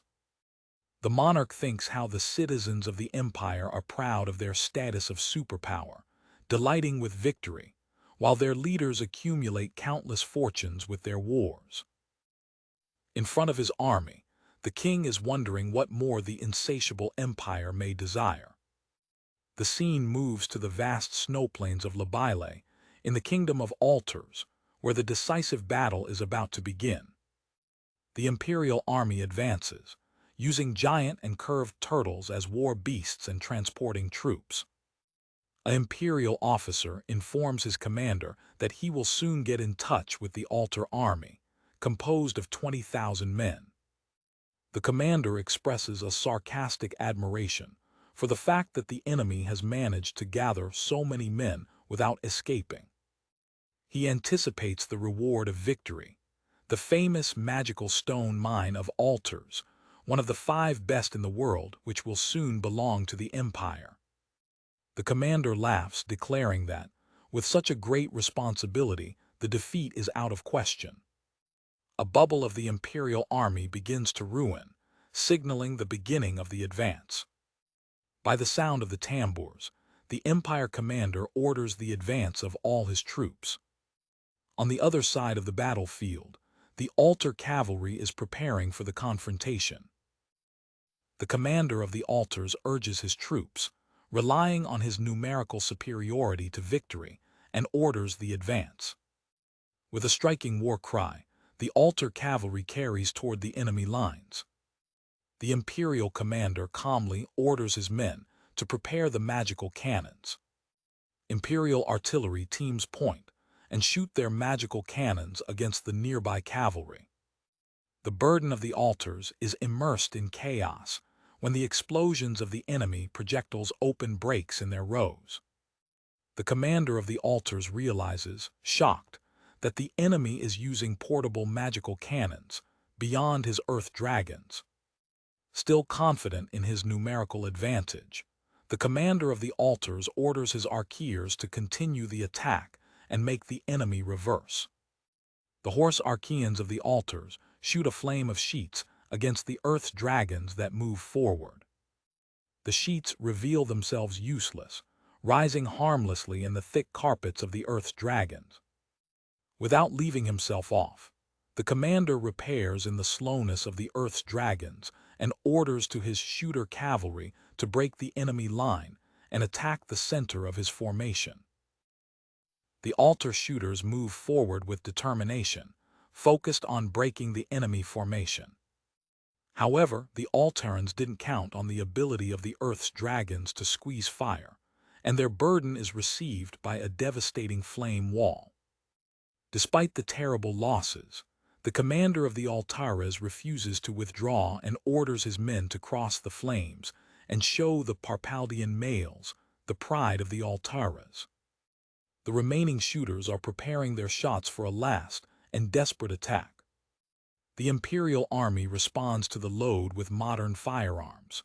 In front of the most advanced weapons of the third area of civilization and the Earth's dragons, the Altar Army, equipped with swords and shots, is completely destroyed. The battle lasts 3 days and ends with the fall of the capital and the execution of the royal family. Meanwhile, in the North Sea of the continent of Rhodnius, the ship carrying Princess Lummies continues its journey. On board the ship, Princess Lummies helps in the kitchen. When a servant asks you to leave these tasks for them, she responds that everyone has made an effort to ensure their escape and that this is their way to contribute. Lummies then asks his rider, Lilseed, if they intend to catch in a port of the kingdom of Louria. Lilseed explains his situation on a map. They use the Lagras of the wind god to reach the coast of the continent of Rhodnius, but Louria is in tumult and aligned with the Parpalia Empire, which makes it dangerous to seek refuge there. Lilseed concludes that the best option is to navigate to a port of Quatoin and seek asylum. Lummies expressed concerns, noting that although Quatoin is a peaceful country, welcoming them could compromise their relationship with the Empire. Lilseed explains that that's why they're covered with a group of artists traveling on a merchant ship. Lilseed adds that, to defend themselves, they brought true arms mixed with the false stage adhesions. The captain of the ship approaches Lilseed and informs her that pirates have been observed. Lilseed realizes that her hurry and disguised departure revealed a mistake and orders the princess to hide in her cabin. Lilseed orders everyone to prepare for the battle as the crew rushes to defend the ship. The pirates, when they notice that the ship is not a common merchant and is equipped with a military device, the Tears of the Wind God, anticipate the discovery of a great treasure. The captain pirate orders his men to prepare for the attack. The battle begins and the pirates are surprised by the expertise of the ship's defenders, who return their flags with accuracy. The pirate captain, realizing that he has found a valuable prison, orders the use of flags of fire and poison. Meanwhile, a soldier warns Lilseed that using the lights of the wind god at all the speed will exhaust her reserves of magical stones, but she ignores the warning. Suddenly, the darker noise of a helicopter echoes in the sky, shocking everyone. The princess goes to the conveys to see what's going on, and Lilseed runs to her side, insisting for her to return inside.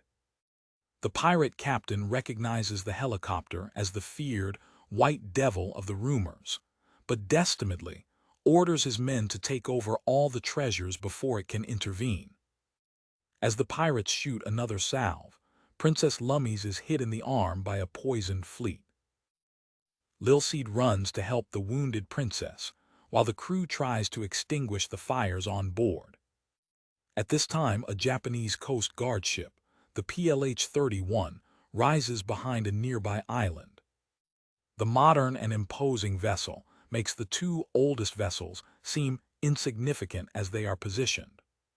The pirates are scared by the vision of the massive ship, which call White Devil, a fortress floating in the sea. Through an elevator, The Japan Coast Guard identifies itself and orders the pirate ship to stop immediately.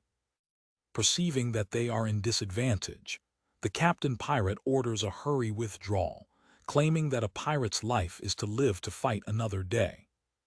The pirate captain regrets his bad luck as his vessel escapes. As the pirates flee, the captain of the merchant ship wonders whether they are saved or face a new danger. Weakened, Princess Lummies asks Lilseed to stop the ship, remembering that her father told her that Japan is a fair country that saved Quatoin from the invasion of Louria. The Coastal Guard ship approaches the merchant ship. A Coastal Guard officer asks if there are wounds resulting from the pirate attack. Lilseed, concentrated on the unconscious princess, does not respond. The captain of the ship, when examining the princess, realizes that she was hit by a poisoned fleet. The Coast Guard officer asks if he can identify the poison. The captain confirms that the pirates used sarin de Louria. Recognizing the symptoms of sarin poisoning, Japanese authorities report the need for an emergency transport to the JSDF hospital in Quatoin. Lilseed asks for her to be brought together with the princess. A helicopter carries the princess and her rider through the sky toward the hospital, ending the chapter. In a hospital in Tokyo, two diplomats discuss the health status of the rescued princess. She was transferred from a campaign hospital in Quatoin to more advanced facilities. Her condition is stagnating, but her accompanying refuses to reveal her identities until the princess wakes up, leaving the officers to consider what a figure of the royalties would do on a merchant ship. In a hospital room, Princess Lummies finally recovers consciousness. On his side, his loyal rider, Lilseed, sleeps exhausted on a chair. The princess quietly rises out of bed, her dropped legs touching the cold floor. Distant from the bed, the young monarch goes to the window, attracted by the light of the day. Through the glass, Lummies contemplates, shocked, an unknown urban landscape filled with impressive heavens. Their perplexity increases by observing the strange devices in the room, such as a microwave and a TV, objects completely alien to their reality. Dominated by confusion, the princess asks herself in low voice where she is and what kind of strange place it is. Lilseed wakes up overwhelmed, feeling the absence of the princess in bed. When she sees her protected standing, the rider reacts instinctively. In a fast movement, Lilseed runs towards Lummies, screaming his title. The rider takes the princess to the neck, repenting her for suddenly rising and declaring that she will immediately call a doctor. Back to bed, Lummies holds the hand of his protector.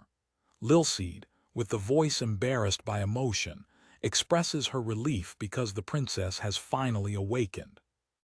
Lummies embraces her rider, confessing that, despite being awake in a strange and distant country, Lilseed's presence was the anchor that prevented her from losing reason. Recovered from the initial shock, the princess asks her faithful companion to tell her everything that has happened since the pirate attack.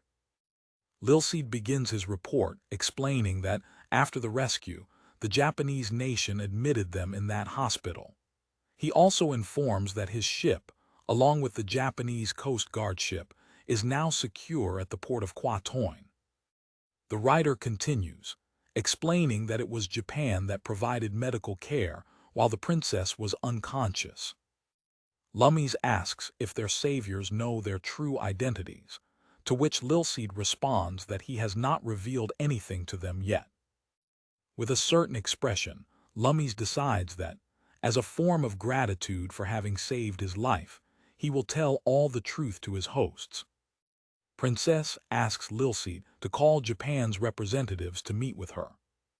Shortly afterwards, the two former diplomats, accompanied by an executive, enter the room to meet with the princess. The Japanese executive named Nakai is headed to Lilseed, which seems exhausted. Nakai guides the knight out of the room so that the princess and the diplomats can talk in private. In the corridor, Lilseed's stomach snores of hunger, for his pregnancy. With a comprehensive smile, Nakai offers himself to take the rider to the bathroom and provide her a meal, recognizing the tiredness of being always alert. Shameful but grateful, Lilseed accepts the kind offer. In the corridor, a word exchange leads to a comic misunderstanding. When Nakai suggests that they talk after cleaning the body, Lilseed interprets it as an indecent proposal, and to protect the princess, Honor offers himself in his place. Nakai, shocked, rushed to clarify that he was only referring to a refreshing bath. While the princess met with the diplomats, Lilseed is taken to a room where she is served a traditional Japanese meal. The rider, who once had sworn to resist all the temptations, delighted with the food. A delicious meal and a cup of frozen beer are enough to break your determination. The rider admits to herself that he quickly succeeded in the pleasures offered by Japan. Alcohol quickly rises to her head, and, in a dramatic gesture, Lilseed throws himself to the ground, praying a confused Nakai to kill her instead of continuing to play with her, swearing that she will never reveal her secrets. Days later, the princess and her knight's asylum request is accepted by the Japanese government. Both are seen to experience modern clothes, preparing for their new life. Nakai explains the details of her asylum. Princess Lummies will assume the identity of a transferred college student from Quatoin, while Lilseed will be her legal guardian. Already dressed in their new clothes, the two praise each other. Lilseed now, in fact, comments that the princess is stunning, while Lummies praises how well the new costume is based on her rider. They are delivered a student ID card to Lummies, solidifying their new identity. With a gesture of deep respect, the two thank Nakai and the Japanese government for everything they did for them. Lilseed takes advantage of the opportunity to ask Nakai if there is any news about the situation in his kingdom, Alaras. The executive responds with regret that your country is still collecting information. Lummies intervenes, telling Lilseed not to make irrational orders. She says that this is the time for them to establish their bases in Japan, and that once stabilized, their options to act will increase. One of the diplomats informed them that the car arrived and that, to help them adapt, they will take them to a tour to observe everyday life in Japan. On board a modern car, Lummies observes the fascinated Tokyo landscape as he begins his new life as an exiled and student transferred from another world. In a smoking area, one of the youngest diplomats commented with his superior, Yanagita, his apparent compassion for humanitarian reasons, admitting that he hoped he would defend the deportation of both. Yanagita responds calmly, remembering that the self-defense forces have already come into confrontation with the army of the Parpalia Empire on the coast of Fen. With a metaphor, he explains that the fire of the conflict is already burning and that they are just spreading the arms. He concludes that since the conflict is the same, it is more rational to bring it close to Japan, where it becomes easier to manage and control. Yanagita reflects that when you arrive at the right time, having the princess under your protection will give you a lot of diplomatic cards to play. Lower, Lummies and Lilseed walk, unconscious of the complex political ceiling in which they find themselves. In the evening, next to the Arcoiris Bridge, the two watch the illuminated city. Lummies comments that, although it is said that Japan does not use magic, the view is so stunning that it seems that the stars descend over the city. The princess is amazed by the so-called civilization of machines. She recognizes this advanced technology as something that was supposed to be exclusive of Mu's country. A new hope is born in your heart. If you manage to master these knowledge in Japan, you may be able to save the altars. A few days later, the scene shows a modern apartment building. Lummies and Lilseed enter their new apartment, a Japanese-style furnished space. The princess commented, surprised, how small the houses in Japan are. Her writer responds that space is enough for both and that, to adapt, her height will have to learn the perception of a plebeian. Lummies corrected her gently, insisting that, from that moment, she is just a college student and should be treated by her name. Lilseed is apparently ashamed with the request, without knowing how to react. With some hesitation, the knight arrives, gaining the name Lummies and reaffirming her promise to protect her. The princess smiles, satisfied, and tells her protector that she fully trusts her. When Lummies announces he's going to take a shower, Lilseed gets in panic, remembering his own overwhelming experience, and tries to stop her, fearing that the shower will dominate her too. The narrative changes scenario, showing a train station in Quatoin, where an important diplomatic meeting takes place. A map contextualizes the situation. The Conference of the Great Eastern Countries gathers in Quatoin all the nations that have been subjected to unequal treaties by the Parpalia Empire. The representative of the Kingdom of Mao is present at the conference.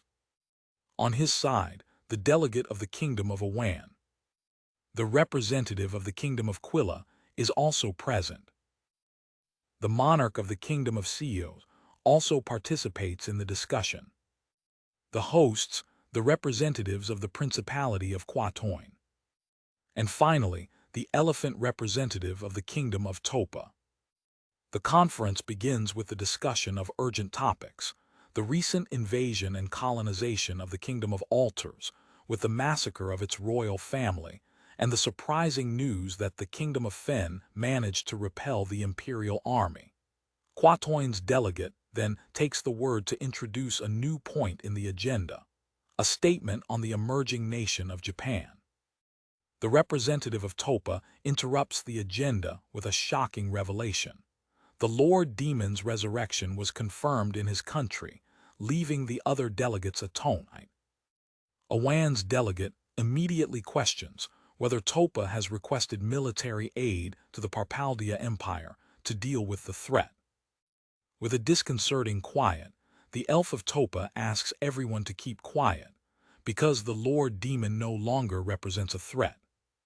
His statement is received with a crown of unbelief by the other leaders. The representative of Topa clarifies, the Lord Demon was not sealed, but defeated, and the responsible for this was the country of Japan, with whom its nation recently established diplomatic relations. The delegate of Awan, unbeliever, repeats the words, not sealed but defeated. The elf of Topa confirms with a confident smile, reiterating that the Japanese self-defense forces were responsible for the eradication of the demonic sovereign. Mao's representative questions whether this does not make Japan a formidable and dangerous military nation. The king of Seos expresses his skepticism, claiming that although they know of Japan's victory over Louria, they have never witnessed their military power and find the story difficult to believe.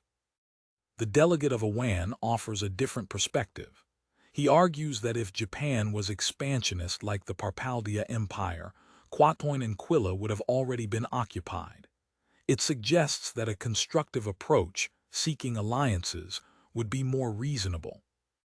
Quatoin's leader agrees, saying that his country has managed to prosper thanks to his trust relationship with Japan, and expresses the hope that the other nations of the Great East will follow the same path.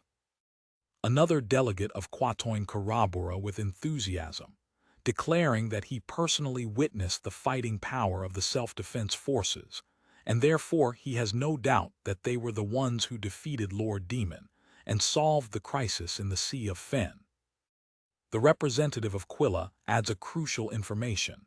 Its kingdom exports crude oil to Japan, and the only other buyer interested in this goods is the country of Mu, of the second area of civilization. She launches a conjecture that disrupts the room. What if Japan and Mu have the same level of civilization? The implication of this idea leaves the leaders in shock. If it is true, Japan would be stronger than the Parpalia Empire.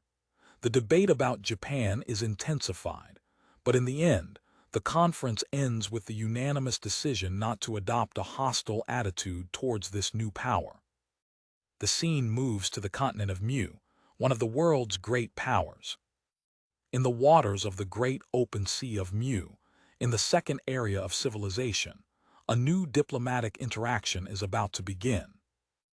A Japan Coast Guard ship, the PLH-32 Akitsushima, is approaching the coast. On board, Japanese diplomats contemplate their arrival in a country that, like their own, has prospered through technology and not magic, marking the beginning of a new and crucial chapter in the international relations of this world. In the country of Mu, a nation with technology that returns to the early 20th century, the technical officer Myris takes a taxi. On board the vehicle, he instructs the driver to take him to the Ainang Air Force Base. During the journey, Myris, identified as a technical officer, takes advantage of reading the morning news in the newspaper. A biplane, representative of Mu's aeronautical technology, flies over the sky on the way to the air base. When arriving at the base, Myris is presented by a superior to two men as the best technical officer of the army, despite his youth, and formally fulfills them. In a meeting room, the senior of Myris explains that his mission will not be military, but diplomatic, to evaluate the technological level of an emerging country. Myris questions whether it is the Gra Valka's empire, but the official reveals that the country in question is Japan, a name unknown to him. The technical officer vaguely remembers that Japan has been involved in the defeat of the expansionist ambitions of the Kingdom of Louria, but admits that his knowledge of the nation is limited. His superior praises him for being well-informed, and adds that Japan recently sent a ship to establish diplomatic relations. It is shown a photo of a Japanese ship, identified as PLH-32 Mikasa.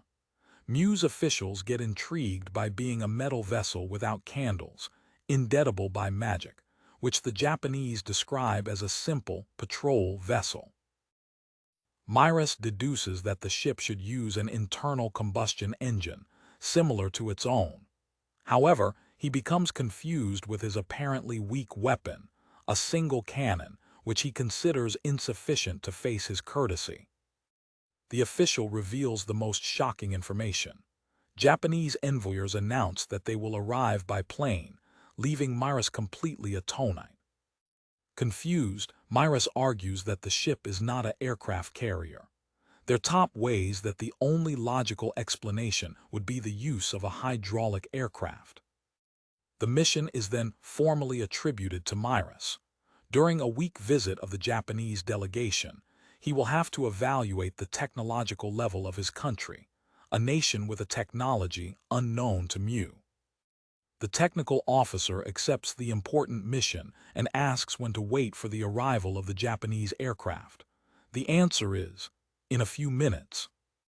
In the sky, a modern helicopter emerges, a vision that leaves Myris completely scattered and bacchiabrato. In a shock state, he asks himself what kind of machine it is and how it is able to pair in the air, remembering ancient theories that his civilization has never been able to put into practice. After the landing of the aircraft, Myris approaches, still processing the technology he has before him. Two Japanese diplomats, elegantly dressed in fact, descend from the helicopter. Regarding himself not to look embarrassed, Myris welcomes diplomats to the country of Mu, presenting himself as his guide during his stay. The diplomats present themselves as Misono and Siki, from the Ministry of Foreign Affairs of Japan, expressing their enthusiasm for the visit. Myris begins the guided visit, explaining that the Ainang Air Base serves both civil and military aircraft, functioning as an open airport. With pride, the host points to a biplane parked nearby, describing him as his most advanced hunting, the Marin, hoping to impress his guests. For their surprise, Japanese diplomats react with a fun smile, describing the plane as a beautiful antiquity, and commenting that they didn't see a radial engine like that outside a museum. Myrus is confused. Although it got a reaction, its most advanced technology was called antiquity. He realizes that he needs to investigate more in depth. Curiously, the technical officer asks what kind of internal combustion engine the Japanese aircraft uses. Seki explains that the helicopter does not use pistons, but a turbine engine, a term that Myrus had never heard. Misono, taking advantage of the opportunity, offers Myrus a brochure as a reminder of his visit to the airport. As the book follows, Myrus' expression changes from curiosity to absolute shock. The picture on the brochure shows a modern jet hunt. Myrus gets stupid with the absence of helicopter and wonder how such a plane can fly. My officer asks if it is prudent to reveal a military secret in such an open way. Misono calmly answers that jots are public knowledge in Japan and that anyone can buy a book about them. Even recovering from the shock that such technology is not a state secret, Myrus hesitantly asks what speed the aircraft can reach. Misono replies randomly, a little more than Mach 2.5. The term Mach is completely unknown to Myrus. The Japanese diplomat clarifies that Mach 1 is the speed of sound, which means that Mach 2.5 is approximately 3000 km/h. Myrus mentally compares this value to the 380 km/h of his Marin Hunt and is amazed with the type of engine capable of such a proceeding. Myrus reflects with a nervous smile that the current technology of your country does not even approach the speed of sound, the more it exceeds. Despite the cultural breakthrough, Myrus invites diplomats to enter a car to start the guided visit. The three men travel in a retro-style car. The guide notes that your guests do not show any surprises regarding the car. The diplomats, interviewed with a small rectangular device, comment that Mew has a retro air, similar to the 1920s, and that they are taking many photographs to document everything. Although he does not understand the term, retro, Myrus interprets it as a praise, as visitors seem to be enjoying the experience, and his confidence in the rest of the visit increases. The committee reaches the military port of Mew Street in Kyoto, where an imposing, courageous man is attracted, glowing under the sun. The vision of the warship enthusiasm Seki, who exclaims that the courageous are the romance of any man. Myrus is pleased that he has finally received a positive reaction and thinks, proudly, on the last generation warship of his country. Your satisfaction is short. Misono says he's impressed because the ship is almost an exact replica of Mikasa, leaving Myrus confused. Asked by Myrus, the diplomat explains that the Mikasa is a Japanese crocodile built almost a century ago, and that, today, it is just a ship museum and a tourist attraction. Seki adds that, for the Japanese patterns, courages are practically useless and a waste of money, although he admits that they are impressive to see. Myrus is even more confused with the apparent contradiction. The mind of the technical officer is in the shadow. If the technology of a century ago is considered obsolete by the Japanese, then your slightly armed patrol is actually your best ship.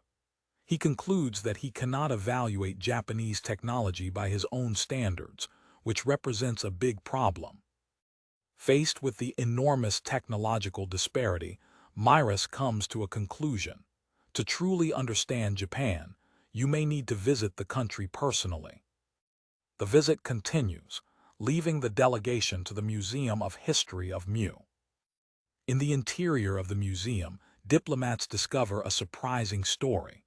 Over 12,000 years ago, not only Mew, but also the Atlantic civilization, were transported to this world through a great continental transfer. Myrus shows them an ancient globe, representing the world from which their civilization originated. To the surprise of the diplomats, they immediately recognize the globe as a representation of the planet Earth.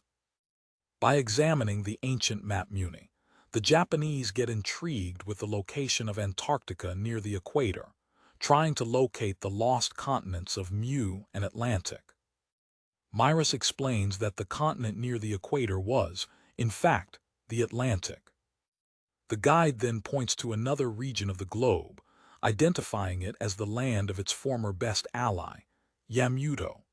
The diplomats recognize the location as Japan and associate the name with Yamato.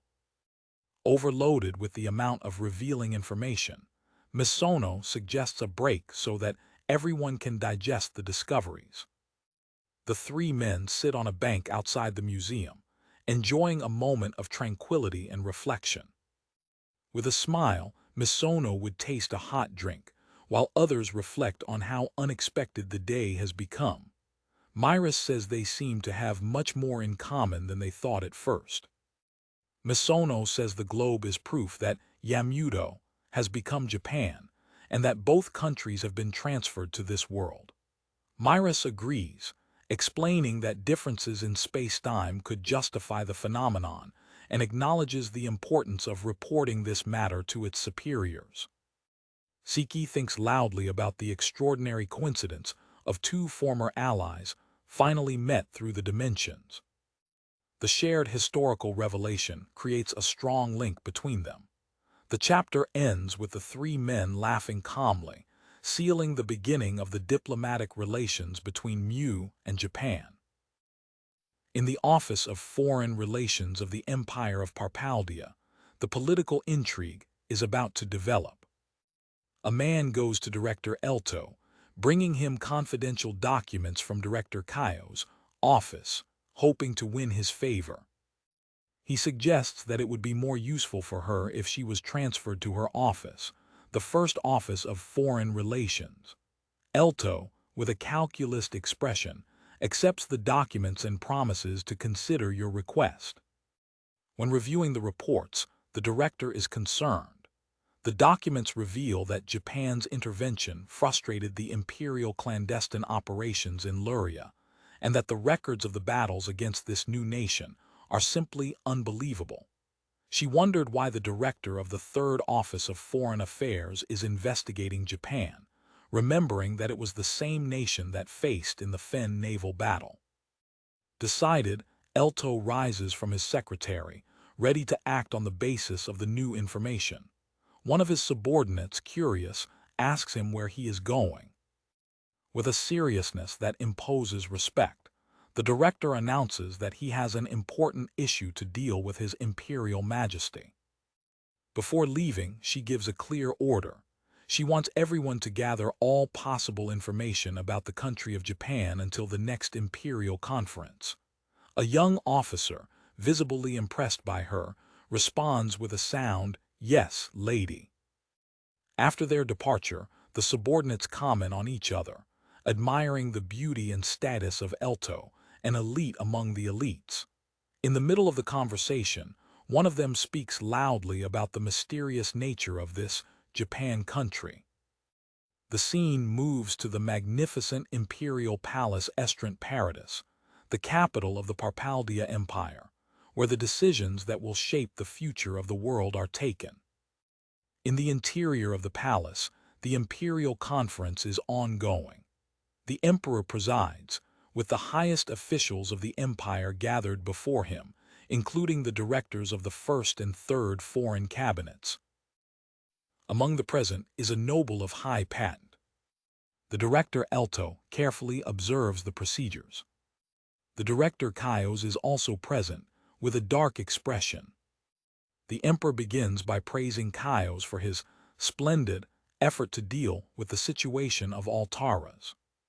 Kaios modestly accepts the praise. The monarch then turns to the supreme commander Fire and questions the state of the imperial army.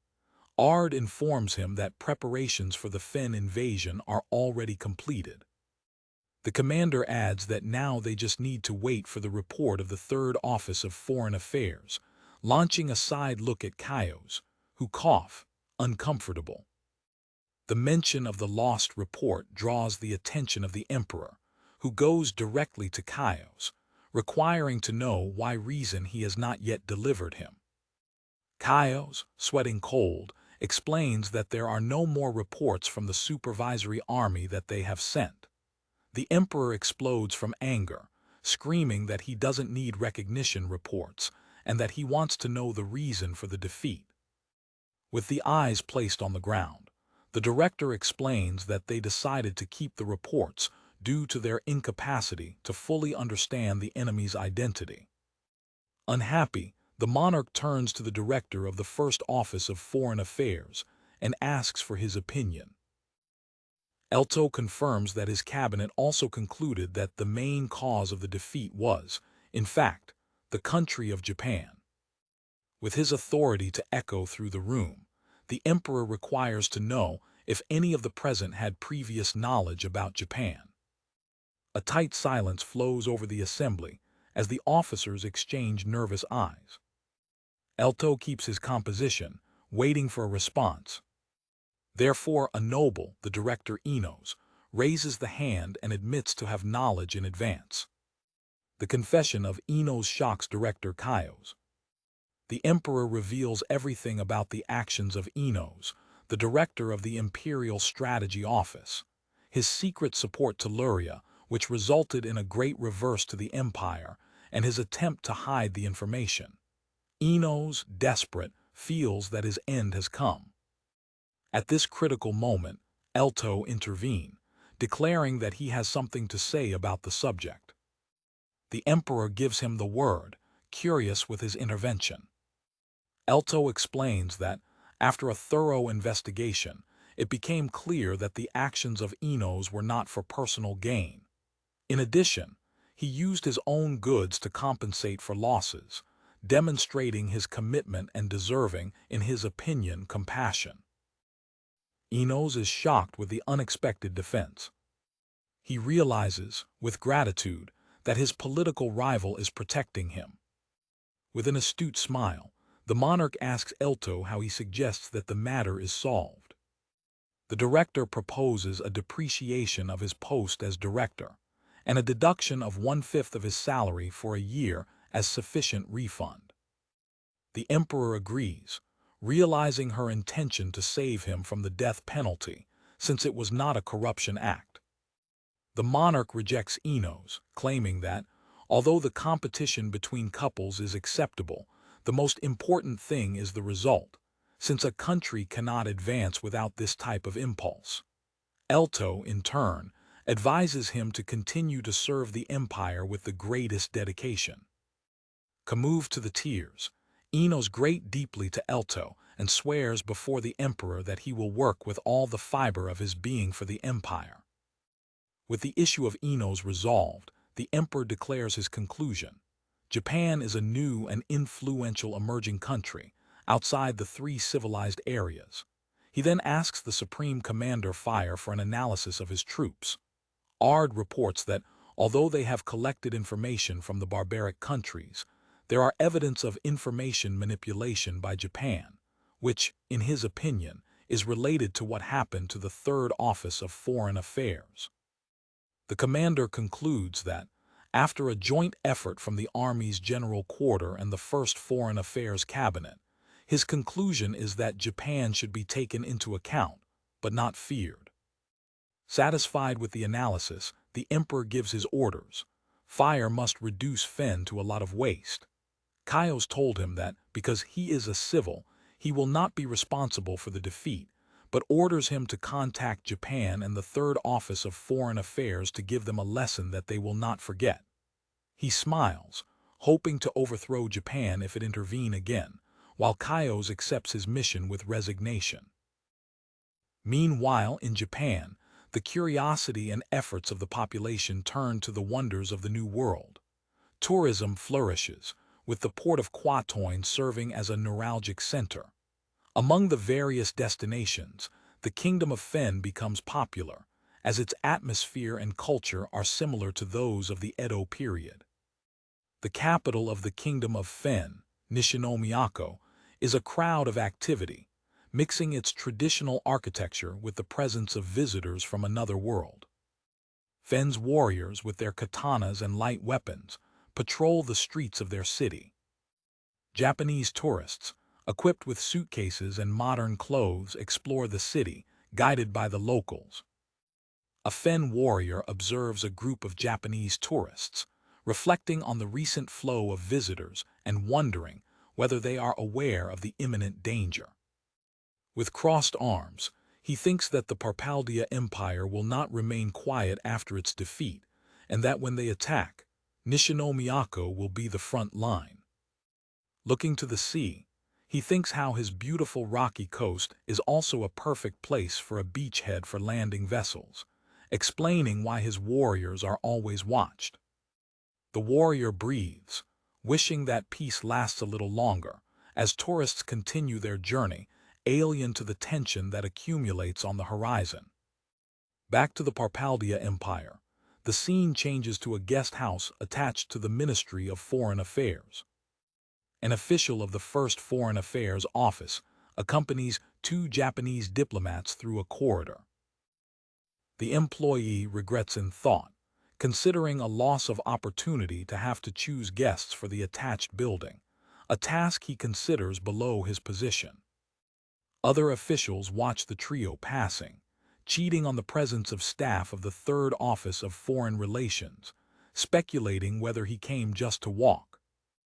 The conversation continues, with officials questioning the presence of people from Japan, noting that it seems to have been an invitation from Director Kaios, which breaks the unwritten rule of not inviting countries outside the 3 civilized areas. The doors of a meeting room are opened with a row. The official announced the arrival of the Japanese delegation. Inside the room, Director Kaios and his subordinates are sitting on one side of a long table, waiting for the diplomats. The room disposal is formal and intimidating. Japanese diplomats immediately feel the heavy atmosphere, thinking for themselves that the situation is more like an interrogation than a meeting. One of the diplomats, keeping the composition, presents himself as Asada from the Japanese Foreign Ministry. His colleague follows the example, presenting himself as Shinohara. Kaios makes an inviting gesture, indicating them that they feel. The director formally presents himself, declaring that, from that day, he will be dealing with the affairs with Japan. Sitting in front, Kaios comments that their country has become a feeling recently and asks them what brings them there. Asada calmly explains that they were sent from Japan to repair their diplomatic relations due to an unfortunate incident that happened between their countries. One of Kaios' subordinates reacts with anger to the word unfortunate, accusing Japan of having emboscaded and drowned its recognition ships and claiming that they won't leave impunity. Asada keeps his calm and counterpose, explaining that, as the Empire's Wyverns attacked first from above, the situation was simply Japan to repel these braces. Asada's response even more angered the Imperial officer, who insults him because he dared to call his ships braces, being contained by Kaios. Kaios intervenes, saying he understands the situation, but that before talking about compensation, both countries need to understand the military force of each other. In response, the Japanese diplomat delivered an informative document about his country. Kaios folded the document with an air of superiority. He puts the document on the table and goes to Asada. With an air of sovereignty, Kaios informs that his country has 72 colonies, correctioning immediately to 73 with the recent annexation of the Altars, and asks if Japan has any colonies under his domination. Asada responds directly and concise, claiming that Japan has no colonies, neither a single. The answer is received with foolish laughter and disdain by the imperial officers. The laughter turns into open throats, while Japanese diplomats keep an unbeatable expression in front of the rumor. Kaios represses his men for their rudity, reminding them that they are in the middle of a conversation. The director concludes the meeting, saying he would like to continue the discussion after they have done a careful reading of the document that was delivered to them, and invites them to return to the Third Office of Foreign Affairs within 2 months. Japanese diplomats leave the room, leaving their chairs empty. After the departure of the delegation, one of the officials questioned the need for Kaios to act in a friendly way with a barbaric country that frustrated his recognition mission.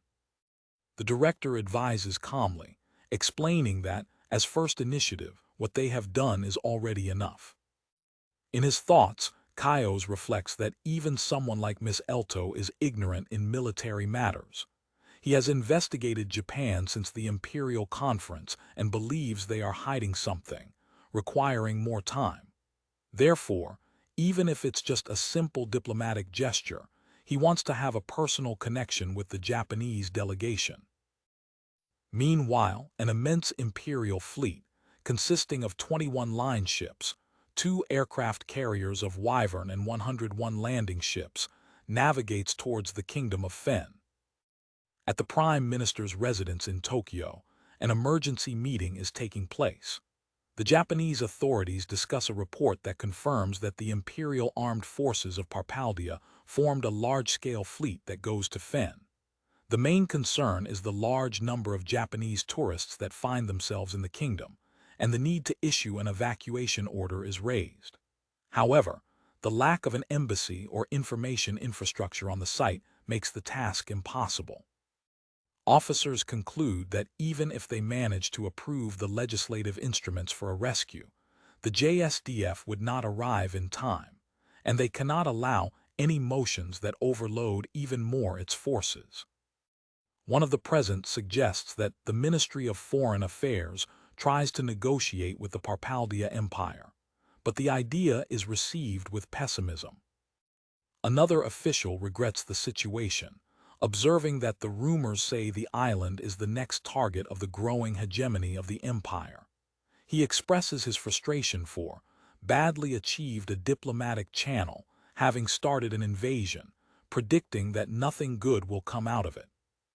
An officer, with an expression of disappointment, murmurs who doesn't want to go to a certain place, describing a specific gate as the last thing I would like to see at that moment. The scene moves to the entrance of the First Office of Foreign Relations of the Empire. Parallelly, Director Kaios approaches the door of the director's office, sharing the same feeling of fear. He regrets having lost in the struggle for power and has been transferred to the Third Cabinet. Resigned, Kaios breathes deep, remembering his old aspiration to run the First Cabinet, a feeling that he has not yet managed to overcome. He knocked at the door and announced his arrival. By entering, Kaios headed to Elto, commenting that calling him through an imperial editto was not a very friendly gesture. To her surprise, Elto replies that it was not she who called him, while in the depth, a mysterious woman rests on a sofa. The woman on the couch goes to Kaios with a breath, asking if he has forgotten who she is. Kaios, reassuring himself, apologizes for his imprudence.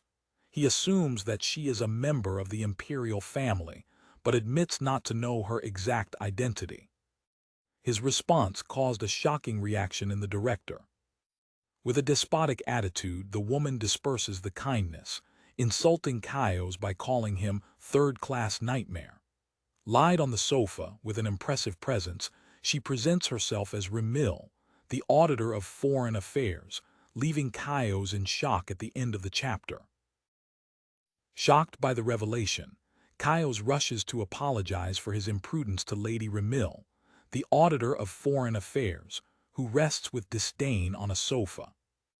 Reimil represses Kaios for his weak attitude, revealing that he saw the records of his meeting with the Japanese delegation and questioning whether he understands that negligence in his duty may mean the ruin of the empire.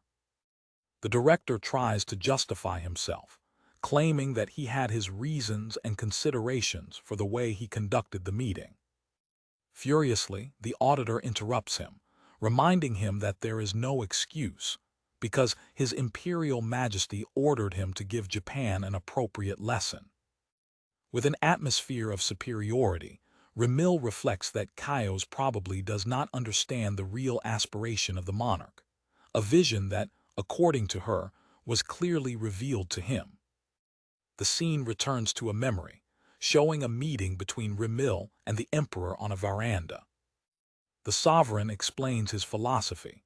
The way to the expansion of the empire is paved by domination through fear, but warns for a crucial rescue.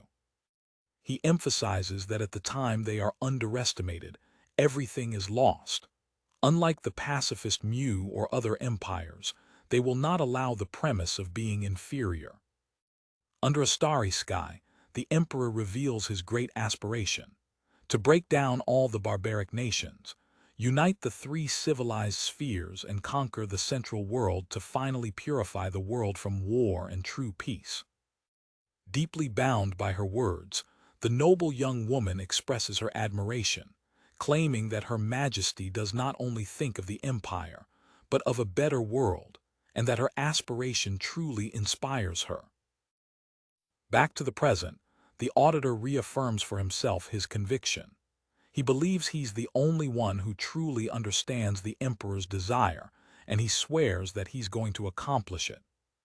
Assuming the control, Ramil declares that, from then on, the issue with Japan will be dealt with by the First Foreign Affairs Office, and that it, as an auditor, will have full authority on negotiations. With a gesture of authority, the new responsible dismisses Director Kaios, ending his participation in the matter. As the director withdraws, the auditor thinks with disadvantage that he will show him how diplomatic negotiations should be conducted. By leaving the room, Kaios, humiliated, curses in mind the young and arrogant auditor. In the corridor, the director Elto addresses Kaios. With a false solidar tone, he claims that he sympathizes with him, and that the fact that Ramil has required a room just to announce that his office would take over his functions is also an uncomfortable thing for him, showing his superiority. With a sarcastic smile, the director offers to welcome you as one of her subordinates, a last blow to her wounded pride. Ignoring the provocation, the dismissed director simply acknowledges a farewell and continues his way. Immediately after Ramil took over the control of the negotiations with Japan, attention is turned to the kingdom of Fen, where the events are precipitating. On the islands of Nishinomiyako, a solitary observation tower keeps the horizon. From the tower, the vigilants see a fleet on the horizon and identify it with fear. It is the Imperial Navy of Parpalia. The order is given immediately to light the alarm lamp. When they see the smoke sign, Fen soldiers realize that the time has come. Meet quickly and prepare for the battle. The war against the Parpalia Empire began. On board the Imperial fleet, the Wyverns are launched from aircraft carriers, flying in training towards the coastal city. General Schiss receives a report from the battles. The Fen soldiers are gathered in the castles, leaving the beaches only defended by primitive walls. With the defense, the general ordered the Wyverns to burn the walls. Schiss warns his men not to be too zealous to burn the city, because they will need buildings to rest after the occupation. The Imperial army descends and advances through the beach, not finding resistance. Soldiers, confident, consider their strategy a success and wonder if Fen's famous warrior spirit is just a myth. An officer reflects whether the country of warriors of which he has so much heard still keeps his spirit to protect his land. They don't know that, hidden under the sand, Fen's warriors wait for the right time to attack. Suddenly, the sand erupts and the Fen warriors emerge, launching a devastating, surprising attack. The Imperial soldiers suffer significant defeats. An Imperial officer screams orders to use the mosquito against the emboscaded enemy. Conscious of the danger of firearms, Fen's warriors fight with anger, trying to eliminate the enemy soldiers before they manage to shoot. Under the orders of their leaders, the Imperial troops are able to regroup. Forming a line of fire, they begin to prepare their mosquitoes in unison. The technological advantage is overwhelming, and Fen's warriors, before victorious, begin to fall in a large number. The Imperial infantry mass shoots over the Fen warriors, destroying them. A warrior can go back to the castle to inform his master of the situation. The messenger reports that the surprise attack gave them time, but the Imperial army landed in its entirety and advances over them. Without another option, the leader orders that they prepare for a circle, in the hope of resisting until the arrival of the reinforcements of the King of the Sword. Suddenly, the castle is shocked by a violent explosion that surprises its occupants. For the horror of the defenders, the Imperial ships begin an artillery bombing from the sea. Mr. Fen observes unbeliever, while his walls are destroyed, realizing that his circle strategy has become useless.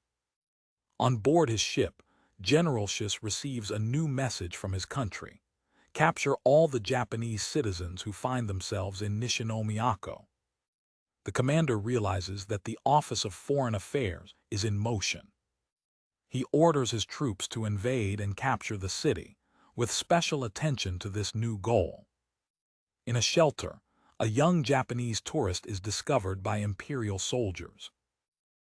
A police officer aggressively questioned his nationality. The young woman confirmed that she was a Japanese. She is captured by violence and pulled out of her hiding. The officer ordered them to take it. The young woman joins a group of other captured Japanese tourists, who are escorted as prisoners through the streets in the flames of Nishinomiako by the Imperial army. Shinohara informs Asada that they received an invitation from the Parpalian Empire's First Office of Foreign Affairs, revealing that the diplomatic authority was transferred from the Third Office. Asada acknowledges that a direct intimation is not a good prediction, but acknowledges that they have no choice but to go, as your colleague rushes to prepare the truck. The Japanese delegation arrives at the headquarters of the First Office of Foreign Affairs under a torrent rain. As he descends from the truck, one of the diplomats' shoe wire goes away, an event he interprets as a bad prejudice for the meeting that will be announced. The two diplomats walk toward the imposing building, sheltering themselves from the rain with their clouds. An Imperial guard receives the representatives of Japan and invites them to enter. When they enter a large hall, the diplomats face an unexpected presence: a woman of nobility, discalced and relieved in a sofa. The woman presents herself as Remil, while the Japanese diplomats, Asada and Shinohara, formally present. The host informs them that he intends to show them something of great interest, something that the Empire has acquired with considerable effort. Remil reveals an elaborate magic power transmission device, explaining that it can transmit not only sound but also moving images. At his command, a soldier connects the apparatus, setting up a direct transmission with the Imperial army in Fen. Diplomats are impressed with technology, wondered with the ability to communicate two-way at such a large distance. Remil instructs the soldier on the screen to prepare a specific show for his guests. The image on the screen suddenly changes, revealing a horrible scene: Japanese tourists, acquainted and menace, presented as the despots captured in Nishinomiako. Shocked and angry, Japanese diplomats react with unbelief, considering the situation an outbreak. With a zombie smile, Remil accuses tourists of being Fen's collaborators, who conspirated to destroy the Empire battlers, and declares that they will be judged as such. Asada, angry, confronts her, insisting that they are just tourists and demanding their immediate release. The auditor catches him aggressively, warning him to be careful with the words, because the prisoner's life is in his hands. Releasing him, she adopts a falsely conciliating tone, claiming that the emperor is merciful to emerging nations. The noble offers the liberation of the captives, but only if Japan accepts their terms. Rial presents his outraging demands: the replacement of the Japanese ruler by an imperial dignity, the annual supply of slaves, and the prohibition of diplomatic relations without the approval of the empire, leaving diplomats to think that it is delurant. Asada tries to make time, explaining that they are not full potential ambassadors and cannot make such an important decision on the site. He asks to return to his country to submit the subject and get a response, but his interlocutor cuts him.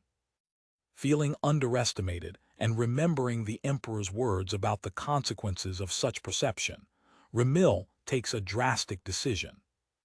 With one word, "do it," she seals the fate of the prisoners. Through the transmission device, diplomats watch, scared, the cold-blood execution of Japanese citizens by a gun. Desperated, Asada advances towards Rial, screaming her to stop and wondering if she has notion of what she has done. An imperial guard intercepts him violently, throwing him to the ground and repressing him for his insolence toward a member of the kingdom. The auditor coldly stated that the imperial army will now conquer Fen, and that Japan must present satisfactory responses. Recommended, Asada addresses her with a contained anger, declaring that the massacre of innocent is an act of barbarism, and that Japan will never withdraw, guaranteeing that the responsible will pay for what they have done. The intensity and the threat wrapped in his voice make the noble, for the first time, cry out of fear. Trying to mask their nervousness with arrogance, she sends them away, telling them that the next time they should return from traces. The diplomats withdraw in silence, striking the door with force when they go out. Alone, Rial questions her own reaction, unable to understand how plebeious barbarians could scare her. Frustrated by her intimidation to have failed, she downloads her anger on the transmission device, screaming, "Don't play with me, Japan!" The news of the Fen massacre causes a shock wave in Japan. In the residence of the Prime Minister, the media gather for an urgent press conference.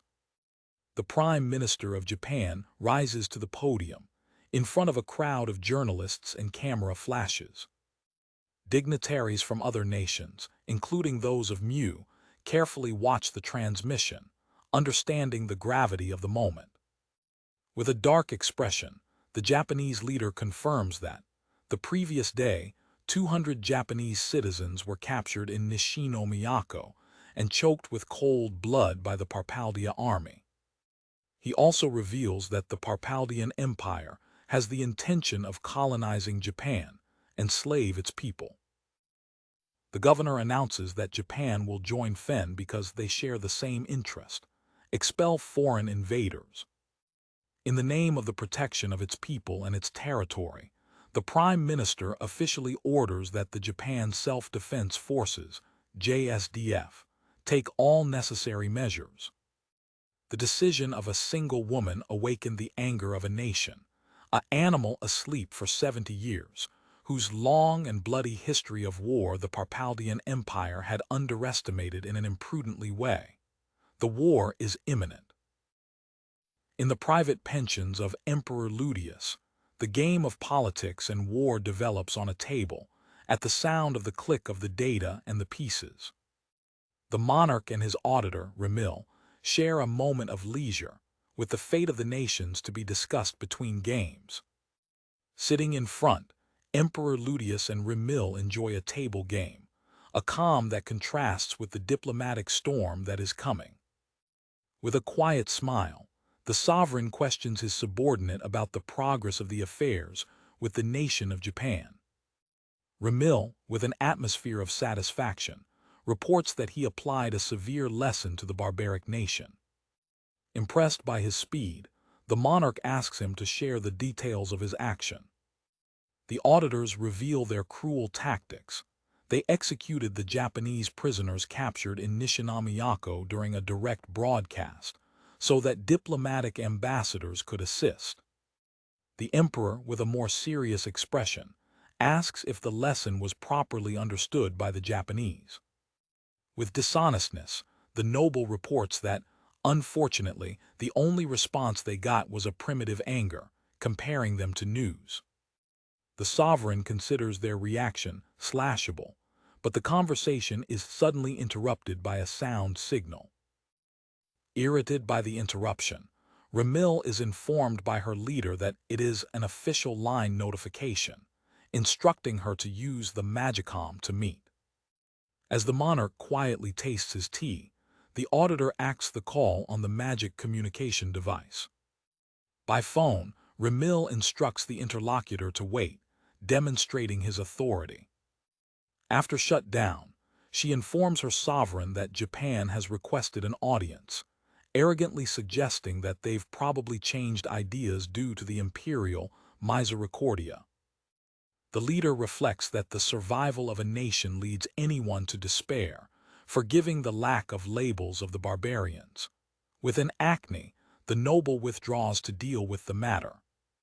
In the conference room of the First Office of Foreign Affairs, Ramil read loudly the ultimatum of Japan: the total withdrawal of the Fen troops, the surrender of the massacre, and a compensation of 10 million steps in gold lingots to the families of the victims. With a scary look, the auditor questioned the diplomat Asada, asking if his country lost health in the heat of anger. Keeping the composure, Asada affirms its lucidity and declares that if the conditions are not met, Japan will use all its military power to expel the Parpalia army from the kingdom of Fen. The noble disdain, claiming that barbarians like them need more lessons and that after Fen, the turn of Japan will come. One day they will regret. Asada, impassible, confirms that the empire rejects the terms. The Japanese diplomat says his last words: Japan will release the kingdom of Fen by military force, and the next meeting between the nations will take place after that. Shocked, the auditor can only tell them to fight as much as they can. Before turning to leave, Asada adds with coolness that if the empire prefers to give up, it must show a white flag. The suggestion of surrender breaks Ramil's compound, which explodes from anger, screaming that the fool's ignorance are they and that they should pray for their lives. Immediately after the press conference at the Prime Minister's residence, Japan begins its military mobilization. At the Tsuiki Air Base, jet fighters prepare to land, while tank columns align. The plans for the extradition of war prisoners and the release of Fen are officially in motion. At JMSDF's naval bases in Sasebo and Kure, the Navy is preparing to sack. The time of retaliation has arrived. Back to Parpalia, a angry Ramil reads an answer, complaining to Elto of the courage of the ignorable and insolent barbarians, and swearing not to show any mercy to them. In her office, the auditor works frenetically, with the director Elto watching her from the other side of the room. Elto comments with a false sympathy that dealing with a country outside the civilized areas is, in fact, an uncomfortable thing, something to which his office is not used to. With a growing rancor, Ramil promises that, before releasing Asada, he will personally slave him and teach him a lesson. His revenge is interrupted by a blow to the door. An officer enters the office, asking for a license with a venue. Elto addresses the newly arrived, questioning the reason of his presence while his superior is busy. The director expresses her perplexity, questioning why the delegates of Mu, which would normally be sent to the empire, went to Japan.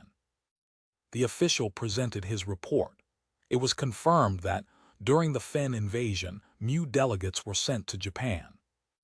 He admits not to know the reason, but he shares the rumors that circulate in the imperial army. The official reveals the alarming conclusion of the rumors. Given Mu's ability to collect information, the delegates were sent to the side they consider most likely to win. The revelation shocks Elto to the vagina. The idea that Mu, a superpower, predicted the defeat of the Parpalian Empire is unthinkable to her. However, somewhere in the Japanese airspace, an antique design aircraft passes through the clouds.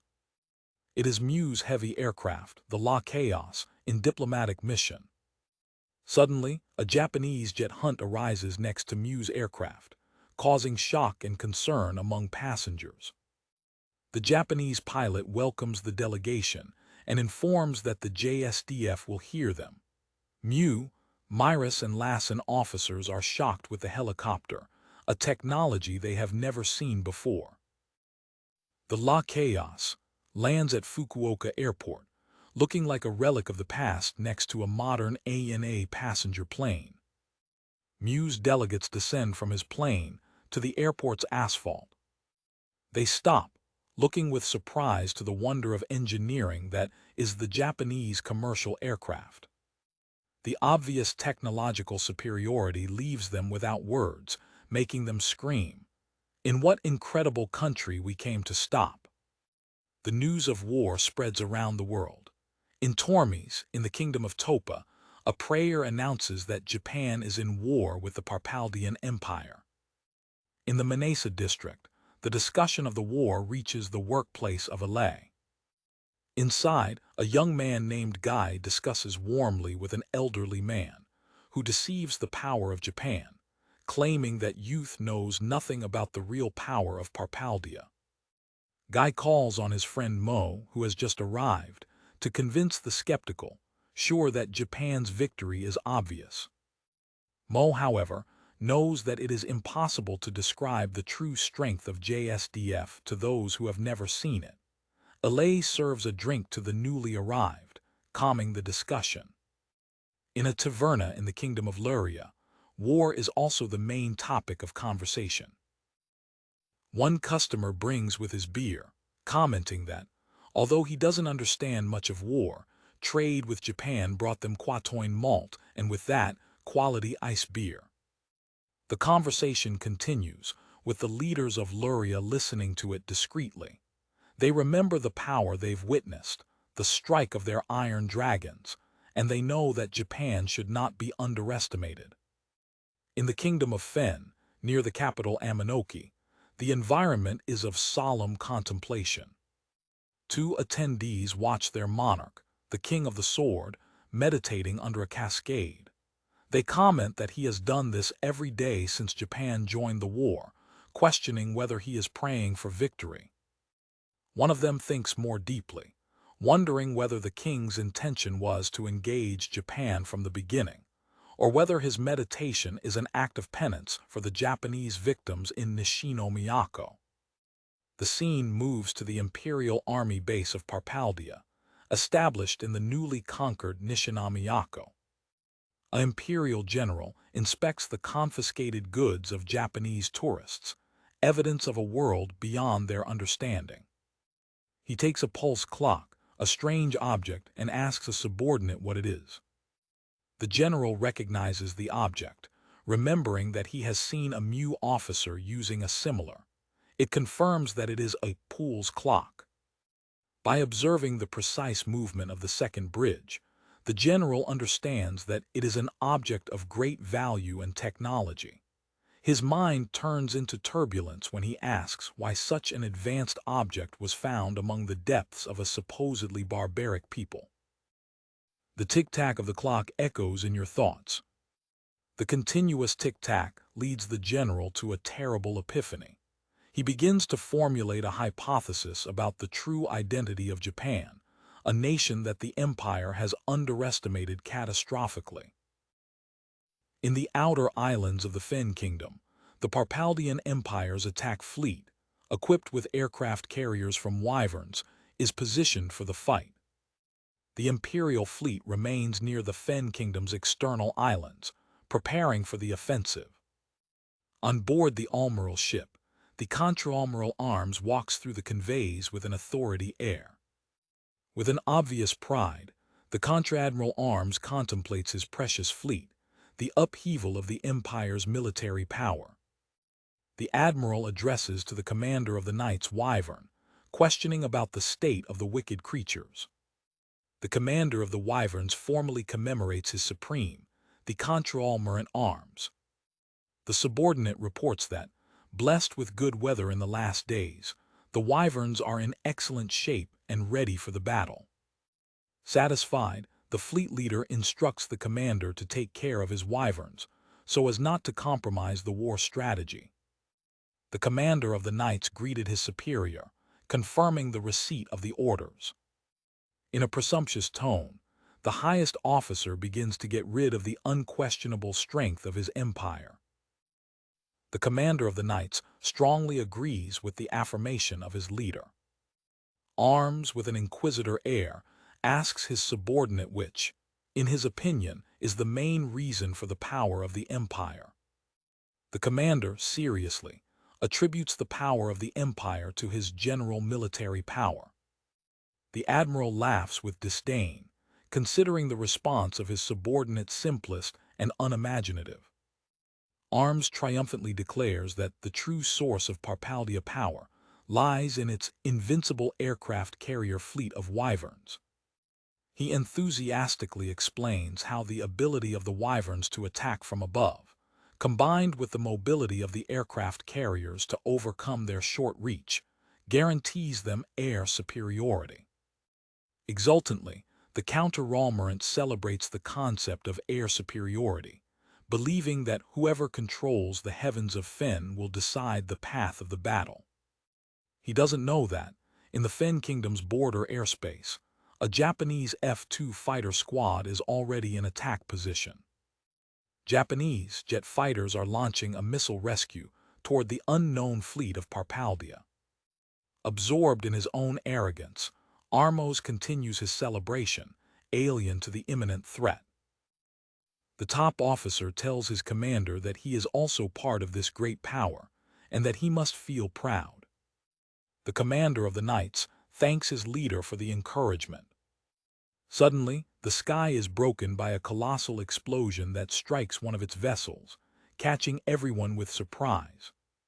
Shocked and unbelievers, the admiral, the commander, and even one of the Wyverns react to the sudden impact. The commander of the knights looks to the destruction with total unbelief, unable to understand what is happening. Officers watch impotent, while their latest light aircraft carrier of the Fichens class, the Mill, explodes violently.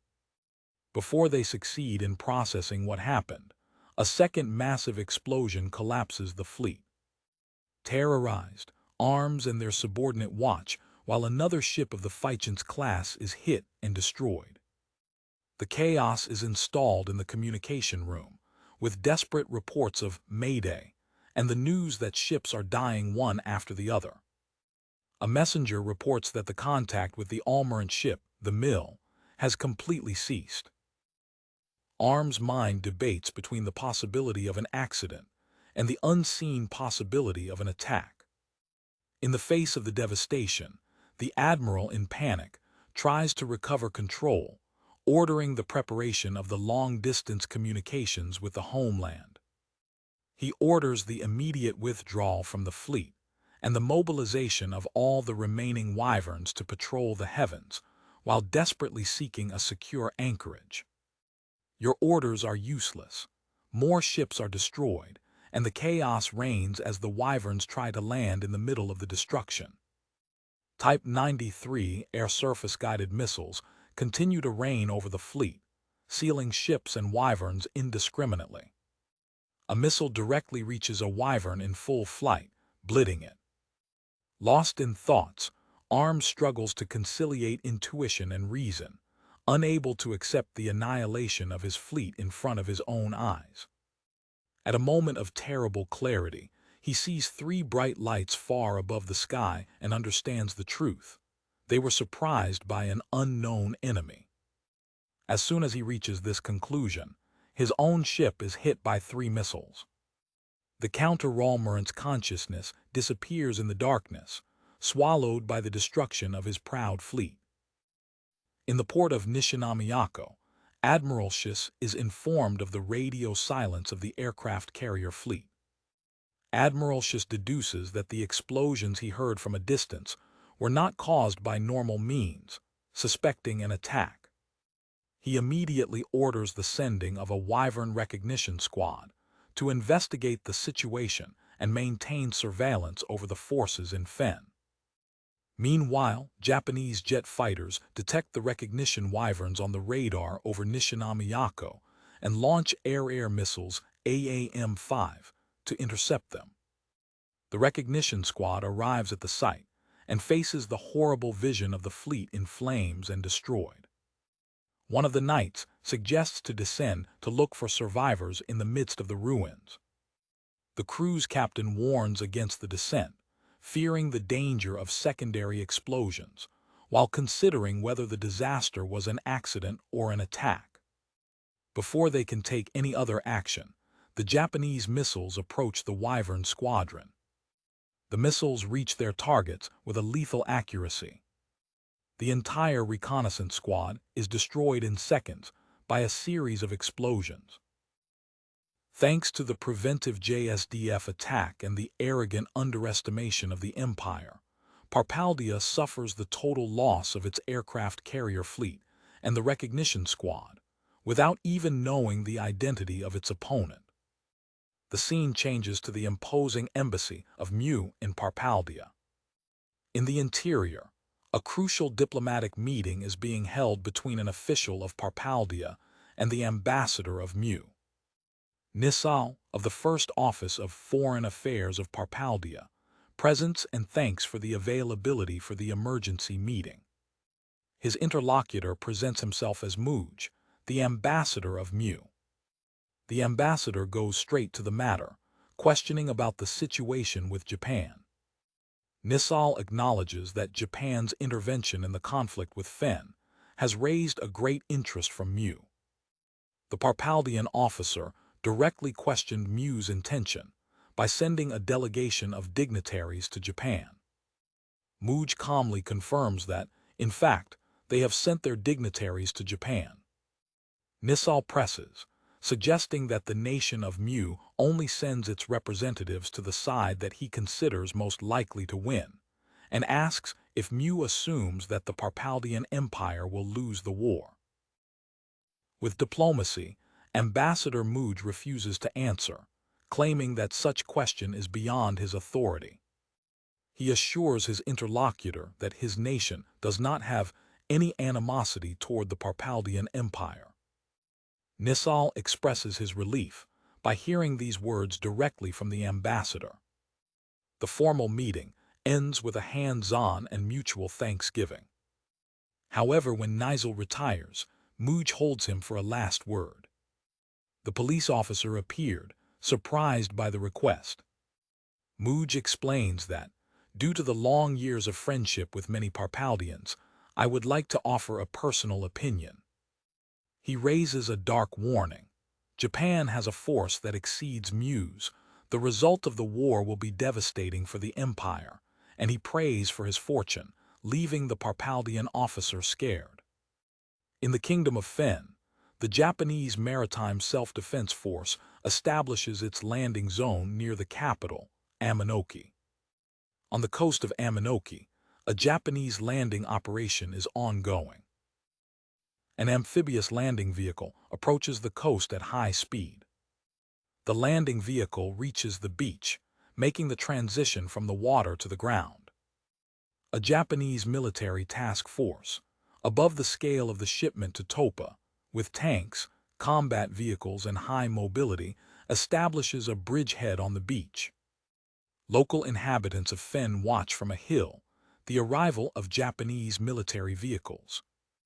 A Fen citizen expresses his surprise when he sees a boat riding to solid ground. Another place observes a tank moving, wonderful and confused with unknown technology. Fen's authorities are intervening to keep curious civilians away, ensuring that the Japanese task force can operate without interference. A map illustrates the initial positions of the conflict. The Japanese Self-Defense Forces, JSDF, established a command center on the north coast of the Gotoku Plains, while the landing force of the Imperial Army of Parpalia advances through the vast extension. JSDF recognition units, including an observation helicopter, patrol the Gotoku Plains, a desolated landscape of dust and volcanic ashes, unhappy and without populations. In the general quarter of the JGSDF Refuge Extract Unit, a military shelter camp, the activity is intense with the arrival of recognition units. Within a command tent, Japanese officials analyze the reports. The army of Parpalia established a base and left a trace of pilgrimage. They compare the unhappy ground to the East Fuji training camps, concluding that it won't be a problem for their vehicles. However, the presence of an alien form of life in the enemy forces, known as lintworms, is a concern point for the Japanese command. The commander confirms the plan: intercept the insurgents in the Gotoku Plains, emphasizing the need to avoid the involvement of civilians in Aminoki at all costs. In its camp on the plains, the army of Parpalia, led by General Bertrand, is preparing for progress. In a command store, the general of Parpalia expresses his intention to use the Magicom to request reinforcements from the aircraft carriers of Wyverns, but his subordinate informs that the communications with the units in Nishino Miyako are cut due to the mountain chain. The general tries to contact Generalshus by phone to get information about the aircraft carriers of Wyverns. Frustrated, the commander discovers that the aircraft carriers don't respond and angrily orders to contact him as soon as the communications are restored. After shutdown, the Parpaldian leader informs his subordinate that they will have to stay on the site for the moment, as Shis seems to be involved in homeland matters, which compromises the circle to Aminoki. His adjunct minimizes the situation, arguing that they can advance without the coverage of the Wyverns, since the Fen barbarians do not possess neither Wyverns nor magical cannons. It suggests a careful walk, using its lintworms as bite through the high herb. While looking at the Japanese pulse clock he confiscated, Bertrand wondered about the real force of the Japanese army, remembering the rumors of how they repelled their observation army. Despite his concern, the general disregarded his concerns as trivial. The commander decides to adopt the brave strategy of his subordinate and advance through the plains to reach the circle. The army of Parpalia moves as planned, led by its allegedly invincible lintworms, although a persistent anxiety corrodes the consciousness of its leader.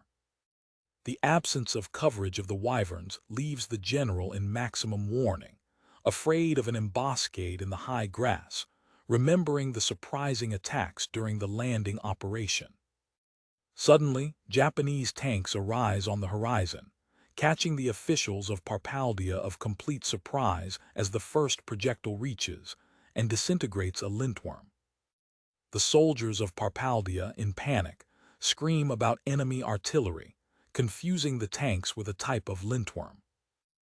Bertrand becomes stupid when he sees the metal vehicles shoot in motion, a tactical capacity he considered impossible.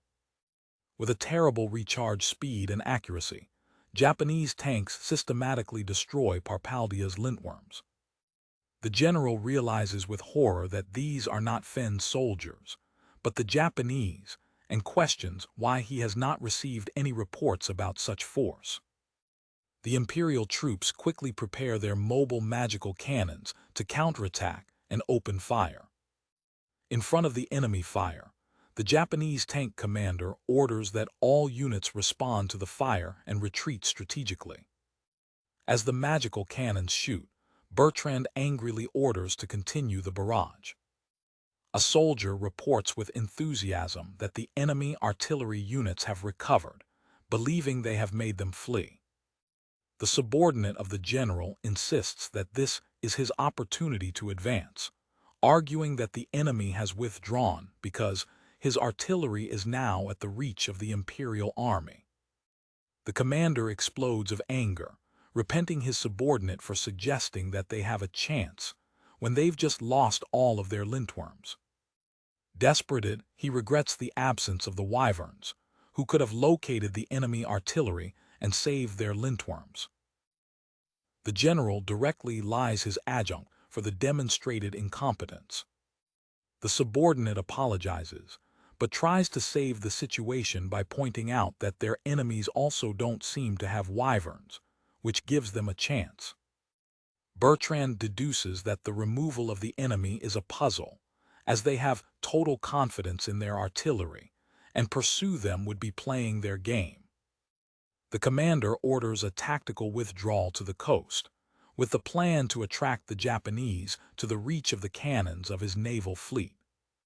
Confident in the numerical superiority of his fleet, the general prepares for what he believes is the real battle, but before he can execute his plan, a massive explosion hits one of his warships. The Parpalian leader is watching, unbelieving and horrifying, while his fleet is bombed by an invisible enemy. Modern Japanese war vessels arise and trigger a devastating shelter over Parpalia's vessel fleet. On board one of the Japanese ships, Muse dignitaries watch the destruction of the Parpalia fleet with shock and surprise. After confirming the destruction of the enemy fleet, the Japanese naval commander orders a ceasefire. The naval unit receives a request for reinforcements from the JGSDF hostage unit on land. In response, a helicopter AH-1S Cobra is allowed to land. With his crushed terrestrial army and his destroyed fleet, General Bertrand is dominated by terror and despair, and for the first time in his career, the word rendition echoes in his mind. The 4th Hearing Fleet of the Japan Maritime Self-Defense Force, JMSDF, navigates in combat training. With an overwhelming power, the fleet neutralizes the Parpalian Empire's landing force, reducing its fleet to smoking destroys and leaving General Bertrand in shock. A Japanese helicopter port, accompanied by an attack aircraft, patrols the waters, demonstrating Japan's air and naval superiority. In response to the Japan Land Self-Defense Force, JGSDF, assistance request, the Kaga escort ship moves its attack helicopters to support land operations. After the massive defeat on the Gotoku Plains, the Japanese Type 90 tanks advance, pushing the remaining forces of a demoralized General Bertrand towards the coast. The Imperial Army, in complete disorder, desperately tries to reorganize itself next to the water line. A Parpalian officer informs his commander that the enemy artillery has stopped fire outside the reach of its magical cannons, suspecting they are waiting for the arrival of their own infantry for the final assault. A strange and growing sound fills the air, leaving Parpalia soldiers confused and alarmed with the new threat. Attack helicopters rise to the sky, catching the army of surprise. Bertrand, in panic, questions the identity of those flying machines, discarding the possibility of being Wyverns or Muse technology. Horror screams echo through the battlefield, while helicopters fly over the enemy rows. Japanese aircraft are preparing to launch their arsenal. Panic is set when soldiers scream that helicopters are approaching the attack. The second phase of the attack begins with the launch of missiles against the troops on land. Destroying explosions destroy the rows of the Imperial Army, which has no way to defend itself. The helicopter metrillers open fire, adding a new level of carnificine to the attack. The bullet barrage dissolves the soldiers of Parpalia with implacable violence. The battlefield is covered with the blood of the fallen, a testimony of the Japanese fire power. The survivors realize the futility of the escape, as the helicopters simply saw themselves to continue the massacre. The bullets throw the ground, leaving no escape to the troops in panic. With his formation in chaos and the command chain to collapse, a subordinate informs a petrified Bertrand that his army is crushed. With the imminent total defeat, the general makes the only decision that remains to him: render himself immediately. His adjutant reminds him of a terrible fact. They are the unit responsible for the execution of the Japanese prisoners in Nishinomiyako. The officer emphasizes that, due to their war crimes, there is no guarantee that surrender will save their lives. Preferring the risk of surrender to the certainty of execution in the homeland, and seeing the despair of his men, Bertrand orders that the signs of surrender are given. Unknowing the habit of the white flag, the army of Parpalia raises its imperial colors and agitates them in the anti-our direction, the gesture of rendition recognized in the civilized areas. The Japanese forces observe the strange ritual, questioning whether it is a surrender or some kind of magical charm, like those used in the kingdom of Topa. Japanese soldiers discuss the situation, aware that the logic of their previous world may not apply here, but considering the possibility of being a sign of surrender. The Japanese commander repeats the order. Japan specified that the surrender should be indicated with a white flag. Any gesture of unknown intention will be treated as hostile. The order to open fire is given. A soldier, motivated by the revenge of the Nishinomiyako massacre, is preparing to launch the final attack. With one click, the fire button is pressed, sealing the fate of the Imperial Army. An artillery barrage is launched, an act of remuneration for the lost lives.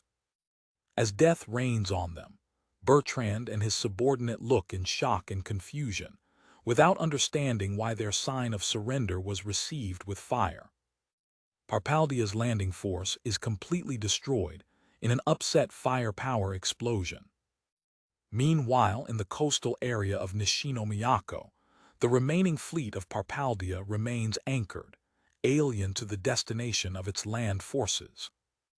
On board his ship, Admiral Schiss fails to contact Bertrand and deduces that his forces were attacked by an invisible enemy, such as his fleet of Wyverns.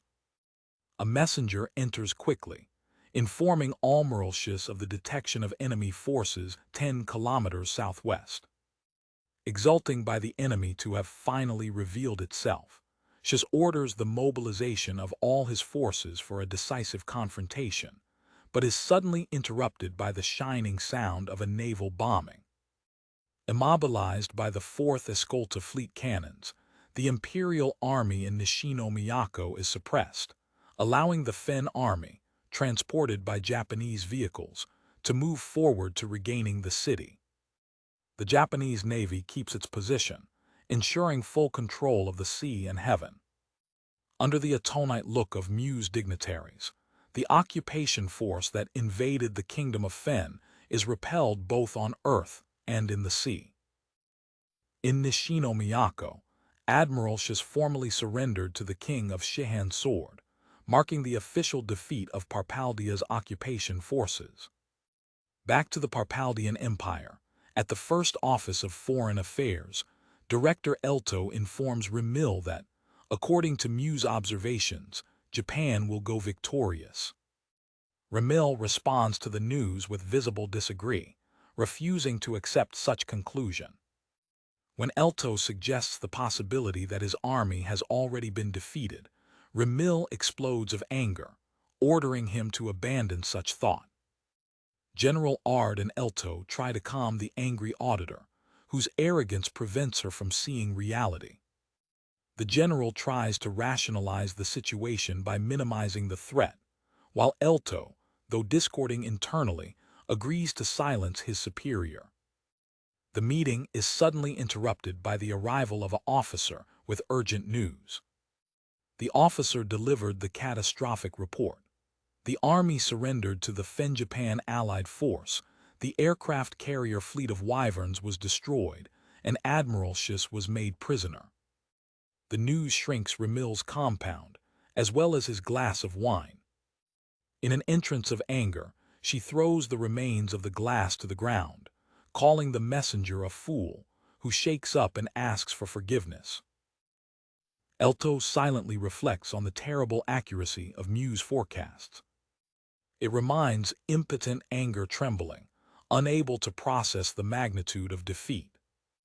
General Ard, unbeliever, is wondering if a great power like Mu would be helping a barbaric nation.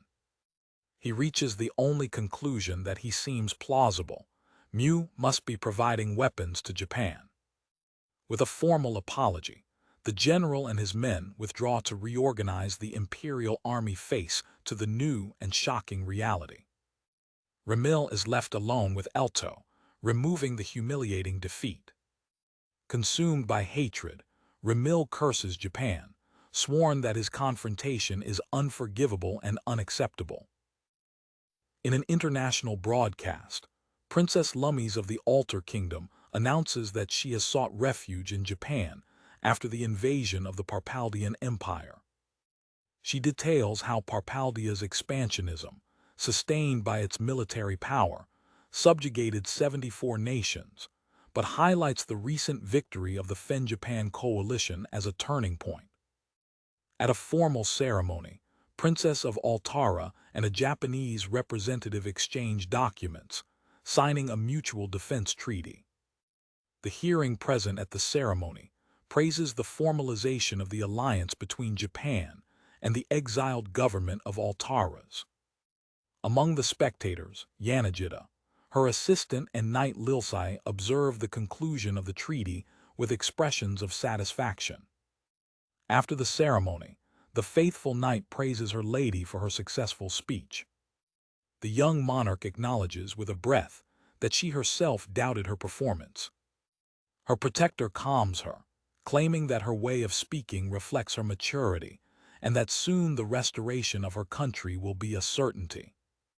Lummies and Lilsai express their gratitude to Yanagita, who, in turn, thank their decision to form the alliance.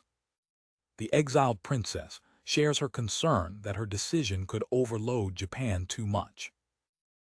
The Japanese diplomat devaluates his concern, reminding that it was the empire who initiated the hostilities.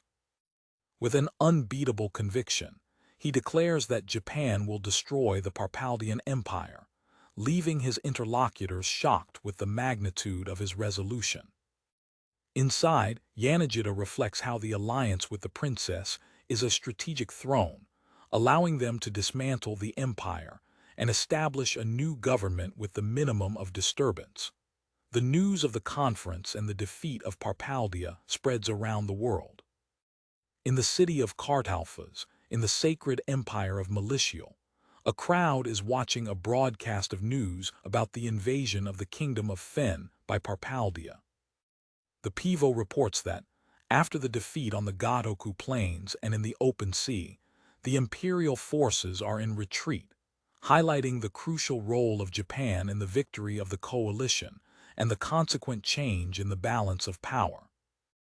Militial citizens comment on the surprising rise of Japan, recognizing that the newly arrived nation managed to affirm itself on the world stage. The broadcast continues with news that the Empire Gra Valkas expressed interest in joining the Elite Ons conference, which will be held in its country.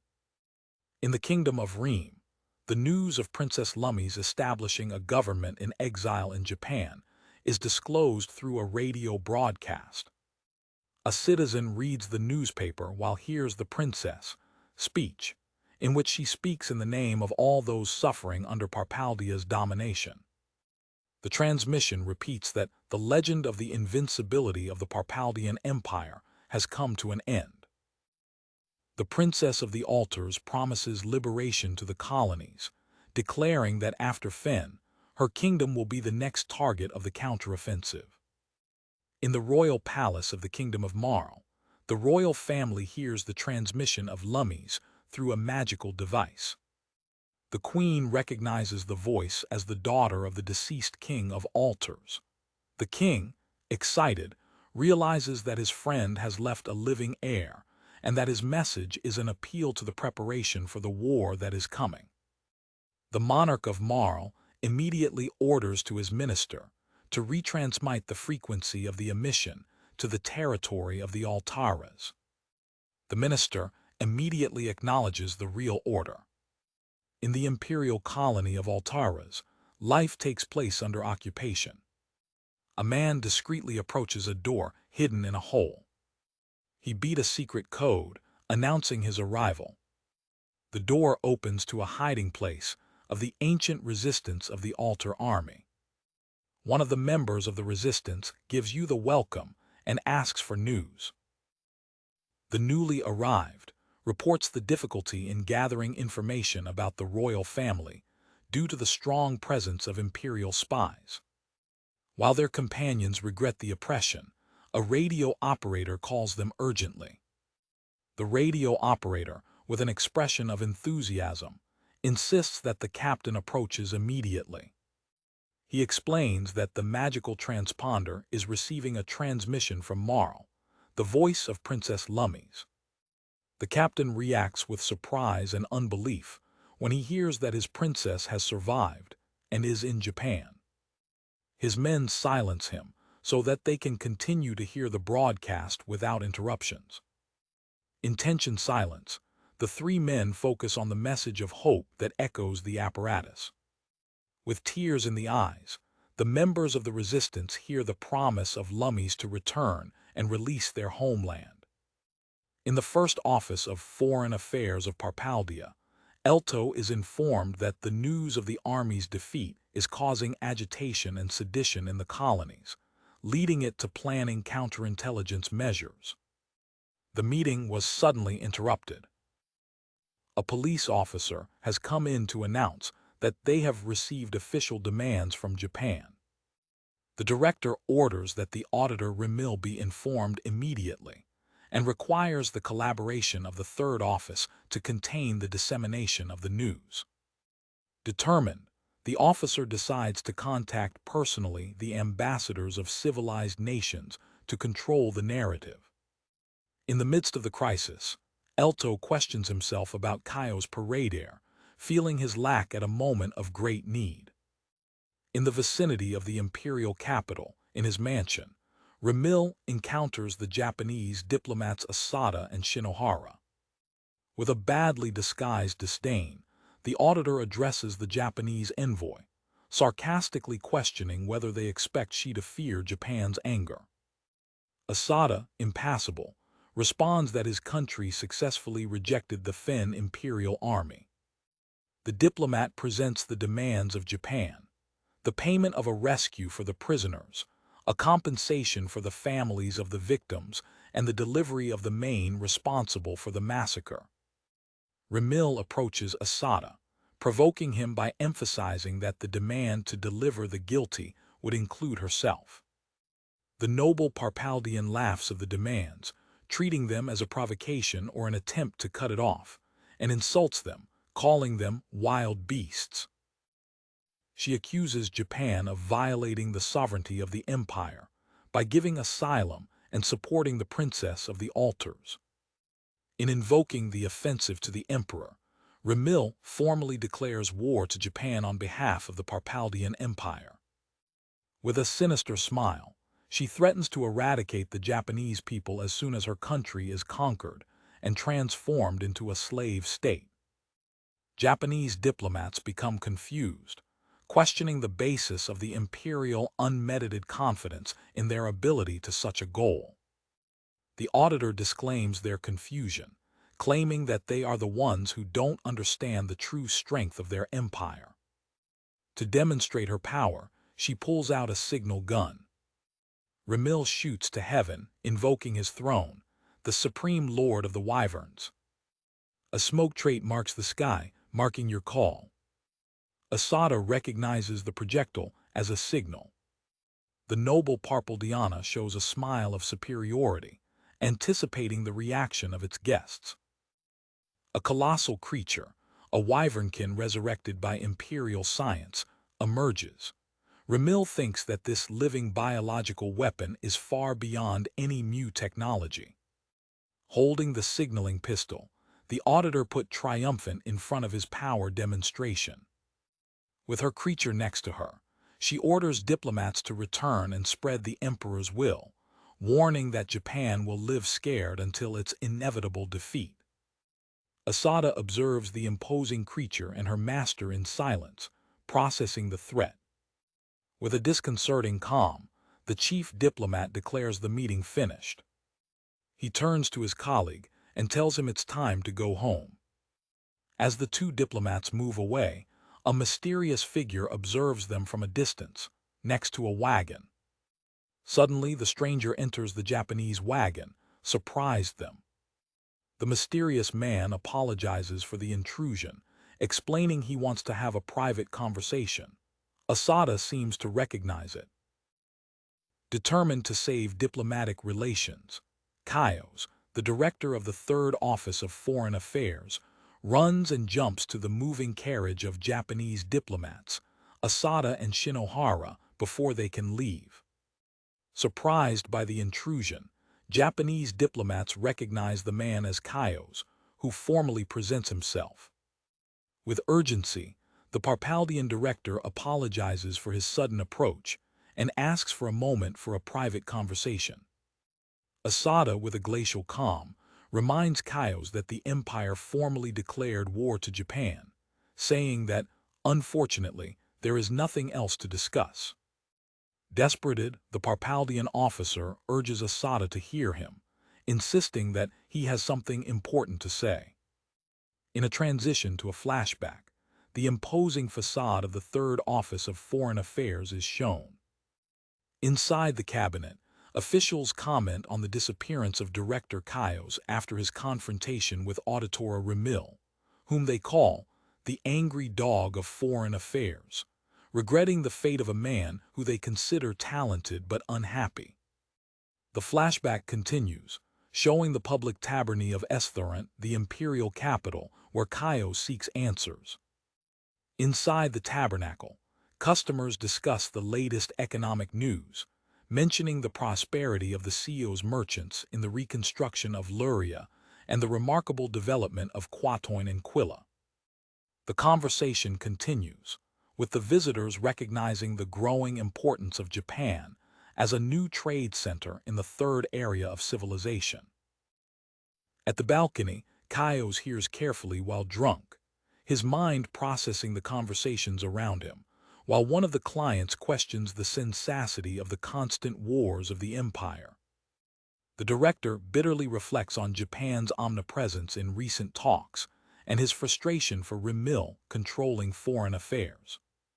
With a determined look, Kaios expresses his devotion to the imperialist policy of Emperor Ludius, which prioritizes the image of the empire in detriment of his true interests. Deep in his thoughts and drinks, the director asks for another round to the tabernacle. A radio broadcast interrupts the bubble of the taberna, announcing the tremendous defeat of the Parpalia forces in the Kingdom of Fen and highlighting Japan as the decisive factor in the counteroffensive. The news shocks Kaios, who suddenly becomes sudden. With the eyes stunned, the director perceives the magnitude of the situation. With an epiphany, Kaios realizes that the Japanese diplomat Asada hides the truth to him. He approaches customers, presents himself as the director of the Third Office of Foreign Affairs, and asks them to present him to a trader with business in Japan, offering a reward. Later, Kaios encounters a CEO's trader who was in Japan, buying several books and wondering about the nature of the country. The trader describes Japan as a fairy tale made reality, ensuring Kaios that the books he sells, translations of the original Japanese, are entirely true. Impressed with your customer, the trader offers himself to show you one of his most precious items. The trader presents Kaios a limited edition Fin book, a niche publication of Japanese culture. The director is comically shocked and without words in front of the culturally unexpected item. Recovering the compound, Kaios educatedly refuses the offer and dismisses the trader. Determined to reveal the truth, the Parpalian director dedicates himself to studying the documents and books he acquired. By analyzing the materials, Kaios discovers illustrations of a modern warship that correspond to the description of the Grey Iron Ship of the Admiral Paquetwar's report. The discovery of jet hunting diagrams solidifies your conviction. The report, previously considered a disparate, is true. He concludes that a war against Japan is unthinkable and must be avoided at all costs. The new mission of Kaios becomes clear, negotiating the terms of the inevitable defeat of his country.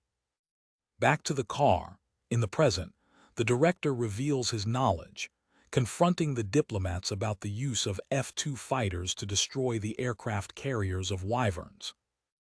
Asada is visibly surprised by the accuracy of Kaios' intelligence, acknowledging that his secret has been discovered. Despite the revelation, the main diplomat instructs the carrier to continue the journey. The driver immediately obeys the order. As the truck advances, the three men sit in tense silence. Asada returns to the conversation, asking Kaios to explain his purpose again. The Parpalian officer proposes to be the link between the Empire and Japan, arguing that both countries need a channel to resolve the conflict. The Japanese diplomat points to the failure in the plan. Kaios was removed from his authority and removed from the Foreign Affairs Office, leaving him without official power. Despite his precarious situation, the director insists that he has his own methods and that timing for his collaboration with Japan is crucial. Kaios emphasizes that he risked his life to intercept them, and that his deep knowledge of the internal functioning of the empire makes him a valuable ally. Asada questions the motivations of her interlocutor, although she understands her desire to save her homeland.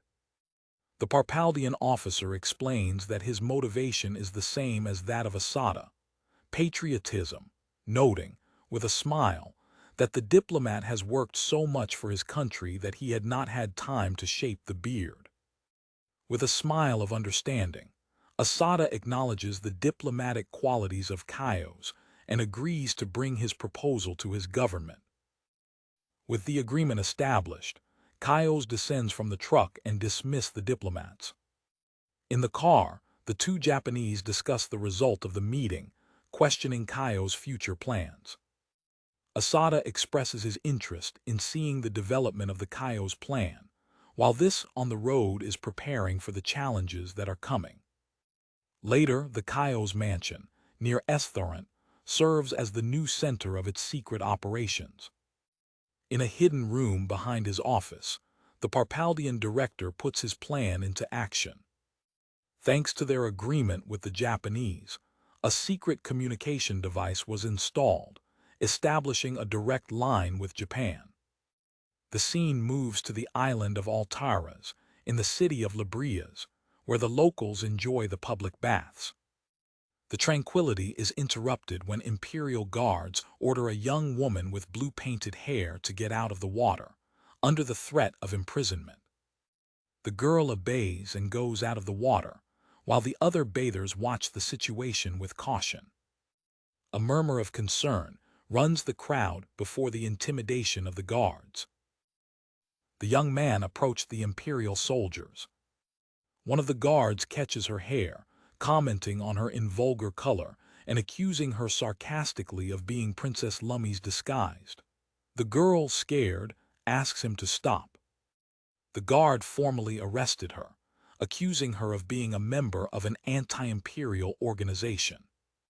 Arriving her to the force, the soldier tells him he can explain himself in the interrogation room, ignoring his protests that it is a mistake.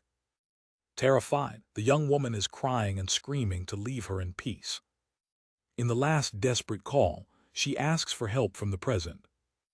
The crowd is watching, impotent and intimidated, while the young woman is taken. The guards laugh at the crowd, threatening to arrest anyone who intervenes. Among the observers, a young member of the resistance wants to intervene, but is contained by his captain. The brutality of the imperial regime is illustrated. The property of citizens is confiscated arbitrarily. Extortion is a common practice, with soldiers openly stealing people's money. Women are raped and raped without hesitation, a reflection of the total impunity of the occupational army. The scene moves to the ruins of the magical stone mine in the old town of Louria, the hiding of resistance. The captain of resistance, tired of imperial oppression, declares his intention to act, even though alone. The narrative reveals that former altar soldiers, now dispersed, are secretly gathering in this place. One of his men calm him, asking him to remember the words and strategy of Princess Lummies. In a vast underground cave, the captain discovers with surprise and excitement that an entire army, the Altar Liberation Army, has formed, ready to fight. Dominated by the emotion and the renewed hope, the captain and his men cry when they see they're not alone.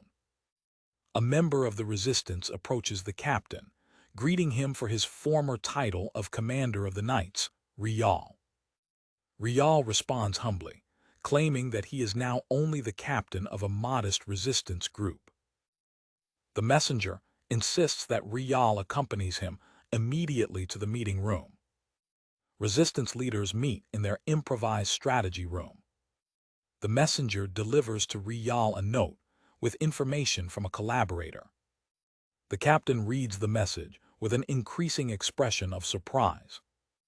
The note contains a poem of the king founder of Alaras, Ada's, a coded message about the arrival of a new dawn after a long night of darkness.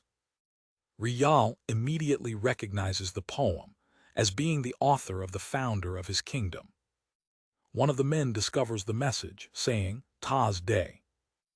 Another reminds that Princess Lummies told them that everyone in the altars would know the meaning of the poem. Rial praises the princess, Astucia, realizing that she chose the day of Ta's, the festival in honor of the founder king, as the date for the release of the altars. The plan is traced. The rebels will use the festival, an event that will attract the attention of the imperial observers, as a cover to arm themselves and start their revolt. With renewed determination, Captain Rial swears that Alaras will never give up to the Empire. In the city of Librias, the Ta's Day festival is ongoing, with a parade to walk through the streets. Members of the resistance, disguised among the crowd, carefully observe the festive environment. Rial remains vigilant, supervising the preparations for the insurrection.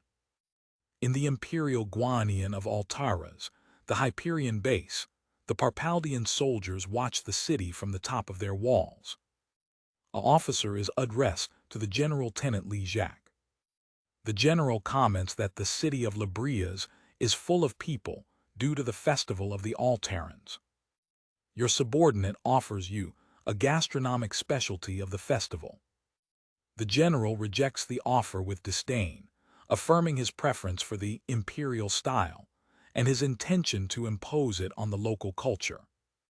Looking to the city, the commander reaffirms his intention to eradicate the altar culture and impose the colors of the empire. The younger officer suggests that the defeat in Fen may have been the result of this kind of arrogance and negligence, to which his superior responds with a thoughtful silence. Lijak admits that he has also considered this possibility. His adjutant is surprised by the unexpected introspection of his commander. The general shares a rumor from the high stairs. Mew sent military observers to Japan to assess the performance of his weapons. The tenant considers the idea implausible, arguing that the other superpowers would not allow him to exercise such domination over the third area of civilization. Lijak acknowledges that, although the majority doubts of the rumor, this would explain the tremendous defeat in Fen. The general reveals plans to build a landing track for the new Wyvern Overlord, a weapon developed to overcome Mew's flying technology. Observing a naval staircase, the commander adds that the Empire is increasing the production of war vessels in Duro.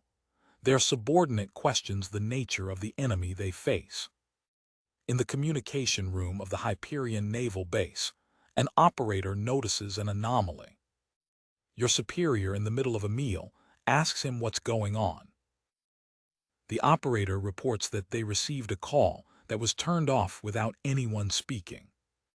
The top officer takes the communicator and tries to establish contact, identifying the Hyperion base. The young operator is intrigued because the call came from the northeast, the direction from which the captain Hilda and his escort should arrive. The official confirms the direction of the sensors, northeast. Suddenly, a violent explosion collapsed the port.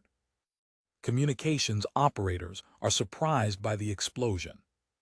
From the walls of the base, officials observe, impotent, a series of explosions striking to the sea and port. General Li Jacques and his subordinate react with shock and unbelief, realizing that they are under enemy attack. The commander looks to the sky, trying to determine the origin of the attack. A Japanese jet hunt flies over the base, leaving a trace of destruction. The general identifies the aircraft as a flying machine and repairs the circular symbol on its wings. With a scream of horror, he recognizes the insignia and perceives the identity of the attacker, Japan. The bombing continues, with explosions devastating the defense of the base. The tenant is destroyed by the force of one of the explosions. Injured, your first thought is to the communication room.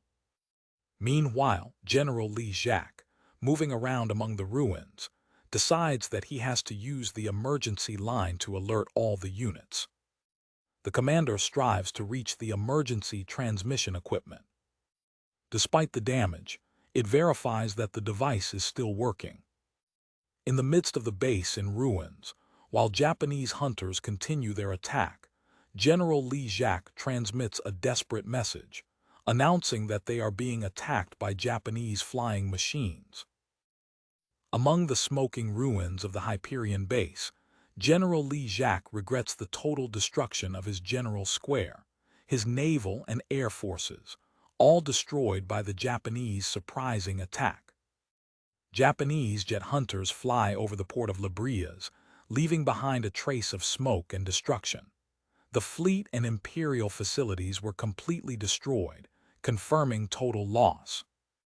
In the streets of the city, the citizens of the Alaras look to the sky, atonized with the dark sound of the flying machines and with the explosions that echo from the port. A Japanese hunting quickly passes through a tower, a symbol of the new air supremacy that has just been established on the island. Perceiving that this is the sign he expected, the captain of the resistance, Rial, decides to climb to a tower to get a clear view of the battlefield. Rapidly climbing the stairs, the rebel leader turns to the top of the guard tower. From the top, Rial confirms his hopes. The general quarter of the Imperial Guard is in flames, an uncertain sign for the start of the revolt. With the eyes closed, the captain of resistance understands the magnitude of the opportunity that is presented. The shattered flag of the altars tremble, symbolizing the resilience and the imminent resurrection of the kingdom. With an expression of excitement and determination, Rial declares that this is the right time to act. In a cry of war that echoes the city, the captain invites his compatriots to rise for the glory of the kingdom of altars. The people of the altars respond to the call, their cry for freedom filling the streets. Men and women, previously subjugated, join the insurrection with a renewed anger. The rebellion gains strength, driven by the courage and despair of oppressed people. The rush of the crowd in rebellion rises to heaven, marking the beginning of the end of the imperial occupation. Surprised by the sudden chaos, the Parpalian soldiers, who had a moment before disappeared from the festival, realize too late that they are in the middle of an armed revolt. The altar resistance fighters, armed with what they encounter, throw themselves over the occupation troops, starting a bloody urban battle. Inspired, citizens demand weapons and join the struggle, screaming in unison to regain their homeland. The angry crowd advances over the general quarter of the occupational government of Parpalia, the center of imperial power on the island. An imperial soldier, isolated and in panic, is surrounded by victorious rebels. With a decisive blow, another oppressor is overthrown, and the battle sea turns in favor of the altars. The rebels invade the prisons, releasing their compatriots who had been made prisoners by the imperial regime. With the assured victory, the people of Alaras celebrate their liberation on the streets, putting an end to the domination of Parpalia on the island. After suppressing the remaining imperial forces with artillery and air bombings, Japan's self-defense navy's escort ships strike in the port of Louria, following the guidelines of Princess Lummie's guards. From the coast, Captain Rial recognizes the men who land as the personal guard of Princess Lummies. The citizens of the altars watch with surprise and admiration the imposing Japanese warships that guaranteed their freedom. In the port, the commander of the Royal Knights finally meets one of the princess guards, a reunion that symbolizes the unity of the liberation forces. Rial's first concern is the well-being of his sovereign, anxiously asking if Princess Lummies is well. The guard confirms with a smile that both the princess and her rider Lilseed have found safe shelter in Japan. With the city liberated, the princess guard reaffirms her mission to cooperate with the Japanese forces until the safe return of Lummies, leaving the protection of the altars in the hands of its compatriots. JSDF, bringing help and support, is warmly welcomed by the Altarans. Together, they begin the reconstruction of the kingdom, and the flag of the altars is again stumbled with pride. In a subsequent phase of the operation, the Japanese forces head to the airfield in the north of the island, originally built by Mu, to begin its expansion. In a strategic meeting, a representative of the Japanese government explains in detail his plans to his new allies of Mu and the Kingdom of Altars.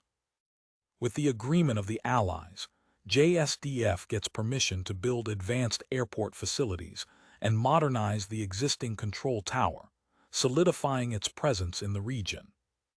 This strategic preparation marks the beginning of the next phase of the Japanese operation against the Parpalian Empire. The scene moves to the capital of the Parpalian Empire, Esthuran. In a flashback, the narrative returns to a previous moment. The events that follow occurred shortly before the armed revolt on the Altar Island. In a weakened street of the imperial capital, the misery of citizens is evident. The auditor Remil, passing through the street, expresses her disdain for the unwanted, declaring that the empire has no need for them. With a calculist coolness, the noble Parpalian gives a simple and terrible order to his guards. His captain of the guard confirms the order without hesitation. The imperial guards begin to brutally capture the poor and homeless, forcing them to enter a cage car. An elderly, unable to walk because of his condition, prays for compassion. Remil, without any compassion, orders him to rise and walk, requiring him to show gratitude to his imperial majesty for this attention. Inside, the auditor plans cynically to provide accommodation and adequate occupations for these people, in an euphemism for their extermination or slavery. The old, scared man can only get his forced gratitude. The scene moves to Remil's opulent mansion, a strong contrast with the poverty she contempt. A personal nurse welcomes her lady when she returns home. Remil is received by a series of servants who greet her with a vein. After your pass through the city, the auditor complains of being swallowed and is informed that your bath is ready. A bathroom awaits her in a luxurious bathroom. While relaxing, the noble reflects on his day, one of many in which he exercises his power cruelty. The auditor breathes, a sound of satisfaction and tiredness. Suddenly, the sound of a magical communicator, Magicom, interrupts the quietness. A nurse hesitantly informs Remil, who is washing her hair, that there is an urgent call from the First Foreign Affairs Office.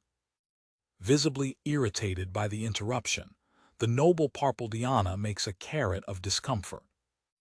Inserted in a dress, the auditor addresses the Magicom with impatience, repressing the interlocutor for an inappropriate time.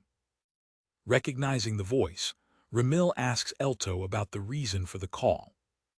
On the other side of the line, Elto explains that, due to the risk of interception, the conversation should be done personally. Elto insists that Ramil should immediately go to the first office. The auditor, exhausted, agrees to go as soon as he clothes. The impressive facade of the First Office of Foreign Affairs arises in the darkness of the night. Ramil enters the meeting room, announcing his arrival with the usual arrogance. With a superiority look, she demands the report, hoping that the subject is not trivial. In the room, Elto and the generals of the army wait in tense silence, unable to face their anger. The tension is palpable as Elto and the officers exchange nervous eyes, preparing to give the bad news. A general, sweating profusely under the threatening look of Ramil, gauges when he starts the report about an attack on his forces on the Altar Island. The auditor devaluates the news, questioning whether it is just a native rebellion, something that the army should solve without disturbing it. Impatible, the noble requires that the general be straight and tell him what happened. The officer, intimidated, cannot continue. Elto assumes responsibility, informing directly his superior that the natives have recovered the total control of the island of Altars. The general adds the devastating detail. The Japanese not only captured the port but also destroyed the army's general quarter and destroyed all their guard forces. Ramil's compound breaks down as it trembles of uncontrollable anger. Elto concludes, explaining that the Altarans took advantage of the Japanese attack as an opportunity to revolt, resulting in the total loss of imperial domination over the island. With the report completed, Elto and the general wait for the inevitable explosion of the auditor's anger. Ramil explodes, smiling the table and screaming about the repeated defeats. It requires the island to be reconquered immediately, unable to accept another humiliation before the emperor. The sound of your punch shrinking the wood echoa in the quiet room. Exhausted by the anger, the auditor scratches on the table, regretting the army's third consecutive defeat, supposedly the strongest in the region. In an access of anger, she attributes guilt to the soldiers on the ground or to the defective strategy of her generals. One of the generals defended himself, stressing that the defeat was due to the use of flying machines by the Japanese. The imperial leadership speculates that Mu, the only other nation known to possess such technology, must be the force behind the actions of Japan.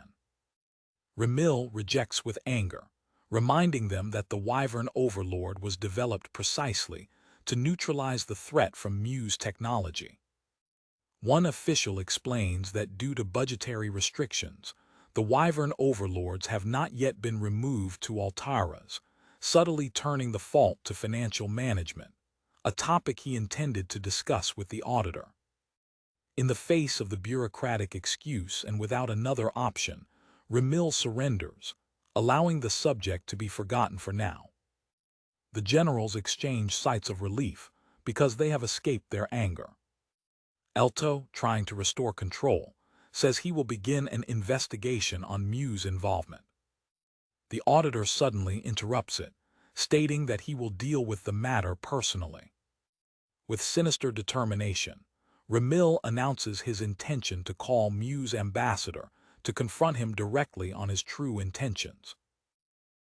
Elto advises his superior to be cautious, reminding him that the delegates of Mu are of a nation of the second area of civilization, and that it would be prudent to request his presence on a later date.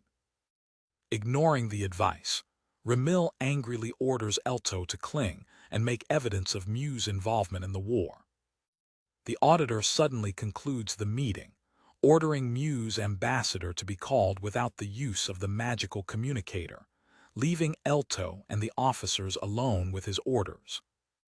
A few days later, in the port of Estharan, the agitation takes into account the passenger terminal.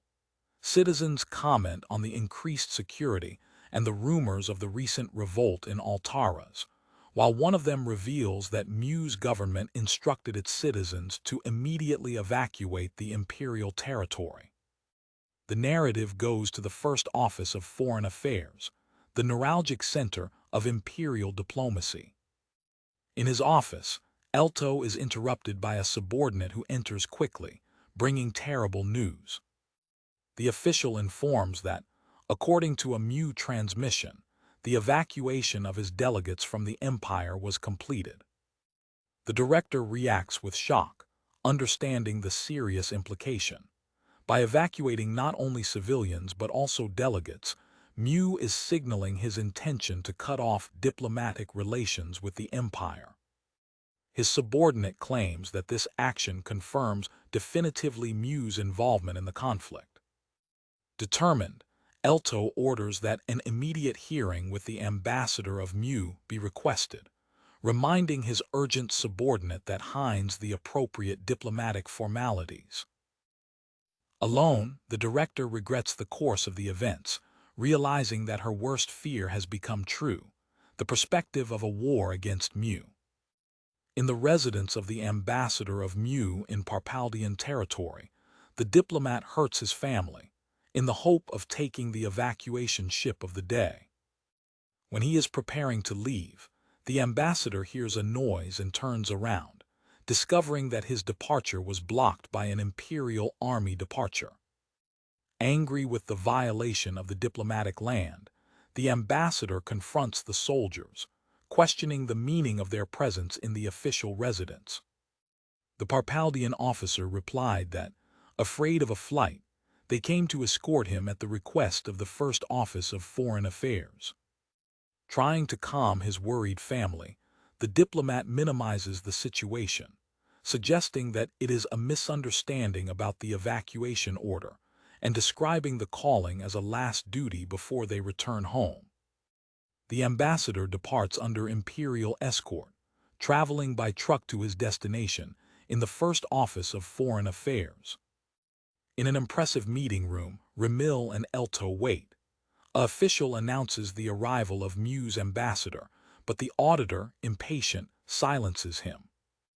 As long as they wait, Rial's anger is palpable, and it rose of anger contained, observed by an Elto repressive. Elto reflects on the situation, questioning why Mu would be so determined to completely evacuate the empire, considering that even if they were supporting Japan, they should have been able to minimize the damage without such a drastic withdrawal. Rial, in turn, presents two dark possibilities. Either Mu is using Japan as a peak to fight a war for procurement against the empire, or they are unable to contain the thirst of the blood of his alleged ally.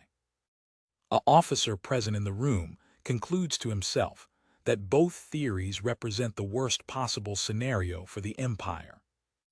As he walks through the corridor towards the meeting room, Ambassador Muje reflects on his strategy. He assumes that the empire, feeling the escalation of the conflict, wants it to intermit peace talks with Japan, and decides to address the situation calmly in order not to hurt its irrational pride. When he enters the room, he is welcomed by Elto, who invites him to sit, indicating that his presence was awaited. The diplomat is apparently shocked and annoying when he notices the unexpected presence of Auditor Rial at the meeting. With a serious expression, the noble Parpalian addresses the ambassador, claiming that, although it may seem too direct, he has matters to discuss with him. Perceiving the gravity of the situation, Mu's ambassador internally decides that he needs to reverse the direction of the conversation before the tensions aggravate further. Elto begins the investigation, formally asking Ambassador Muje to explain the reason behind the evacuation order, to which he responds that he understands the question. The diplomat explains that the evacuation is a precautionary measure, as his country predicted that the war with Japan would extend to the imperial territory. Rial interrupts it with disdain, claiming that they can get to this obvious conclusion alone. Surprised by the hostility, The ambassador questioned them about the true purpose of that call. Ramil accuses him directly, declaring that, according to his reports, Japan used flying machines to invade the altars and defeat the imperial army, insisting that Mu provided this technology as part of the war deposits. Ambassador Muje rejects the accusation, claiming that his nation desires peace above all and has no interest in the victory of any of the sides in the conflict. The auditor explodes of anger, rejecting his denial as a sophism. She demands to know why Mu sent weapons to Japan and blocked the empire's military campaign, ordering him to fit it and tell the truth. Completely shocked by the unfounded accusation, the ambassador becomes unbelievable to what he considers as an absurdly foolish line of thought by the empire's leadership. As he stands up, the diplomat declares that there is a monumental mistake. He clarifies that Japan has no need to acquire weapons from its country, as it already has a much higher arsenal. The noble Parpalian is attonite to the claim, considering absurd the idea that a barbaric nation may have a more advanced weapon than a power of the second area of civilization. To illustrate his point, the ambassador decides to disclose confidential material, showing a photo of a hunter from his country, the Marin, who uses helicopters for his propulsion. He then presents a photo of a Japanese F-15J, explaining that this moves without helicopters, through the emission of overheated gases. He openly acknowledges that his nation has no means to replicate such technology. Still unbelievable, the auditor asks directly if he is admitting that Japanese machines are superior to Mu's. With a vein, the diplomat confirms without hesitation, exactly as he just said. With a calculus smile, Ramil tries to find a failure, asking how fast the Japanese plane is, and guessing that the Mu Marin was already much faster than the Imperial Wyvern Overlord. With a smile of superiority, the ambassador reveals that the speed of the Japanese hunt is incomparable, being very much faster than the speed of the sound itself. The revelation leaves Ramil and Elto with the eyes arranged, completely shocked and without words before the technological disparity. Continuing his demonstration, the diplomat spreads more photos on the table, reminding the incident in the Fen naval battle, where the masters of the imperial ships were destroyed. He revealed that the responsible were the Japanese escort ships. He explains that although the Japanese ships have only one main cannon, the observations of Mu's naval exercises have revealed a firepower and a precision so avacillating that are the personification of the perfect pontier. Looking at one of the photographs, Elto acknowledges that the image of the warship perfectly corresponds to the descriptions of the report of Admiral Quatoin, which had previously been discredited. The ambassador then presents photographs of the Japanese capital, claiming that only by witnessing its magnificence and splendor in first hand, they will be able to understand. The images of a modern metropolitan leave Ramil and Elto boquiabertas. With the frustration to be overwhelmed, the ambassador beat with force on the table, screaming that he never imagined that the empire, in his ignorance, would dare to start a war of such magnitude against Japan. Completely overloaded, Ramil falls back on her chair, unable to process the images of such an advanced civilization. In a shocked state, she acknowledges herself that Mu did not lie to them. The auditor, before so arrogant, is stunned over the table, defeated by the scattering photographic evidence of Japanese superiority. In an expression of pure defeat, Ramil wipes, his colored face and mind wiping in front of the undeniable truth. Ambassador Muje concludes coldly that the execution of Japanese prisoners was a fatal mistake, since now neither a friendly nation like Mu would have how to prevent the retaliation of Japan. Going to Elto, Mu's diplomat assures that, due to the immaturity and ignorance demonstrated by her and her nation, Today's incident will be treated as a personal matter, and not as a formal diplomatic crisis among her countries. Before leaving, Muje takes goodbye with a dark tone, expressing the hope that they can meet again at another occasion, and leaves himself out of the room, leaving Elto alone with the devastating revelation. As the ambassador goes away through the corridor, the imperial officers who waited from the outside murmured each other, recognizing the severity of the situation. Back to the meeting room, Elto, now aware of the truth, insists with Remil that they must seek peace with Japan immediately. The auditor, with a challenging smile, asks sarcastically if her subordinate prefers to give it to the Japanese. Horrored with the answer, Elto rejects as his superior sinks in a maniac throat, the sound echoing through the vast and silent room, signaling his complete disconnection with reality. The scene moves to Japan, where a high-level meeting in the Ministry of Defense takes place to plan the next phase of the war. One of the present questions the progress of the construction of the airport in Alaras. It is that the works are almost completed and that, as planned, Princess Lummies will return to her kingdom for the crown ceremony as soon as they are completed. Another official confirms that, under the princess's rule, the Kingdom of Altars has already started its reconstruction efforts.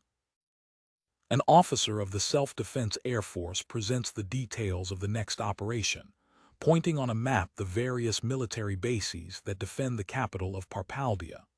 The plan consists in using the Alaras airport to launch large-scale bombing attacks, using adapted P-3C aircraft to carry unguided bombs. A civil representative of the government responds with alarm to the mention of wide-scale bombings with unguided bombs, questioning whether what they are approving is actually an indiscriminate area bombing. The military officer clarifies the distinction. An area bombing is indiscriminate, while its operation will be limited to accurate attacks against clearly identified military targets and auxiliary facilities, such as the Duro Industrial District and the port of Esthuran. Satisfied with the explanation, the civil officer expressed his approval, wishing security to the JSDF forces and asking them to be the most careful to avoid civilian victims. In the interior sanctuary of Parity's palace, Emperor Ludius is informed that the exiled government of Alaras from Japan has announced its victory in an official broadcast, which, along with other news, is generating agitation in the colonies of the empire. Furiously, the emperor orders to General Ard to recover the altars and submit the agitation in the colonies at any cost, increasing the surveillance of the air, naval and land forces, and authorizing the unrestricted use of the Wyvern overlord. General Ard curves and immediately fulfills the orders of his sovereign. As the general withdraws, Emperor Ludius remains on his throne, watched in silence by Elto and a visibly overwhelmed Remil. In the aftermath of the events, Remil dismayed. Elto runs to protect her, but the emperor with a cold calm tells him to let her rest because he must be tired. The reader is grateful to His Majesty for his consideration. The emperor entrusted Remil's care to Elto before he retreated. In a later conversation, Kaios notes that, judging for what Mu's ambassador said, the empire deeply irritated Japan. Elto agrees, affirming that the best strategy now is the defense, because the capital Esthuran cannot fall, and thanks him for his words. In the surroundings of Esthuran, Kaios gathers with an ally, who tells him that the emperor seems to have great confidence in victory, and is willing not to save resources for the deployment of the Wyvern overlord. The noble expresses his concern that, with Remil incapacitated, the task of solving the crisis lies on Elto, which can compromise his position. He appeals to Kaios, recognizing his skill as indispensable to the empire at this time. Kaios agrees, saying that in order to save the empire, everyone must do his part, and proposes that, from now on, They exchange information whenever possible. With the sealed deal, the two men stretch their hands, forming a new alliance to try to save their country. Alone with his secret communication equipment, Kaios reflects on his dangerous game. Although the Emperor keeps confidence, he knows that the army is weakened and that his intervention has to be perfectly chronometrated. An error of calculation, whether by excessive hurry or hesitation, will lead the empire to ruin. In the newly liberated kingdom of Alaras, a Japanese passenger plane approaches Naval airport under a cloudy sky. The big aircraft descends to land. Its engine echoes through the quiet landscape. With a ring of the tires touching the ground, the aircraft lands safely, symbolizing the return of hope to the altars. The taxi plane on the track, marking the arrival of a crucial figure for the future of the nation. Filled with a contagious joy, Princess Lummies fails to contain her emotions when she finally returns home. Ignoring the protocol, the princess quickly descends the stairs towards an honorary guard, while her loyal rider Lilseed calls her out. Lummies is warmly welcomed by the Rial commander, who, moved, greeted as His Majesty and Queen, expressing the long waiting of the people for their return. In a square filled with exciting citizens, the newly crowned Queen Lummies presides her crown ceremony, a moment of union for all the people of the altars. With a quiet expression, the new monarch appears to the crowd, accompanied by Lilseed, while the petals celebrate the occasion. Japanese diplomats present at the ceremony observe with a smile of satisfaction the result of their joint efforts. The citizens of the altars, including the soldiers who fought for their freedom, cry of joy and relief when witnessing the restoration of their kingdom. Lilseed, the protector of the queen, shares a moment of peaceful, proud happiness of her sovereign. In a post-coronation speech, Queen Lummies thanks all the present, declaring that this day symbolizes not only the renaissance of the altars, but also a light of hope for all nations suffering under the jugo of the Parpalian Empire. With tears flowing through her face, the young queen proclaims that Alaras has overcome her sadness and is now moving towards a bright future, hand-handed with Japan. In a sincere embrace, Lilseed comforts her queen and friend, sharing the emotional intensity of the moment. A collection of memories illustrates the journey of Lummies and Lilseed, from the moments of danger to their stay in Japan and their deep bond, culminating in the liberation of their people. The narrative advances to the night that followed the coronation ceremony. In the heart of the Parpalian Empire, the darkness encompasses the opulent mansion of Auditora Remil. Sorrowed by nightmares, Remil debates in bed, murmuring that the fault is not yours and reviving her decision to execute the Japanese prisoners. In his dream, his arrogance reaffirms himself with the unbeatable belief in his status as a member of the kingdom of the Parpalian Empire. A scream of horror escapes him as nightmares consume him. The noble wakes up overwhelmed, upset and swallowed in cold sweat. Terrified, Remil remembers her conversation with Mu's ambassador. To protect the army's morality, she lied, claiming that Japan was just using Mu's weapons. However, alone with the truth, the auditor trembles of fear, knowing that Japan is a power far beyond what its empire can face. Her mind is amazed by the words of diplomat Asada, who demanded her delivery as a condition for an armistice, an idea that she disappointedly rejects. She gets to the fantasy of becoming the bride of Emperor Ludius, the only one who will be on her side when he runs the world. A dark and persistent thought hurts her. What will happen to her if it is captured by Japan? The scene moves to an impressive military base, the guardian of Estherant and the greatest symbol of hope of the Parpalian Empire. On the walls, an officer points to the sky, showing to his superior a newly formed Wyvern squadron in full flight training. The terrible Wyvern overlords, the latest weapon of the Empire, shrink the heavens. The general is visibly impressed with the appearance of the new variants, recognizing their superiority over the existing models. Their subordinate informs that the overlords who have completed the training are already integrated into the capital's air defense.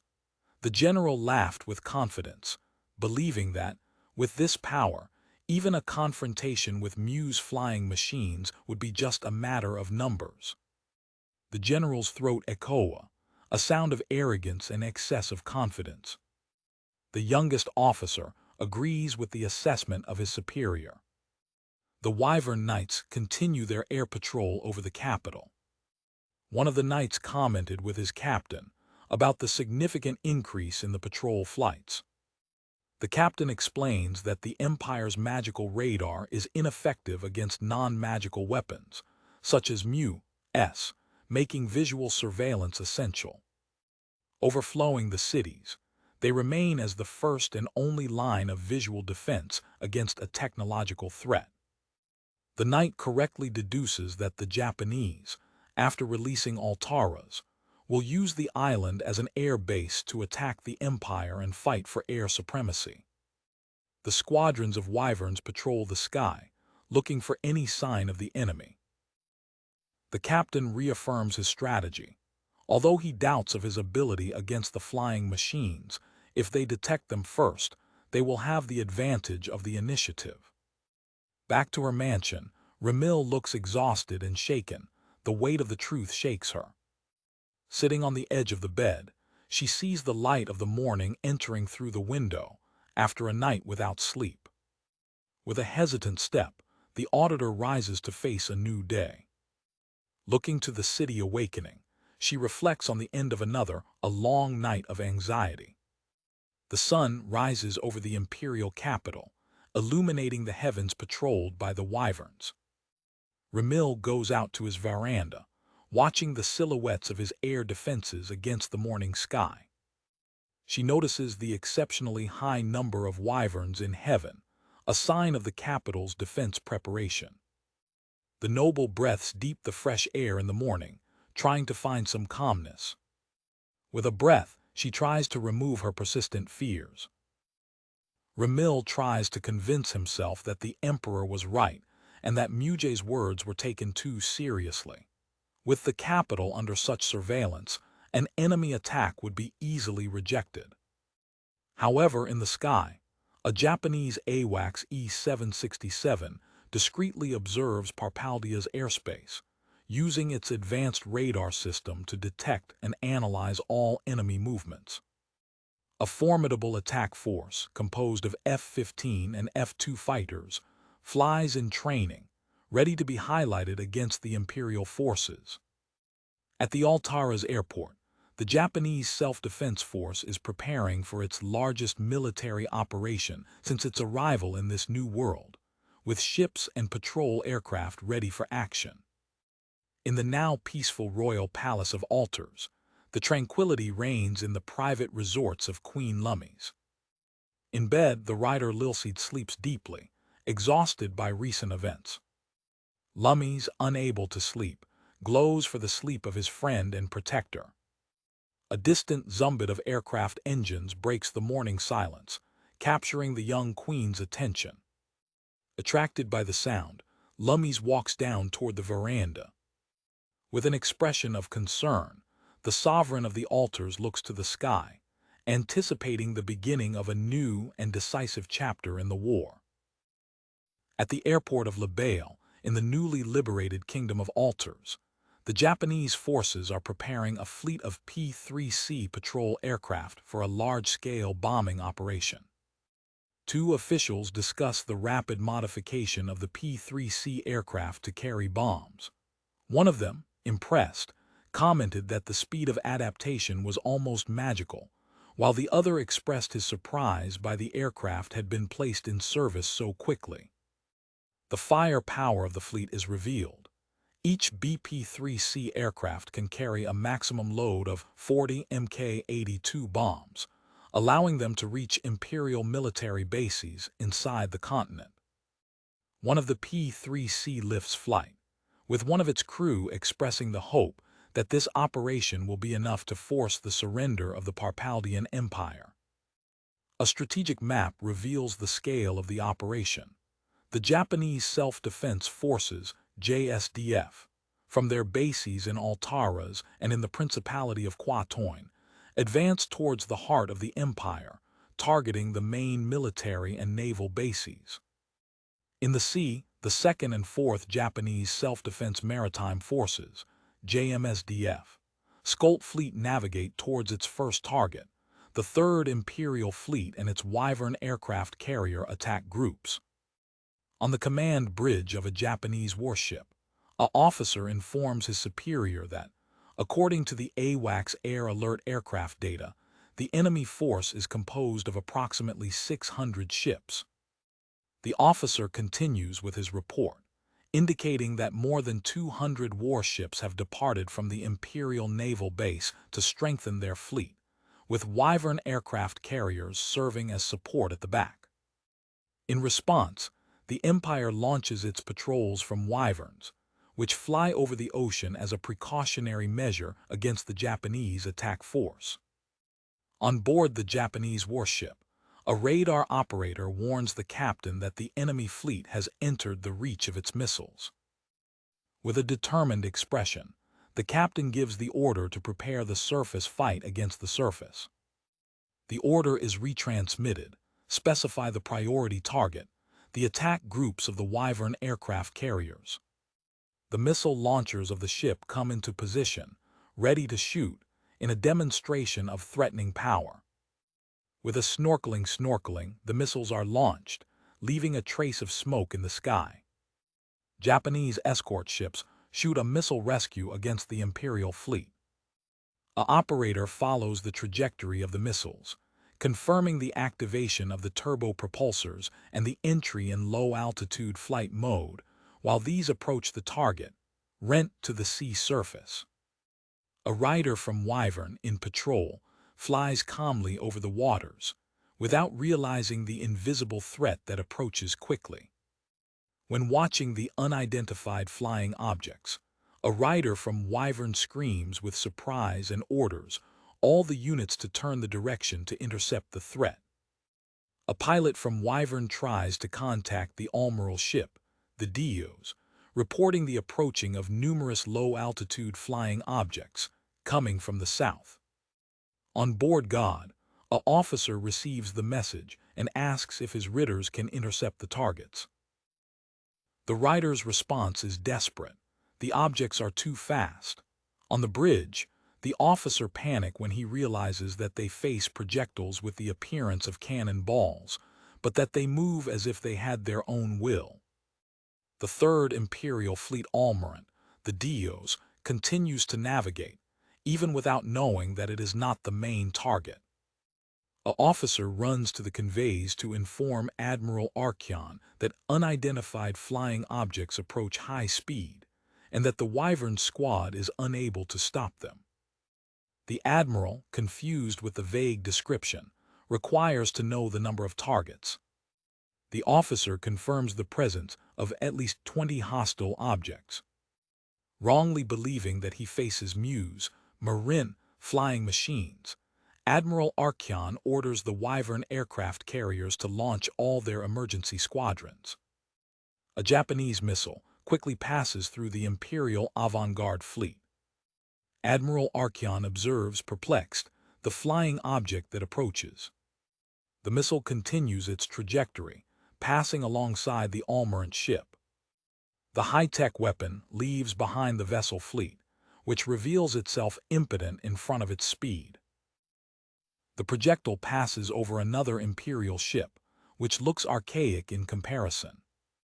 The Admiral and his subordinate watch, impotent and scared, the missile passing through them towards the back of their fleet. The Admiral Archeon's face revolves in a cry of pure horror when he realizes his fatal mistake. One of his men screams that they are not flying machines, but an enemy attack. In panic, the Admiral orders an immediate assessment of the damage. The avant-garde fleet looks unpleasant as the missiles continue their path.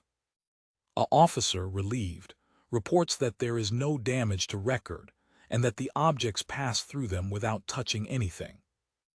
The admiral becomes even more confused, wondering how it is possible that none of the projectiles have even touched the surface of the sea. Archeon waited loudly, speculating that the enemy's accuracy should be weak. However, he acknowledges that it is strange that none of the shootings had suffered if they were actually the target. The scene reveals the true target, the Wyvern aircraft carriers, located at the back of the 3rd Imperial Fleet.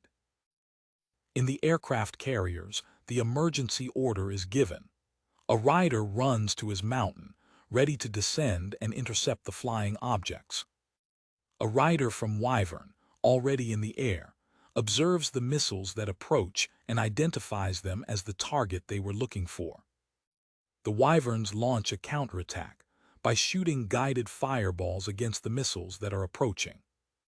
The confrontation between magic and technology is beginning. Magical fireballs fly toward high-speed missiles. The missiles, much faster, maneuver easily to prevent fireballs from exploding harmlessly in the air.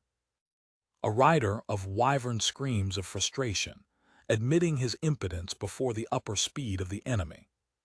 A missile implacably approaches an Imperial aircraft carrier. In the aircraft carrier's conveys, an officer informs his captain that the fireball barrier has completely failed and that 20 flying objects are directed to them. The captain can only whisper, "Impossible." The missile reaches its target, causing a catastrophic explosion. The captain and his crew are disintegrated by the devastating impact. The former proud aircraft carrier fleet of Wyvern is reduced to flame destroys, with columns of black smoke rising to heaven. Back to the ship Almirant Dios, the calm precedes the bad news storm. In the strategic room, officials inform the admiral that the searches to the south did not result, completely alien to the disaster that crashed on his back. A messenger runs through the room, screaming the devastating news. The attack groups of the Wyvern aircraft carriers were completely destroyed. Admiral Archeon and his officers are stunned by the news. An officer expresses his unbelief, questioning how it is that the enemy managed to attack targets more than 20 km away with flying abrasions. Archeon understands the terrible truth. Japan realized the Empire's strategy of using Wyverns to ensure air supremacy and neutralized it decisively. He wondered in despair whether these Eastern barbarians really got their weapons from Mu. Recovering the compound, the admiral orders his men to calm. Archeon traces a new plan. They must evaluate the enemy's naval force and ask for reinforcements from the capital's Wyvern Overlord squad, recognizing that the enemy's main target was their air force. Simultaneously, F-15J fighters of the Japanese Self-Defense Air Force penetrate the Parpalian Empire airspace. A tactical map shows the air resources of Japan to converge to the capital, while the F-15J receive orders to open fire. A Japanese hunting shot an air-air missile, with the pilot announcing Fox 1. Another missile is launched, leaving a white trace against the clouds. The missiles rise to the sky and head to the imperial capital, Estherant, flying at a vertiginous speed. Over the city, the missiles dive toward the Wyvern's patrols that guard the sky of the capital. A rider from Wyvern screams of horror when his mountain is hit and disintegrated by a missile. A silent explosion marks the end of another wicked defender of the Empire. A citizen on the streets of Estherant looks to the sky with an expression of pure horror. The sky over the capital is filled with explosions, while the Wyvern's patrol is systematically destroyed. In a dark final scene, the blood and destroys of the Wyverns reign over the roofs of the imperial capital, marking the beginning of the airstrike. At the tower of an Imperial Army military base, inside the magic signature sensor room, an operator monitors her radar screen, which displays multiple light points representing the Imperial Air Force. Suddenly, the operator reacts with shock and unbelief to witness the sudden disappearance of the magic energy signatures belonging to the Wyvern overlords that patrolled the sky of the capital. Understood that the blips on the radar disappeared because the units were destroyed, the young radar technician catches a microphone and emits a warning to all stations, communicating that the second squadron, composed of 20 units, was lost due to a likely enemy attack. Their warning triggered an order of immediate mobilization to the third squadron, making the Ritters, caught by surprise, run frenetically to their Wyvern mountains. As they prepare, two Ritters manifest their confusion, questioning how their Wyvern overlords, supposedly more powerful than Muse flying machines, could have been defeated, speculating that they may have been subjugated in number. Back to the sensor room, a skeptical colleague approaches the operator, questioning the veracity of his report on the disappearance of all the signatures of the second squad. His colleague expresses his unbelief, suggesting that a failure in the magic sensor is a more likely explanation than the easy defeat of the powerful Wyvern overlords. The radar technique strongly reaffirms your observation, insisting that all signatures disappeared from your screen in less than 20 seconds. She rejects the idea of a failure, declaring that it is impossible, since the maintenance of the equipment was recently completed, and this has been working without faults. A senior officer suddenly enters the room, crazily repressing the operator for issuing mobilization orders freely, claiming that such orders require his personal permission and a report to the strategic chamber. With an expression of contempt, the head of section emphasizes that it is completely inappropriate for a simple official sensor observer to take such initiative. The young operator tries to justify her action, arguing that the situation is an emergency, and that, if they were expected by the formal procedures, it would be too late. His superior rejects his justification with dishonesty, screaming that it is not his competence to decide what constitutes an emergency. Reaffirming his authority, the head of the department declares that any misconduct related to the installation of the magical sensor is of his full responsibility, and orders him to address the Strategic General Quarter to apologize for his independent action. With an expression of resentment contained, the operator acts the order. Before withdrawing, the officer orders a subordinate that the chief technician perform diagnoses and inspections at the magical sensor unit.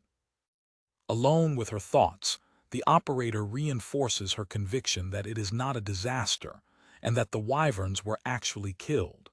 She fears that if the order of mobilization is withdrawn, the enemy will invade by air and they will become impotent. The operator decides that he has no other choice than to personally explain the situation to the strategic headquarters and enter an elevator. The elevator reaches the third floor, where the strategic general quarter is located. At the exit, the radar operator encounters a command center in shock, with officials questioning who gave the order of mobilization and trying to confirm the loss of the second squadron. It announces the arrival of the sensor installation. Taking full responsibility, the young officer acknowledges that it was her. Horrid with his courage, the general cries him to remove these orders immediately. Refusing to go back, the operator defends itself, declaring with pride that it is the person with the most knowledge about the installation of the magic sensor on the whole base, and the graduate with the best ranking in the qualification exam. The general becomes visibly impressed with his confidence and acknowledges that, for his age, it is a remarkable fact. Convinced by his reasoning, the officer orders him to accompany him to immediately explain the situation to His Excellence. In the cabinet of the commander, the general presents the operator as the officer in charge of the sensor room and asks him to provide the details to His Excellence. The operator begins its report, starting with explaining the disappearance of the second squadron of the radar grid. As it points to the location on the map where the units disappeared, a troubling and growing sound captures the attention of everyone in the room. Two Japanese F-15J fighters rise in the sky on the Imperial military base. They're rough to echo through the landscape. One of the hunters throws an air-air missile, which is directed to the base at an overwhelming speed. The missiles launched by Japanese fighters approach their target, the tower of the military base. On the ground, the order of mobilization is retransmitted to the third squadron, who rushes to dissolve to intercept the unknown enemy. At the time a Wyvern lifts flight, it is immediately intercepted and destroyed by an enemy missile. His wing companion observes, scared, the Unity 1 explosion right in front of him. While reporting the loss of the Unit 1, the surviving rider desperately seeks the enemy, which remains invisible and out of reach. Another missile reaches its target, blighting another Wyvern of the Empire. Japanese hunters fly over the base, while on the ground, the knights and their mountains are thrown into chaos, scared by the tremendous sound and the speed of the attack. A rider screams of frustration and fear, betraying the monsters that don't give them any chance to raise flight to fight. From the inside of the command center, the sensor operator notices one of the hunters through the window, realizing with surprise that it is not a flight machine, Marin Demue. The commander of the base is cracked by horror, saying it is absurd that the enemy had attacked even before the third squadron had time to be fully mobilized. Japanese hunters leave traces of smoke in the sky while flying over the imperial capital, leaving a trace of destruction. The flame carcass of a Wyvern overlord rises on a stumbled street, observed by terrorized civilians, a dark witness of the annihilation of the Empire's air defense. In her mansion, Ramil wakes up overwhelmed with the terrible sound coming from the outside, and realizes with fear that the Wyvern overlords that protect the capital have fallen. His face turns out of horror when he pronounces the name of his enemy, Japan. The noble falls to the ground, angry and scared, murmuring to herself that they finally came to arrest her. Meanwhile, overflowing the coast, Japanese F-2 fighters fly in training, continuing their incursion into Imperial territory. The hunting passes through an isolated mansion in a shell. From the outside of the mansion, Kaios looks at the sky with binoculars. He identifies the aircraft as a multifunction F-2 fighter carrying Mk-82 bombs, and darkly concludes that the invasion of Imperial continental territory finally began. Kaios deduces the Japanese strategy. First, the F-15 were deployed to eliminate the Wyvern overlords and ensure air superiority, and now the F-2 are being used to bombard their military base. The strategist predicts that, after this attack, an emergency meeting will be called. Determined to act, Kaios decides to go to Paradise Palace to put an end to this war once and for all. A Japanese F-2 fighter begins a low-altitude bombing on the track of the Imperial military base. The hunters release their load of bombs on the target. The bombs used are the Mk-82 Snake-Eye, equipped with a set of high-resistance coat wheels that open to slow down the bomb fall, allowing the aircraft that throws them to pass safely over the target before the detonation. The bombs reach the base, causing a series of violent explosions. The shock wave of the detonations stumbles the windows of the command center, shooting the officers to the ground.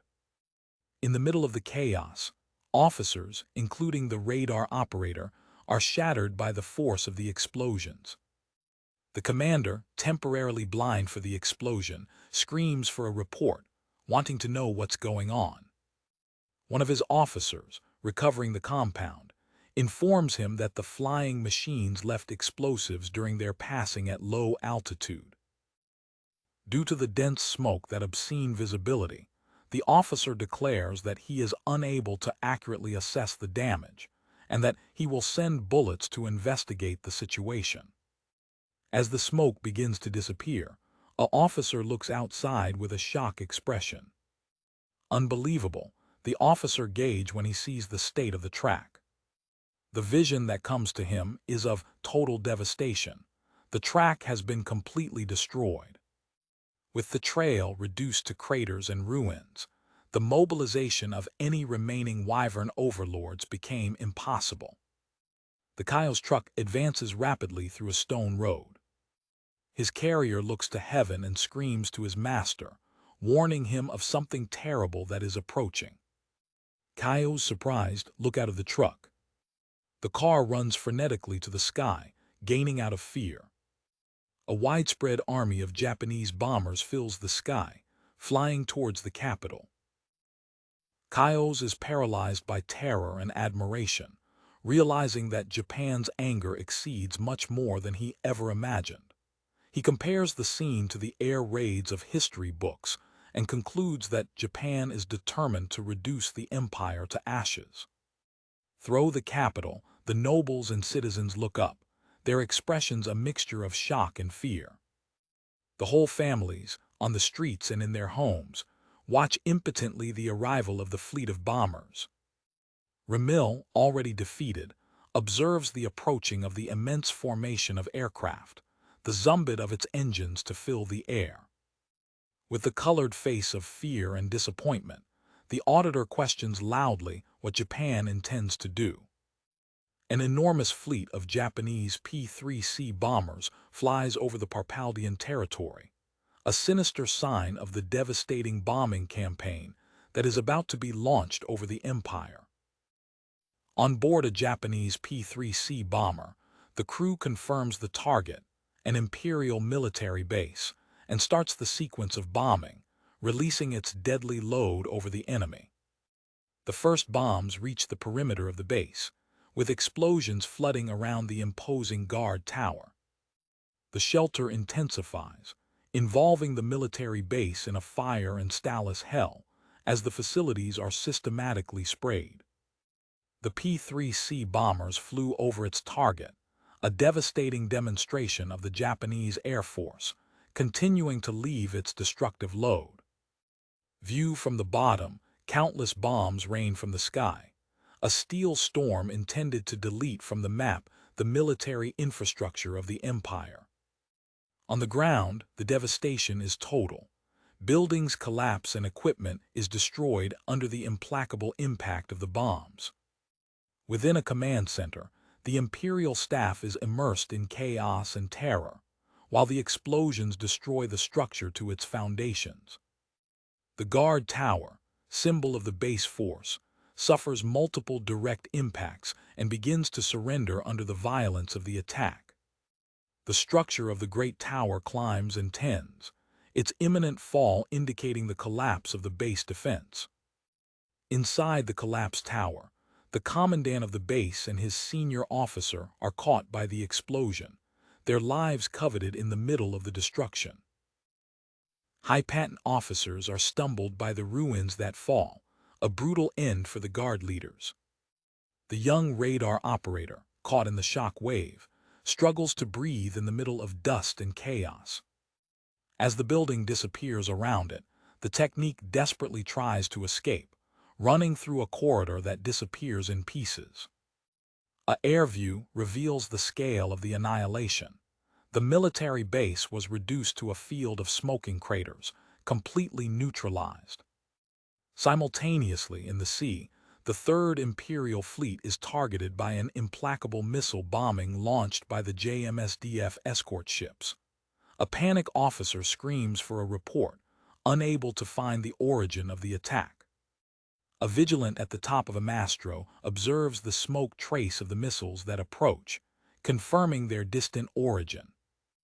An officer, looking through a telescope, reports with unbelief that the trajectory of the attack is approximately 20 kilometers south, a distance considered impossible. Officers at the command bridge react with shock and denial, as their own magical cannons have a range of only 2 kilometers. A subordinate urgently appeals to Admiral Archeon for orders. Admiral Archeon understands the terrible truth. His enemy is able to dive his Wyvern aircraft carriers from locations beyond his visual reach, and with a lethal accuracy. There is a report from the remaining Wyvern aircraft carriers, informing that they will launch a suicide attack on the enemy fleet. Archeon sees the decision as a non-return mission. An officer darkly reflects that the Wyvern Ridders could have recalled and arrived in the capital, highlighting the final nature of their sacrifice. On a tactical map, Archeon orders the Third Fleet to support the attack of the Wyvern with their cannons, accepting their conviction. He notes with frustration the absence of the Imperial Army's response to his request for reinforcements. In the general quarter of the Imperial Navy in Estherant, chaos reigns. There are contradictory reports about an invasion of the capital, the disappearance of the Wyvern overlords, and the request for support from the Third Fleet, with which they lost contact. In a meeting room, two of the highest officers of the Imperial Navy discuss the serious situation.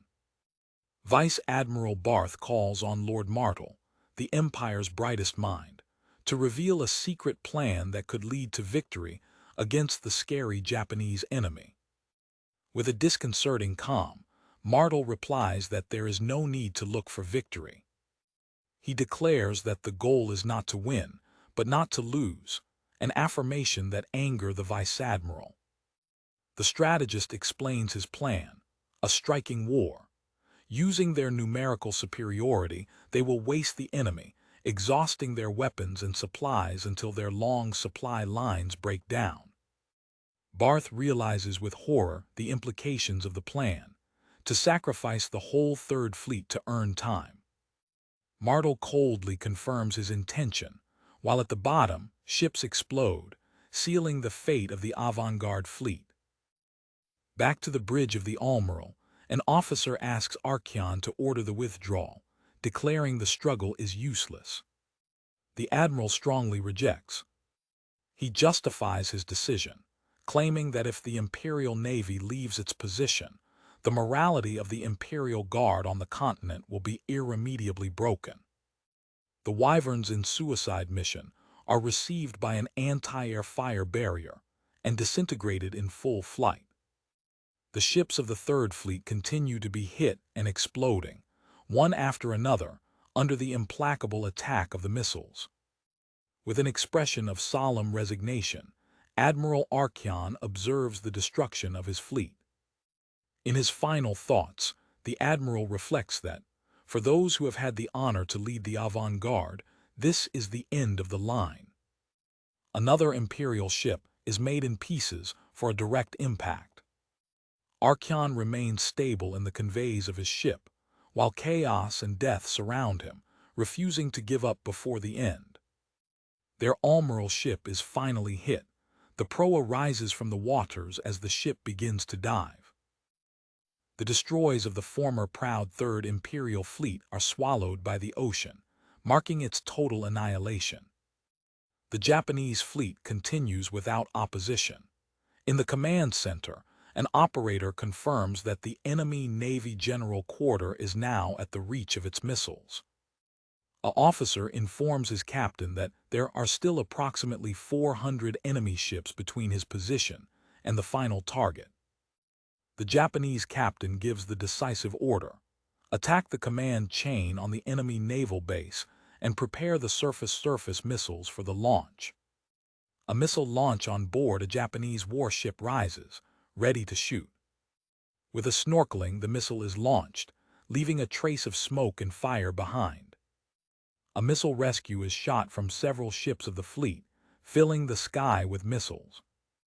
The missiles fly in formation towards the coast, transporting the destruction to the heart of the Imperial Navy. In Estherant's naval base, a civil worker quietly swims the docks, alien to imminent misery. Attracted by a growing Zumbid, man looks to heaven, questioning the nature of the strange objects that approach. Their face turns out of horror when they realize they are hostile, flying engines. Seeing the projectiles head to the fleet base, the worker panics and screams a warning of enemy attack. In despair, your only instinct is to scream for everyone to escape. Inside the chamber, a high-patent officer is warned of the sound and compression abroad. The missiles reach their target, and the Imperial naval base is devastated by a series of cataclysmic explosions. Destroyed under the ruins of her command position, the young radar operator recovers consciousness, sweeping of pain in the darkness. When she sees a flash of light among the ruins, she realizes with horror that she has been buried alive. Gathering its last forces, the technique resolves to fight for survival, stretching the hand towards the light. With a desperate effort, your hand passes through the ruins, opening a way to the surface. She finally manages to get free, tossing and swallowing in the middle of dust and devastation. Looking at the landscape of total destruction that surrounds her, the young woman gets paralyzed by the shock. In despair, she screams, asking if there is someone else alive. His lonely figure stands out against the ruins of the base, a silent testimony of the magnitude of the attack. The observer of the magical sensor, Father, walked for the ruins with her broken uniform. He is thoroughly looking for survivors, but his efforts are vain. He finds no one. In her opulent mansion, Auditor Ramil is amazed by recent and traumatic events. Terrified, the noble remembers the sounds of the explosions, the fall of the Wyvern overlords, and the scary idea that Japan is looking for it, making its members tremble uncontrollably. Her panic is interrupted by a servant who knocks at the door of her room, announcing urgent news. Despite the fear, Ramil rejects the created by the interruption. Knowing that she was called for an emergency imperial meeting in the Palace of Parodies, she recognizes, determined to maintain her dignity, and orders that the preparations be done immediately. However, in the Third Office of Foreign Relations, other preparations are ongoing for the same meeting. An assistant delivers to the director, Kaios, the documents for the meeting, compiled through the information network of the Bureau itself. As you wear your formal costume, the strategist reflects that the time to act came earlier than expected. The emergency meeting is about to begin in the magnificent Parodies Palace, the center of imperial power. When Kaios arrived, she greeted Lady Ramil, commenting dryly that the situation clearly came out of control. Visibly overwhelmed, the auditor accuses him angrily of being guilty of the disaster. The director ignores the accusation, sarcastically questioning whether his personal anguish is overcome to the direction that the empire will take from now on, leaving it without words. Humiliated, the noble runs away quickly, calling her subordinate Elto to follow. Elto goes to Kaios, expressing his frustration that he has been absent despite his many visits to the Third Bureau to exchange information, and fearing for the future of the empire. With an annoying calm, the director says he is already aware of the situation and has taken the necessary steps. Elto examines the agenda of the assembly, the main content of which is evident at first sight. In the meeting room, the tension is palpable, as the assembly addresses for the first time the topic of Japan's attack on the territory of the empire. Emperor Ludius, feeling the general agitation, decides that he must keep the compound to calm the souls and declares officially open the imperial emergency meeting. Lord Ard begins his report on the devastating damages. The army base was destroyed, the aircraft carrier fleet's Wyvern and the Third Fleet were destroyed, the Navy General Quarter was attacked, resulting in the death of Vice Admiral Barth and the immobilization of the remaining fleets. The presence react with shock and unbelief to the news of the death of Vice Admiral Barth, considered the father of the Imperial Navy. The officer concludes his dark report, emphasizing the urgent need to prepare and strengthen the troops for the imminent battle on land. Lord Perlas opposes himself vigorously, knocking on the table and declaring that the plan of Ard is unacceptable. Their counterplan consists in calling the troops of the neighboring colonies to help in the defense of the imperial capital. Perlas argues that the Imperial Government Bureau cannot approve the withdrawal of troops from the colonies, as this would cause popular revolts, risking the creation of a second altar. Lord Ard contradicts, claiming that the defense of the capital and the maintenance of the colonies are incomparable, and that the Empire cannot afford to lose its capital. With an expression of defeat, the commander assumes total responsibility for the lost war, admitting his impotence. The Emperor intervenes, suggesting the pearls that allow colonies to form systems of self-government. Then he questions the Ard commander about the weapons, who confirms that he has ordered the increase in production in the industrial city of Duro. An officer confirms the order of the Supreme Commander Fire. Ard regrets that, although the production of firearms and ammunition can be accelerated, they cannot refuel the Wyverns and lost ships.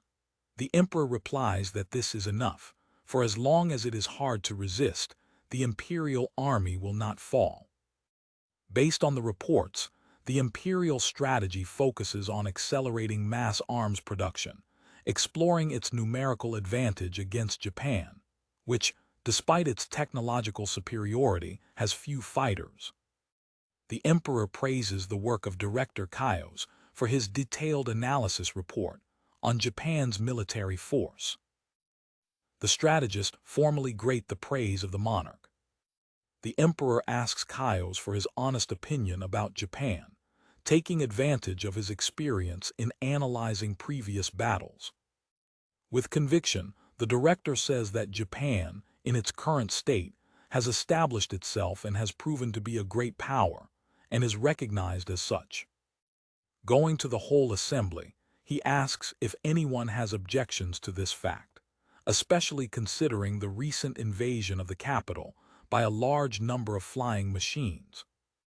Ramil swallow and dry, your anxiety visible in front of the strategist's words. Following, Kaios announces that he intends to introduce another topic in the discussion. One of the officers responded with surprise and tension. He lowered his head, anticipating the direction of the conversation. With a dramatic floor, the director reveals his true purpose, to discuss how this war ends and what kind of end it will bring. A noble present in the room is shocked by the boldness of the proposal. The proposal of Kaios causes a burst among the officers. The nobles consider it a betrayal to speak to end the war, especially in the voice and in the presence of the Emperor. The Emperor, however, interprets the shocked silence of the assembly as consent and authorizes Kaios to continue. With the imperial permission, the director turns to the representative of the First Office of Foreign Relations and asks who initiated this conflict. Elto, anticipating the direction of the questionnaire, is preparing for what is to come. Kaios asks the First Bureau of Foreign Affairs for an objective assessment of the war against Japan.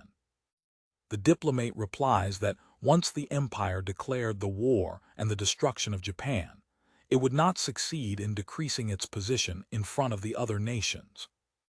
The strategist presses, asking if such a goal is achievable. Elto turned his eyes to the military officers, saying he was not responsible for asking questions of military nature. Kaios addresses the same question to Lord Ard, who admits with reluctance that, with the current force, it is impossible. Based on this admission, the director declares his intention to begin peace talks with Japan to surprise Elto. The director of the Third Bureau continues, saying that the main concern is the demands of Japan, and asks Lady Elto to specify them. The representative of the First Bureau explains that, in addition to the compensation, Japan demanded the physical delivery of the man responsible for the Fen massacre. One of the nobles, apparently tight, asks if Japan has specified the identity of that mandate. The question echoes through the room, generating a murmur of speculation among the present. Elto confirms that the name of the responsible was explicitly mentioned in the documents sent by Japan. With a theatrical gesture, Kaios proposes to reveal the identity of the mandant. Elto launches an annoying look toward Lady Ramil. With a clear voice, the diplomat announces his name. It's Lady Ramil, leaving the auditor in shock. The revelation spreads the shock and confusion through the room. Kaios keeps a satisfied expression, observing the chaos he created. Lord Ard considers the serious consequences of the revelation. Ramil is paralyzed by horror when she sees an officer approaching her with a clear intention. The official informed her that her physical presence is a prerequisite for any peace talks.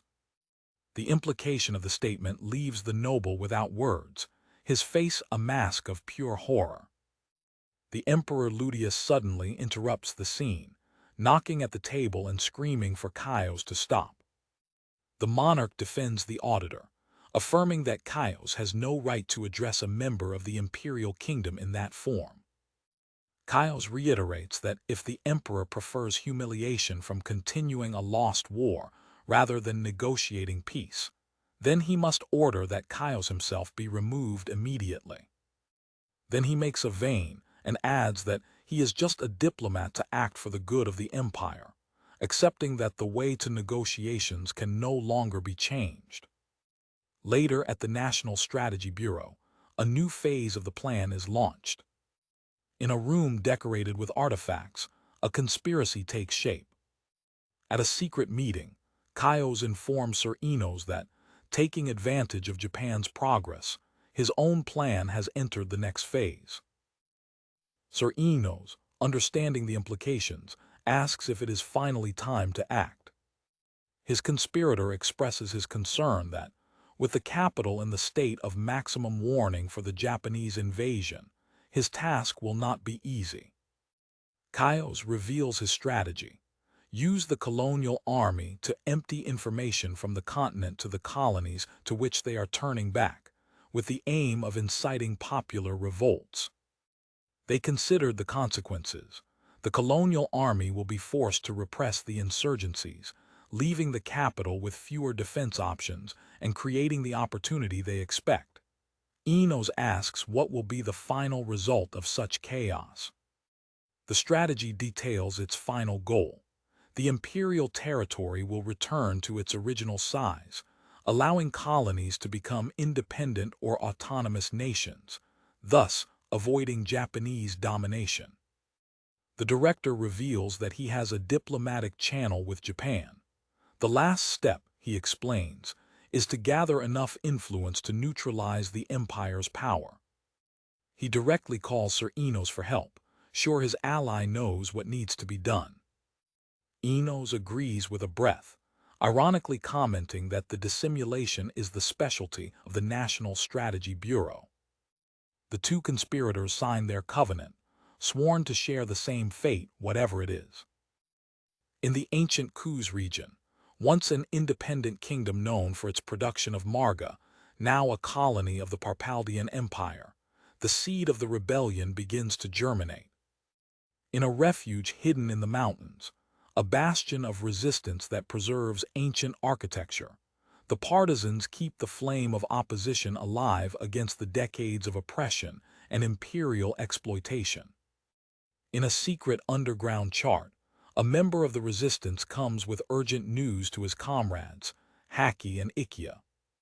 The messenger turns into the room, announcing that something incredible happened, interrupting the work of the printers. While they share a drink, the newly arrived explains the shocking news. The colonial army of the empire is retreating from Kuz. The reason, he explains, is that the general quarter of the capital defense army was attacked and obliterated by Japan, forcing a withdrawal to anticipate future attacks.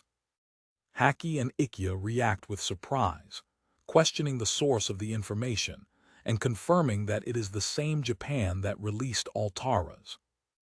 The messenger assures them that their source is a trust contact of their father, a member of the anti-Parpaldian resistance movement. To prove their legitimacy, he reveals that his benefactor also provided them with a substantial amount of funds, opening a buzz full of coins. Inspired by the news and financing, Haki declares that this is a unique opportunity for the revolution. He proposes to go and take the imperial government building in the Kuz region, believing that they will face only the autonomous government militia. His companion, Ikea, expresses his concern, fearing that the army may return, but Haki, inflamed, rejects the idea, arguing that the imperial forces are too busy to defend the capital to worry about its colony. Ikea, more cautious, warns that information and money can be a trap designed to attract them to an ambuscade. He argues that he cannot accept information without a solid basis for validation, warning of the possibility that sabotages are feeding them false information to get them out of their hides. The messenger calms the two men in conflict, agreeing with Ikea's prudence, but reveals that his benefactor has sent something else. They open a heavy and mysterious box and discover, for their surprise, an advanced magical communication device in the style of the Middle Empire. Gathering their counterparts of resistance, they connect the device and synthesize a popular news channel of the Militial Empire, which is broadcasting a special on the third area of a belated civilization. The report confirms the liberation of the Kingdom of Altars after the defeat of the Parpaldian Empire. The anchor details the extent of the devastation suffered by Parpaldia.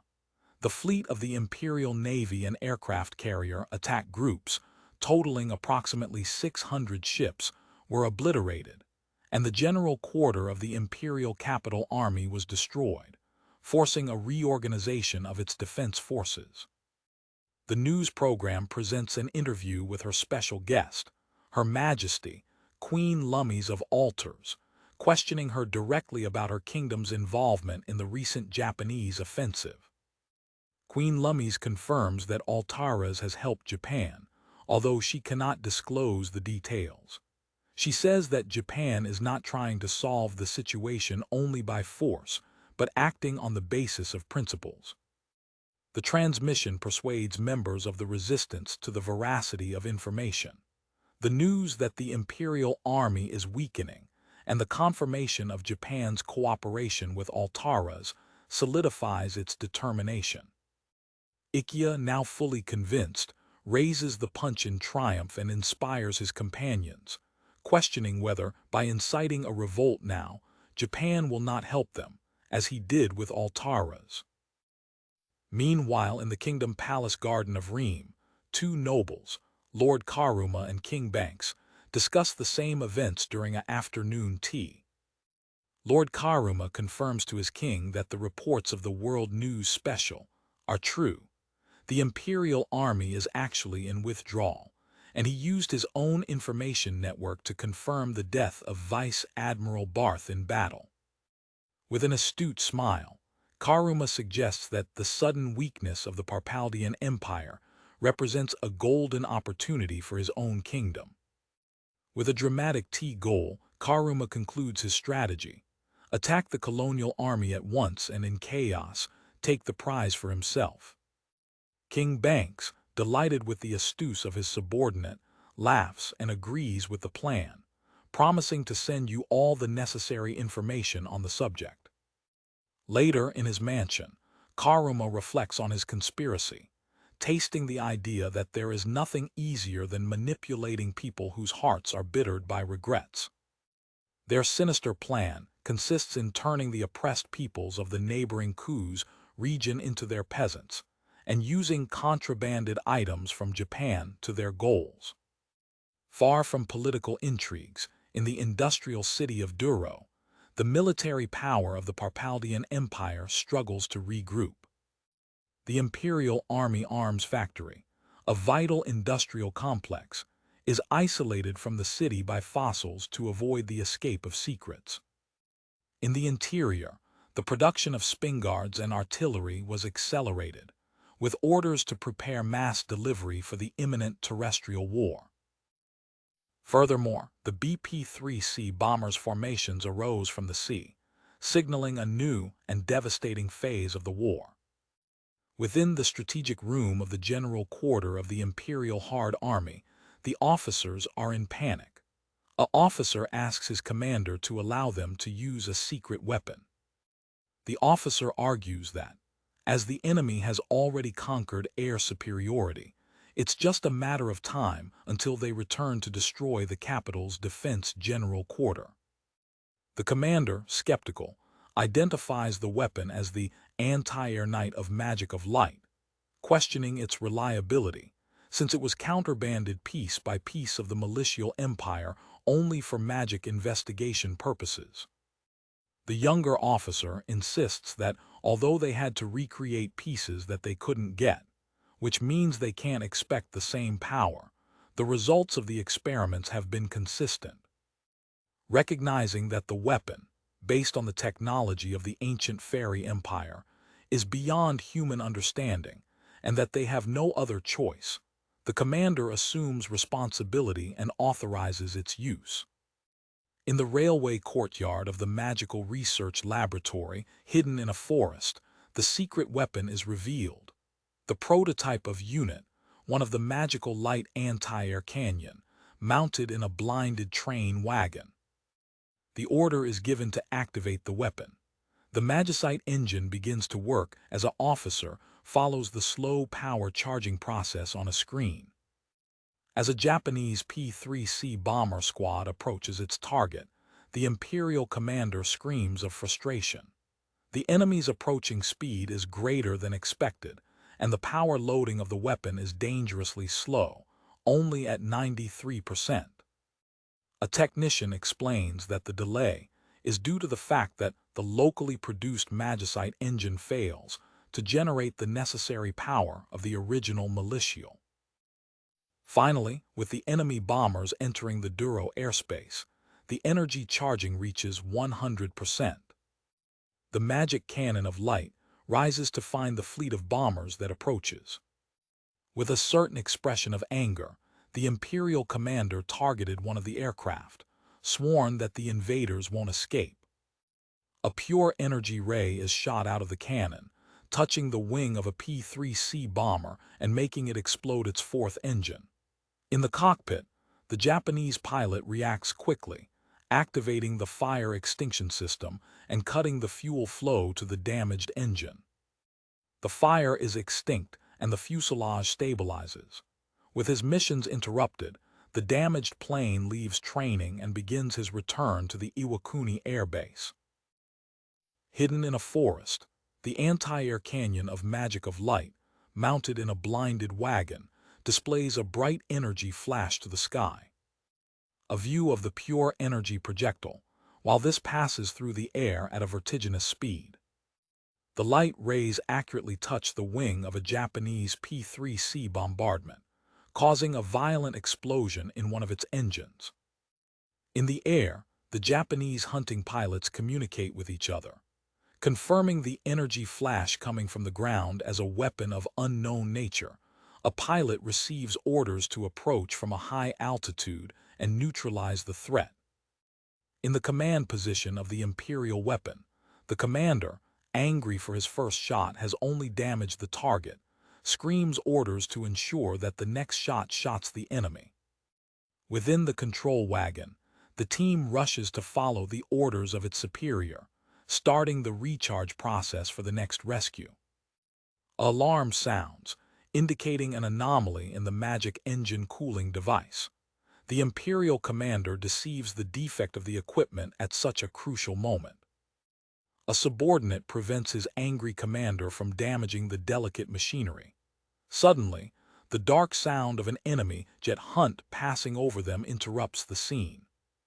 The two Imperial officers look up, with expressions of shock and surprise, while the Japanese hunting passes through them at the low altitude. The Japanese F-2 fighter flies rapidly over the trees, directed to the location of the Imperial secret weapon. In a quick passage, the hunter shoots on the blinded train, while the officers on the ground observe impotence. The plane suddenly runs to the sky after the attack. The pilot manages his F2 in a sharp curve, preparing for the final attack and releasing his lethal load. Remoing the high speed, the hunter leaves behind a bomb that falls toward his ground target. The bomb launched by the hunt goes down to the forest, followed a moment later by a powerful explosion on the horizon. The impact of the pump is direct, and the prototype of the light magic canyon is completely obliterated in an explosion of fire and stains. The formation of P-3C bombers of the Japanese Maritime Self-Defense Force continues its mission, flying over the cloudy sky. In the strategic general quarter of the Hard Imperial Army, a commander analyzes the destruction reports and concludes darkly that none of his countermeasures were effective. The commander reflects that his defeat is due either to the enemy's incomprehensible machines or to a screaming disparity in the ability to use magical devices. While his general square is bombed and destroyed around him, the Imperial officer expresses a final desire that the Imperial Navy can revenge its annihilation. A tactical map shows the position of the Imperial fleet of the Empire of Parpalia, 2 days after the industrial city of Duro, on the collision route with Japan. On board an Imperial warship, a guard on the cave of the Gave crosses the horizon, attentive to any sign of the enemy. An officer, using a lunette, observes 2 ships on the horizon and warns the crew. In the cabin of his ship, Captain Saxid discusses with his immediate plan to attack the Japanese naval base in Maizuru, questioning the reports that Japan uses Muse weapons. With unbeatable confidence, the young officer assures his captain that Japan's attention is fully focused on the continent, guaranteeing the success of his surprising attack. A subordinate interrupts the meeting, informing that the vigilants have noticed vessels of strange format and requests the captain's presence to confirm the identification. Through binoculars, the Imperial officers watch the enemy ships, noticing the absence of masters and confirming with caution that it is the Japanese fleet. In the conveys, Captain Saxid confirms to his second-in-command that the enemy ships are terribly fast. The Japanese war vessels cut the waves at a striking speed, leaving the Imperial sailors in shock. The Imperial officers incredibly watched the speed of the Japanese ships, comparing them to marine beasts, something they had never witnessed. In a contrasting scene, an Imperial officer calmly records the events, while the image of a high-speed Japanese warship overlaps its task. The scene reveals that the woman is the Director Elto of the First Office of Foreign Relations, working in her office. In a set of scenes, an officer reflects on the importance of transmitting what he knows about Japan, while in the sea, Captain Saxid desperately orders to shoot against the Japanese ships that approach. The side of an Imperial warship wrapped with cannons. The Imperial ship's cannons shoot in a rough salve towards the Japanese fleet. In response, the proximity weapons system, CIWS, of a Japanese ship comes into action, turning and shooting a torrent of projectiles. A close-up shows one of the high-speed ammunition shot by the CIWS system. The Japanese CIWS system triggers a devastating barrier, easily destroying the Imperial fleet that is approaching. The artillery towers of the Imperial fleet continue to shoot, even in the face of a tremendously superior technology. In her office, Director Elto regrets her past actions, tormented by the vision of the death of Captain Saxid and his crew, desiring to have advised Lady Remil differently. In the midst of the destroys of the float, a pink-held chronist records the tragedy, determined to preserve the truth for the future generations, questioning the price of the survival of her nation. The narrative jumps to the consequences of the Japanese air bombing, showing the area of the hard ammunition industry reduced to smoking ruins. The destruction of the Imperial Navy, the only effort to attack the Japanese territory, is destroyed in the sea.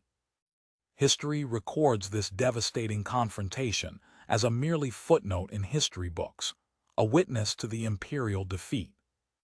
Back to the capital, during the daily imperial hearing, Emperor Ludius presides with an expression of exhaust and concern. The imperial court is in turmoil, with nobles to discuss warmly, trying to escape to the responsibility for the succession of disasters. An officer, impassible in the midst of chaos, diligently notes the words exchanged. Director Kaios observes with disdain, thinking that his leaders, refusing to admit the defeat, continue to move towards a struggle to death against Japan. A high-ranking officer reflects that the defense of the empire is no more than a dream, considering what should be the next goal if Japan reattacks. A messenger of the Imperial Navy's major state interrupts the meeting. The emperor, resigned, gives him permission to enter. The messenger advances through the vast throne room toward the emperor, while the court observes in tension silence. One of the nobles, impatient, interpels the newly arrived, requiring to know the reason for his interruption. Emperor Ludius observes the approach of the messenger with an expression of increasing concern. The navy officer approaches Lord Ard and swears his urgent message to his ear. When he hears the news, Lord Ard's face turns around in a mask of pure horror and unbelief. The emperor, seeing the reaction of his subordinate, requires Ard to immediately share the news with the whole court. Lord Ard, visibly shocked and going, tries to gather courage to report the disaster. With a trembling voice, Ard announces that the city of Duro was attacked and destroyed by Japan, news that freezes Kaios and Elto. The revelation reaches the Emperor Ludius as a physical blow, leaving him out of mouth open and in full state of shock. The hearing is again interrupted, this time by an official of the government bureau, who confirms the destruction not only of the hard industrial area, but also of the Imperial Army base. Losing the compound, the emperor knocks at the table and screams so that the screams stop, ordering the officer to speak clearly so that everyone can hear. The official of the government bureau reports that an armed eruption exploded in the Kuz region, and that 3 regions, including Arak and Marta, have overthrown the local governments. A noble reacts with surprise, finding the sudden and simultaneous eclosure of the revolts too convenient to be a coincidence. A map illustrates the terrible situation. In addition to the 3 rebellious regions, the 15 western regions declared their independence from the empire. The noble, overloaded by the catastrophic news, feels foolish and shy, on the edge of the collapse. The Emperor Ludius, ignoring his disappointed subordinate, orders with anger that the report continue. As the director Perlas shakes with the shock, another officer runs to protect him. The messenger concludes his report, affirming that the 15 western regions have united into a coalition army, supposedly with the support of Queen Lummies of the Kingdom of Altars, and that its forces are growing every day. In an impotent access of anger, the emperor curses Queen Lummies, blaming her for the disintegration of her empire. The scene moves to the imposing mansion of Kaios, isolated in a failsium with sea views. In the interior, Kaios and Sir Enos discuss their conspiracy. The director praises his fellow for getting the Queen Lummy's flag to the rebels, a maneuver that will immobilize the Imperial Army. Sir Enos expresses his concern that his plan has been too successful, fearing that he has inadvertently interfered with the plans of Japan and Altaras. Kaios calms him, explaining that although his positions are different, his interests are aligned, a common occurrence in politics. Enos agrees that the day of his final action is approaching, and asks Kaios about the progress in building his support base. Kaios reveals his strategy on a map. They are hanging the support of nobles of the holy city of Parnius, opponents of the emperor. With this support, they plan a coup and, after negotiations with Japan, intend to use the former territory of the Republic of Parnius as a minimum condition. The main concern of the strategist is that the forces of the rebel coalition, now in rebellion, arrive in the holy city of Parnius before their own plan is completed. Far from there, the rebellion forces march, encouraged by an agitator who appeals to his desire for revenge. Declaring that Ku's liberation is not enough, he encourages them to join the coalition to destroy the empire once and for all. At the Iwakuni Air Base in the province of Yamaguchi, the P-3C bomber damaged by the light magic cannon Enduro returns in safety. The investigation concludes that the weapon used was a prototype, as there is nothing similar in the Empire's arsenal. At the Prime Minister's official residence in Tokyo, a crucial conference to decide the fate of the Parpalian Empire begins, with the leading political leaders of Japan considering their upcoming actions. One of the ministers reminds that the order to execute the Japanese tourists was given by Lady Rial, proposing her delivery and an audience with Emperor Ludius. Another politician expressed concern, questioning whether the removal of the emperor, a hegemonic leader, would not disrupt the economic activities of the neighboring countries. An older officer suggests that, in that case, it would be better to weaken the strength of the Parpalian Empire as a nation and control them from there. One of the participants in the meeting asks for detailed details of this strategy.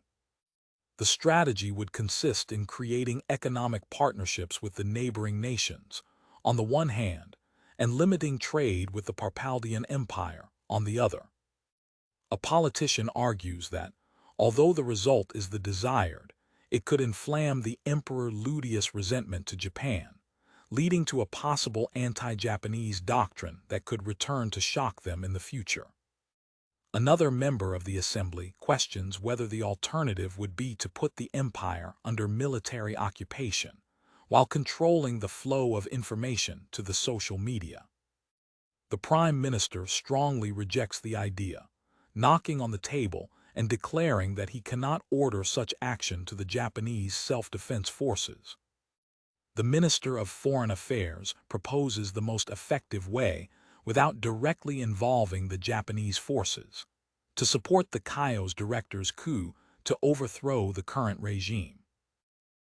The suggestion causes a bubble in the room, with the ministers realizing that the Parpalian strategist is finally making his play.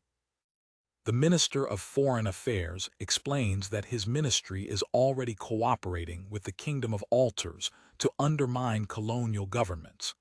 If the plan of Kaio's was successful, he would immediately approve the independence of the imperial colonies, allowing a transition to a more democratic government.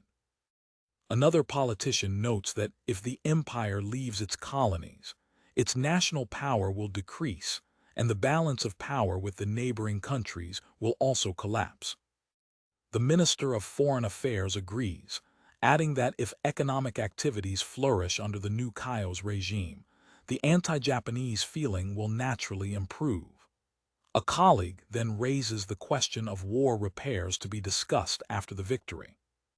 The narrative goes to the imperial capital of the sacred militial empire, Rumpolis. A map shows the location of Rumpolis in the Central World, the heart of the power of the militial empire. At the Intelligence Bureau of the Imperial Army, the collection and analysis of information about the world events is ongoing. Inside the facilities, the agents collect records from all over, collecting data about recent conflicts. A senior officer asks an agent for a sincere opinion about the Japanese self-defense forces, based on what he witnessed. The masked agent begins his report, highlighting that Japanese escort ships and hunters use guided magical ogives, similar to those used by the ancient Ravernal Empire. The analyst recalls that during the battle to exterminate Lord Demon Nosgorath, the Japanese tanks demonstrated a lethal accuracy, hit the target at the first shot. He also witnessed the accuracy of his shooting on the Gotoku plains. In contrast, during the Duro air bombing, the Empire's attempt to use magic technology stolen in an anti-air cannon to destroy a Japanese bomber failed.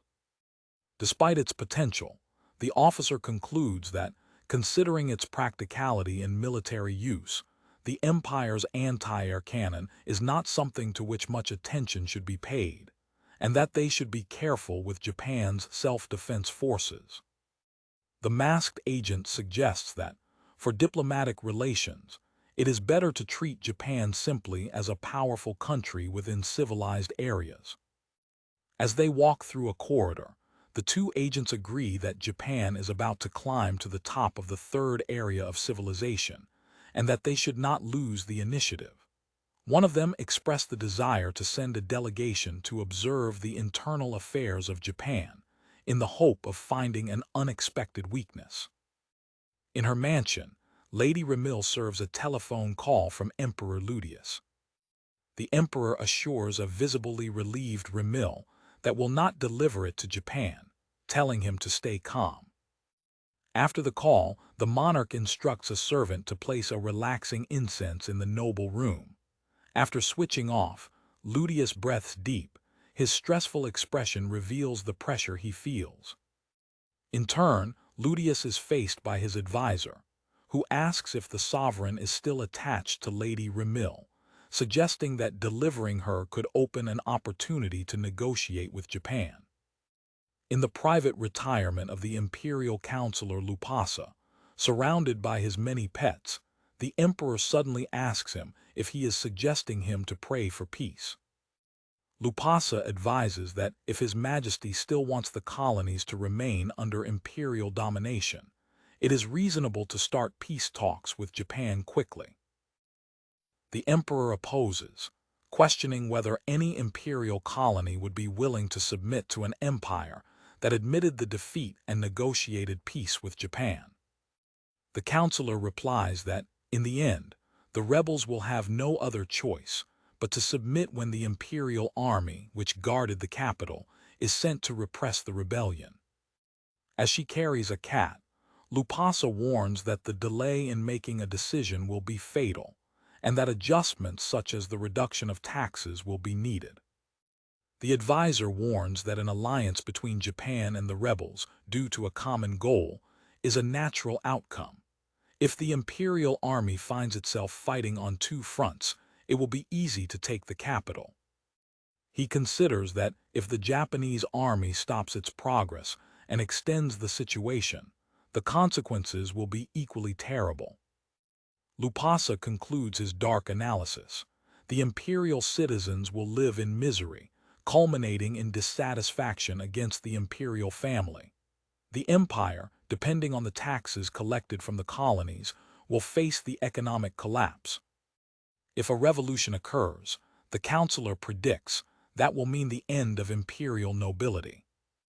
With a breath of resignation, Emperor Ludius contemplates his only viable option, delivering Ramil. In an imperial military base, under a night sky, two officers discuss the trace left by Japanese aircraft, one of them commenting that he has never seen a battlefield like that, with countless explosions marking the landscape. An officer notes that the soldiers, who initially believed they were fighting against a barbarian army, are now scared, and the fear is spreading. The other regrets the lack of reliable information from the command, with inconsistent rumors to circulate, making it seem that they are fighting against the legendary Fairy Empire. Alongside a fire, one of the officers asks his companion if he has ever questioned about the orders of His Imperial Majesty. The younger officer responds nervously that he has never done it, but then reconsiders and decides to tell the truth. The official acknowledges that, although the High Command predicts a posture of fight or die against Japan, in reality it is nothing more than lies to self-reserve and a matter of pride. He personally fears that if the soldiers have to go to death for such reasons, the empire will surely fall. The oldest officer thanks his subordinate for sharing his thoughts with him. As he throws the fire, the highest officer tightenedly declares that the emperor was truly crazy. He reveals his plan. Together with a certain figure, a small portion of the army will rise for love for his country. They will arrest the emperor, deliver Lady Remil, establish a treasure with Japan and negotiate a peace treaty. The youngest officer, inspired, asks to join the case for the good of Parpalia. Your superior instructs you to put all your family under your command when the time comes, promising to reveal more details later. Meanwhile, west of the Parpalian Empire, the 15 colonies that declared their independence form an army of coalition, driven by the need and by their proa figure. Their representatives gather at the great amphitheater of Kurth for a conference. Among the representatives are members of the Kingdom of Altars, whose participation, supported by Japan, has become the backbone of the unifying power. The conference, although difficult due to the disparities and isolation caused by imperial exploitation, concludes with the decision that all colonies will cease hostilities with each other. In the great amphitheater, the formation of the allied forces of 73 countries is proclaimed to a joyful crowd, declaring the union of all the colonies of the former Parpalian Empire. In the Ku's local government building, the leaders of the resistance discuss the conference.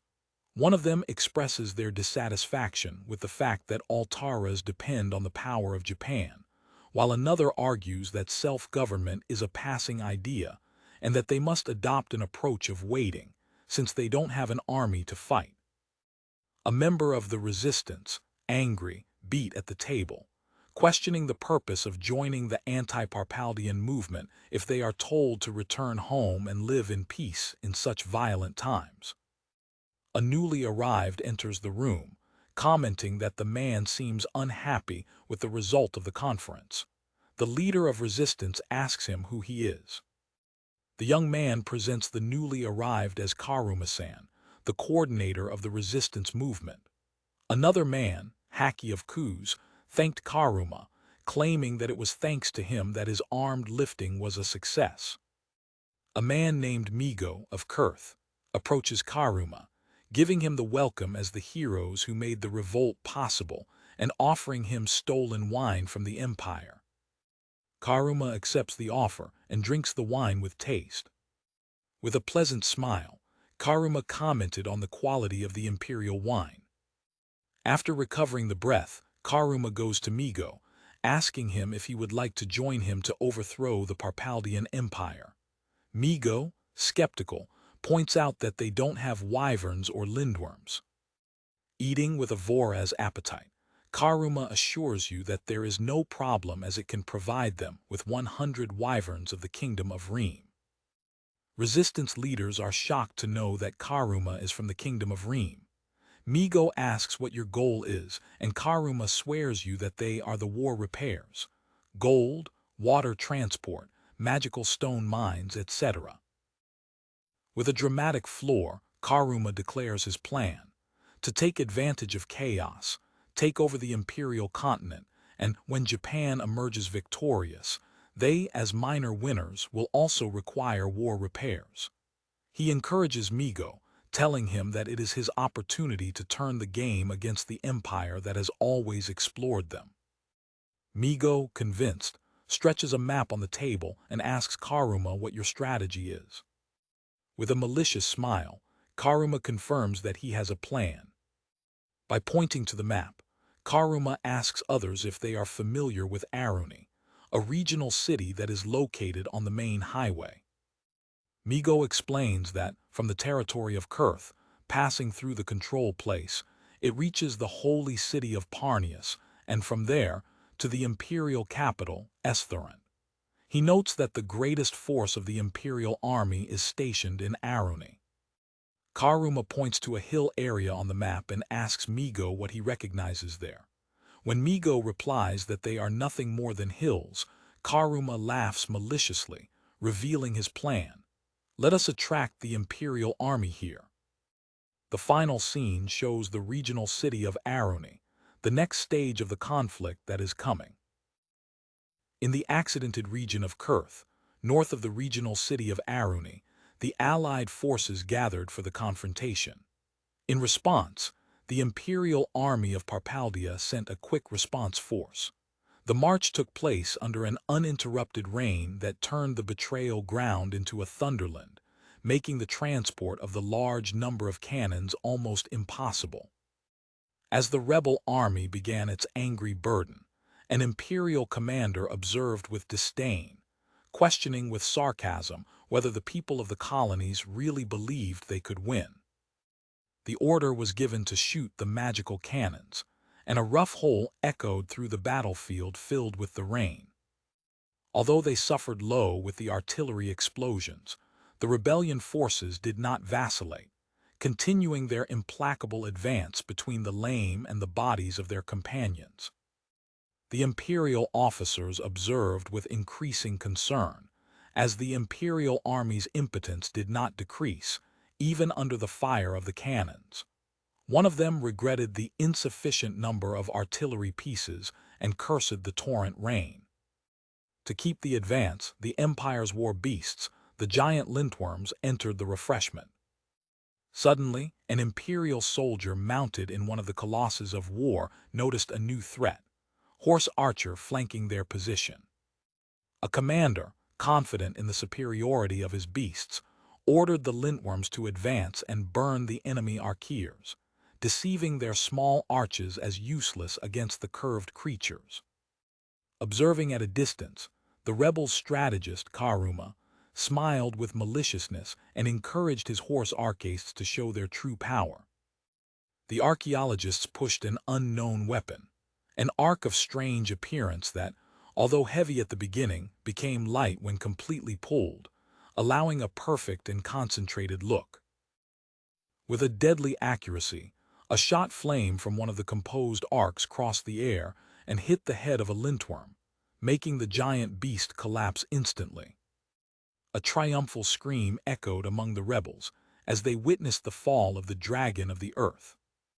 Even the archers themselves were amazed by the power and accuracy of their weapons, realizing that both the arc and the sheets were extraordinary. One of the rebellion leaders, Migo, turned to his ally with surprise, asking if the weapon that dropped the dragon was a magical arc. She laughed at her surprise. The conspirator revealed his secret. "No, this is a mechanical arc called compound arc. We import them from Japan." Japan's New World Technology Flight Prevention Act restricted the export of state-of-the-art technologies and civil goods that could have military use. However, as the arcs were a universal tool for war and hunting in this new world, their export was not strictly prohibited. Thus, the technologically advanced compound arc was not subject to these strict export regulations. As another lintworm fell, Karuma admitted that his own kingdom tried to replicate the arcs, but failed to reach the desired level of performance, concluding that Japan was a truly scary nation. The imperial command was overwhelmed. It was impossible that a single arc and arrow could destroy one of its most powerful war beasts. Desperate, the commander ordered a request for strengthening from Wyverns to the Holy City, refusing to lose more of its terrestrial beasts. The imperial infantry formed a line and shot a shot salve against the nearby rebels. The intense rain caused constant fire failures in the firearms, and an officer regretted that the enemy's load didn't stop. Without another option, the order was given to a load of bayonets, leading to the inevitable body-to-body fight. The two forces collided in a brutal and chaotic battle in the middle of the lame and the rain. Finally, the air reinforcements arrived. Imperial wyverns descended from heaven, throwing fireballs over the rebels' rows. The imperial soldiers exulted, believing that the arrival of the corps of wyverns from the Holy City would guarantee them victory. While Migo was in panic with the appearance of the imperial wyverns, Karuma remained impassible, telling him to calm. The strategist then revealed his final letter: "My wyverns are already here." From the gray sky, a new force of wise beasts emerged to surprise their ally. The Karuma Wyverns, attacking with a surprising ferocity, quickly destroyed one of the Imperial Wyverns, which fell into flames. An Imperial rider, in shock by the rebel army possessing Wyverns, recognized the insignia of the Kingdom of Reem in the enemy creatures and desperately tried to contact his control tower. From the Tower of Control of the Holy City, an operator responded to the emergency call. Through the communicator, the rider that they were being attacked by the Wyverns of the Kingdom of Reem in the sky over the mountainous region. In the control tower, the officer realized the enemy's strategy. They had used a magic high-emission zone to overload the sensors and approach without being detected. The controller asked for a report of the situation, and the answer was dark. The recognition cavalry had been destroyed, with only 9 ridders left. In the air, the Imperial ridders felt overloaded by the growing number of Wyvern's enemies, even mounting the Wyvern lords, which were superior. The controller in the control tower was confused, wondering where they might be throwing so many Wyverns, since there was no time to build an airfield in the colonies. Karuma explained to a wondered Migo the simplicity of his plan.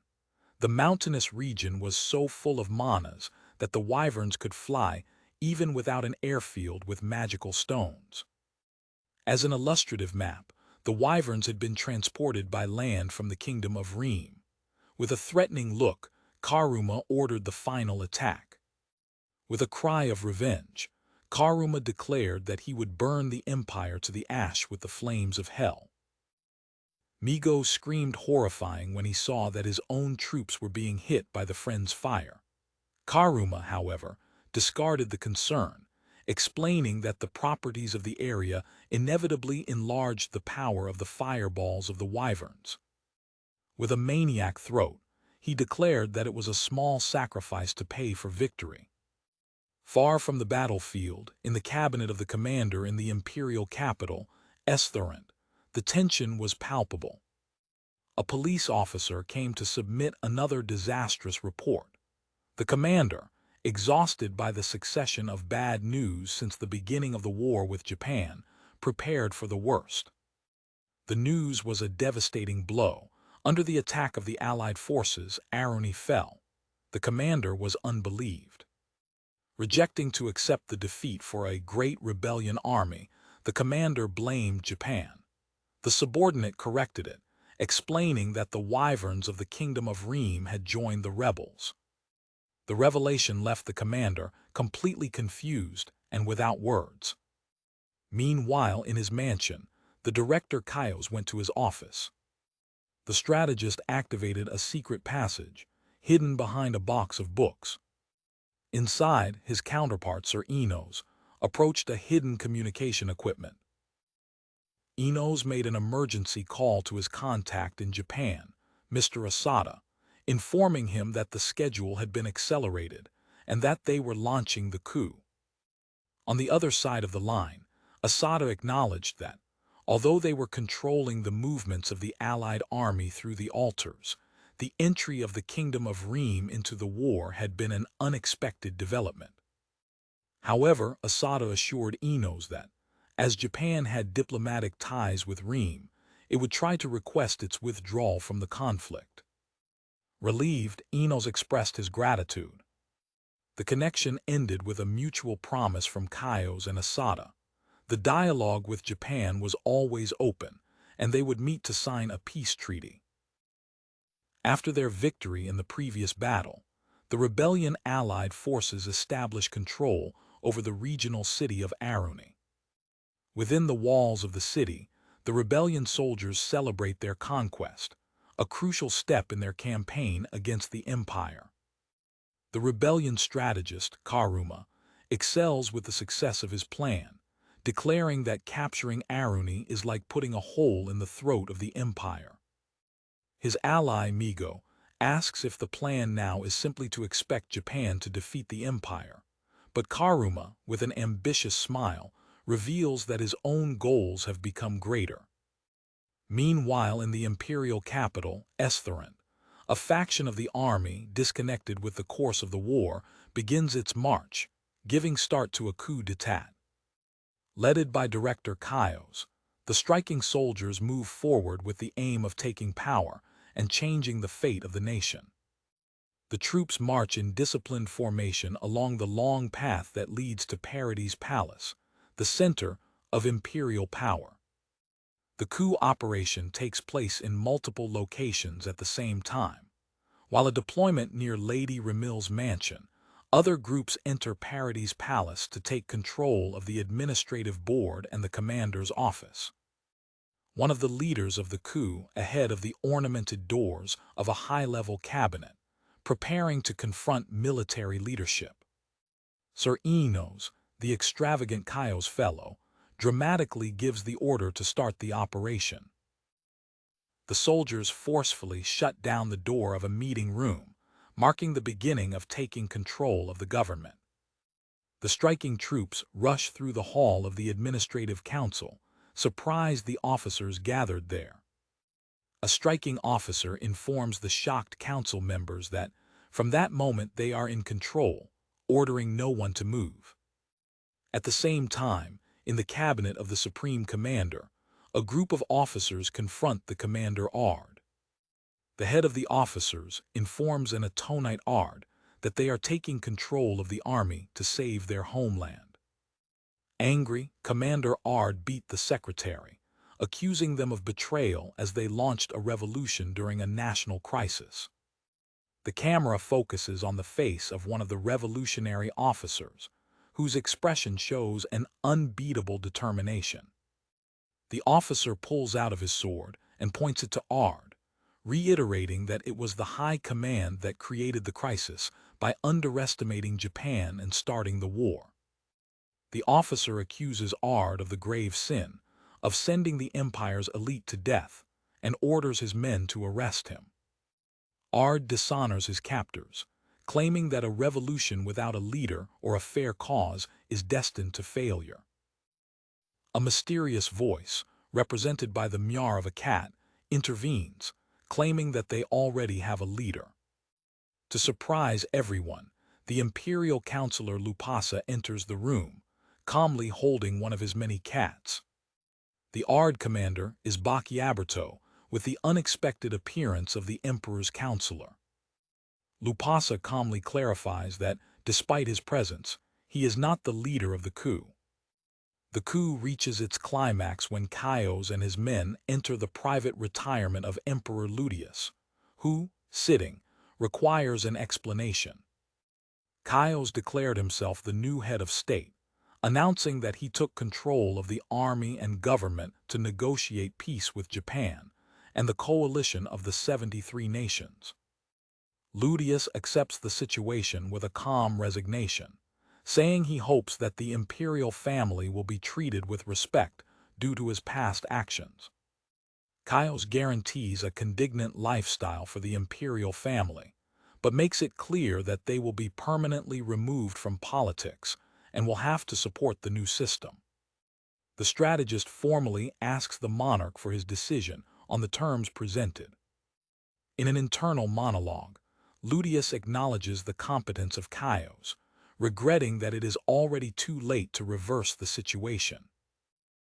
Defeated, the emperor turns his face and tells Kaios to do what he understands. As Kaios thanks, Ludius asks the last question: what will be Remil's destiny? The scene focuses on Kaios, as this thinks about the destiny of Lady Remil, who is shown alone and falling down in her room.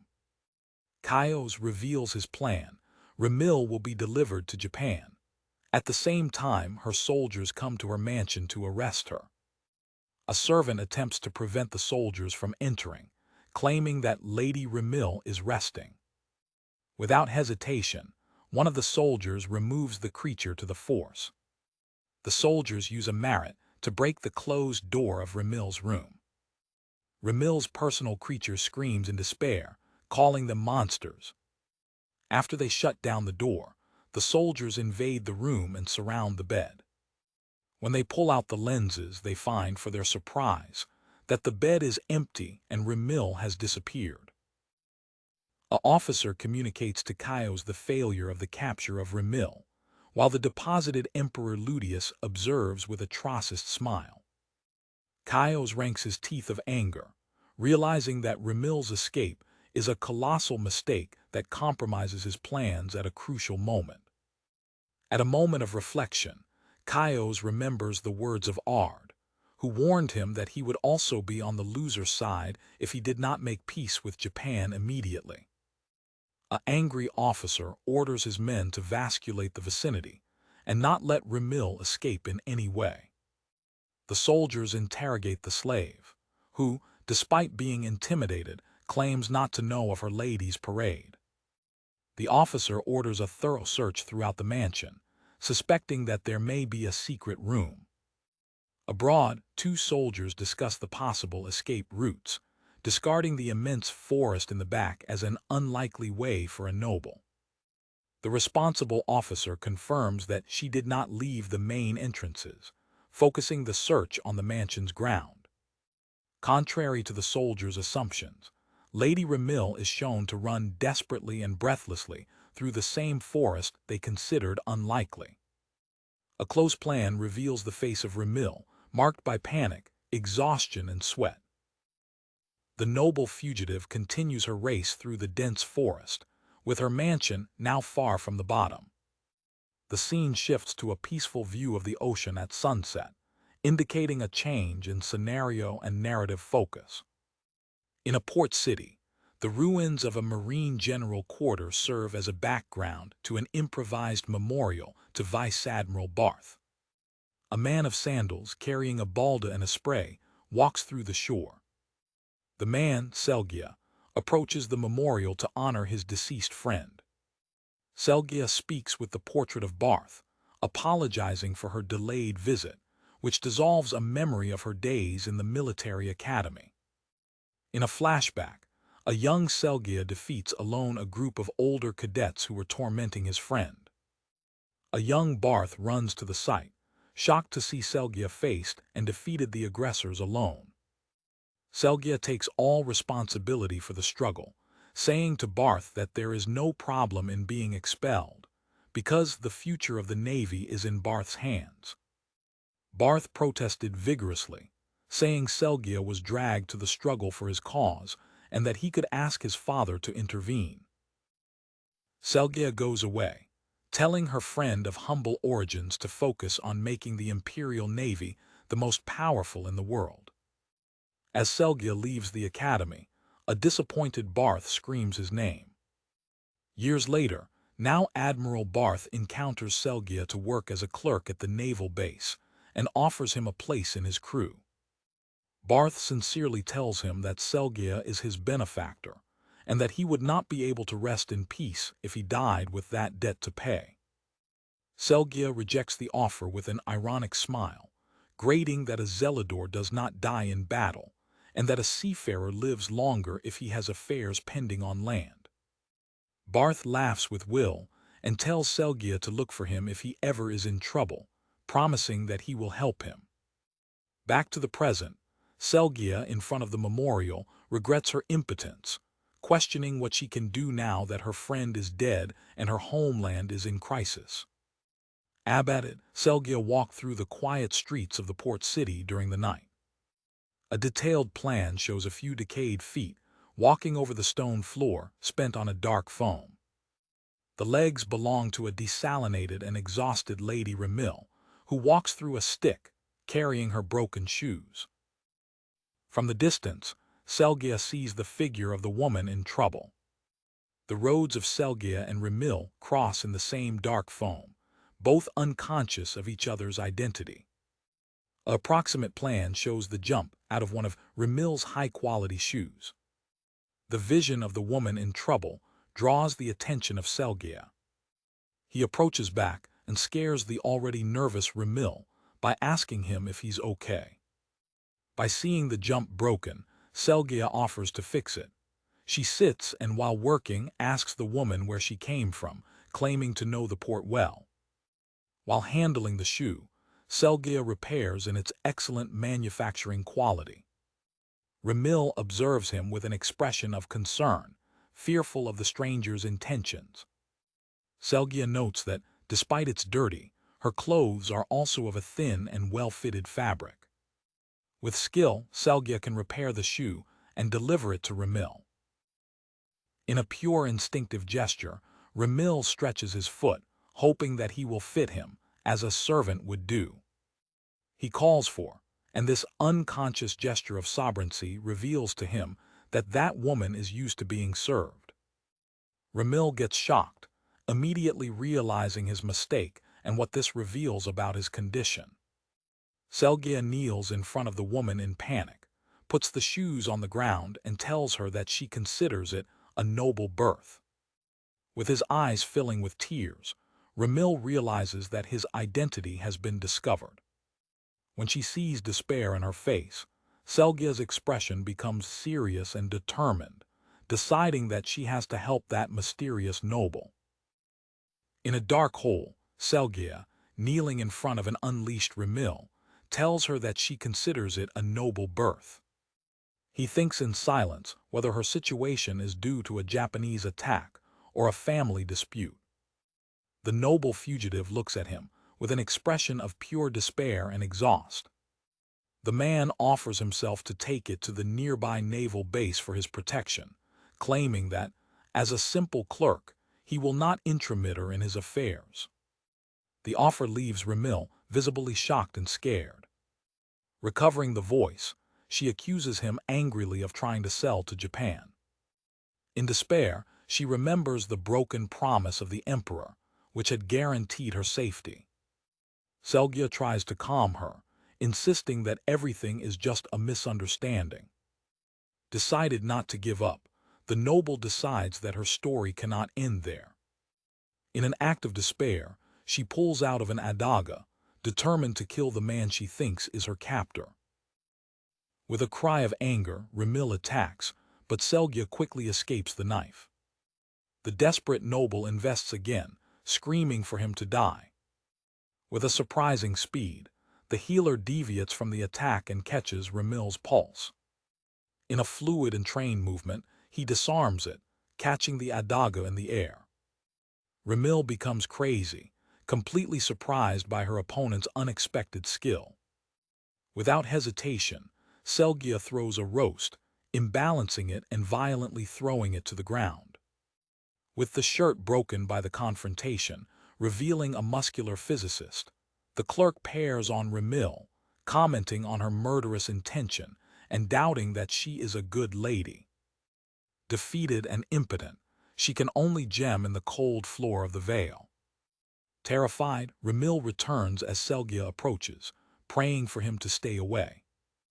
Their interaction is interrupted by the arrival of two patrol soldiers, who ask what's going on.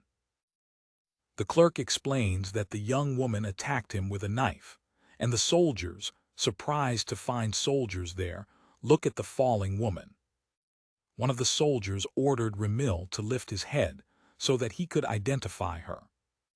By catching his cheese and forcing her to face him, he recognizes her with a visible shock. Her companion confirms her identity, comparing her to a search card she has in her possession. The captain, Atonido, thanks Selgia for the capture and instructs him to go to Paradise Palace to meet with Lord Kaios, who will surely reward him. The scene moves to the city of Aroni, now under the control of the Allied forces. Karuma and Migo discuss their strategy. The rebel leader calms his worried ally, explaining that his march over Parnius is just a fist to attract the attention of the Imperial Army. He reveals that the real goal is to help Japan, forcing enemies to fight on two fronts. In the face of Migo's constant confusion, Karuma breathes, preparing to explain better. The strategist explains that the simple access to Japanese technology gives the power to threaten the great powers, as Migo witnessed. Their future, he says with a murderous smile, depends on achieving the acceptance of Japan, so they must show their gratitude and utility. Finally, Migo seems to understand the plan, and Karuma shows himself satisfied. a servant interrupts them, bringing an urgent message from Karuma's native land. Through a communication device, the strategist hears the message carefully. On the other hand, your superior praises him for his good work, but orders his immediate return. Shocked and confused, Karuma requires an explanation, asking what will happen to Aruni. The voice informs him that the Parpalian Empire and Japan have reached a ceasefire. Peace talks will soon begin. The war ended. His senior added that Japan ordered them to withdraw from the conflict. However, he assures to Karuma that, as a victorious nation, they still have the right to demand war repairs for their work. Resigned, Karuma regrets the sudden end of the conflict when it was becoming more interesting, but accepts that he cannot contradict the orders of Japan. The strategist turns back to a perplexed Migo, informing him that the march is over and that he will return to his country. Without further explanations, he goes away, suspicious of being too complicated to explain the complex situation to his ally. In Parady's palace, the center of imperial power, the new order begins to establish itself. Within a luxury truck, Director Kaios, the new leader of the empire, travels toward his destination.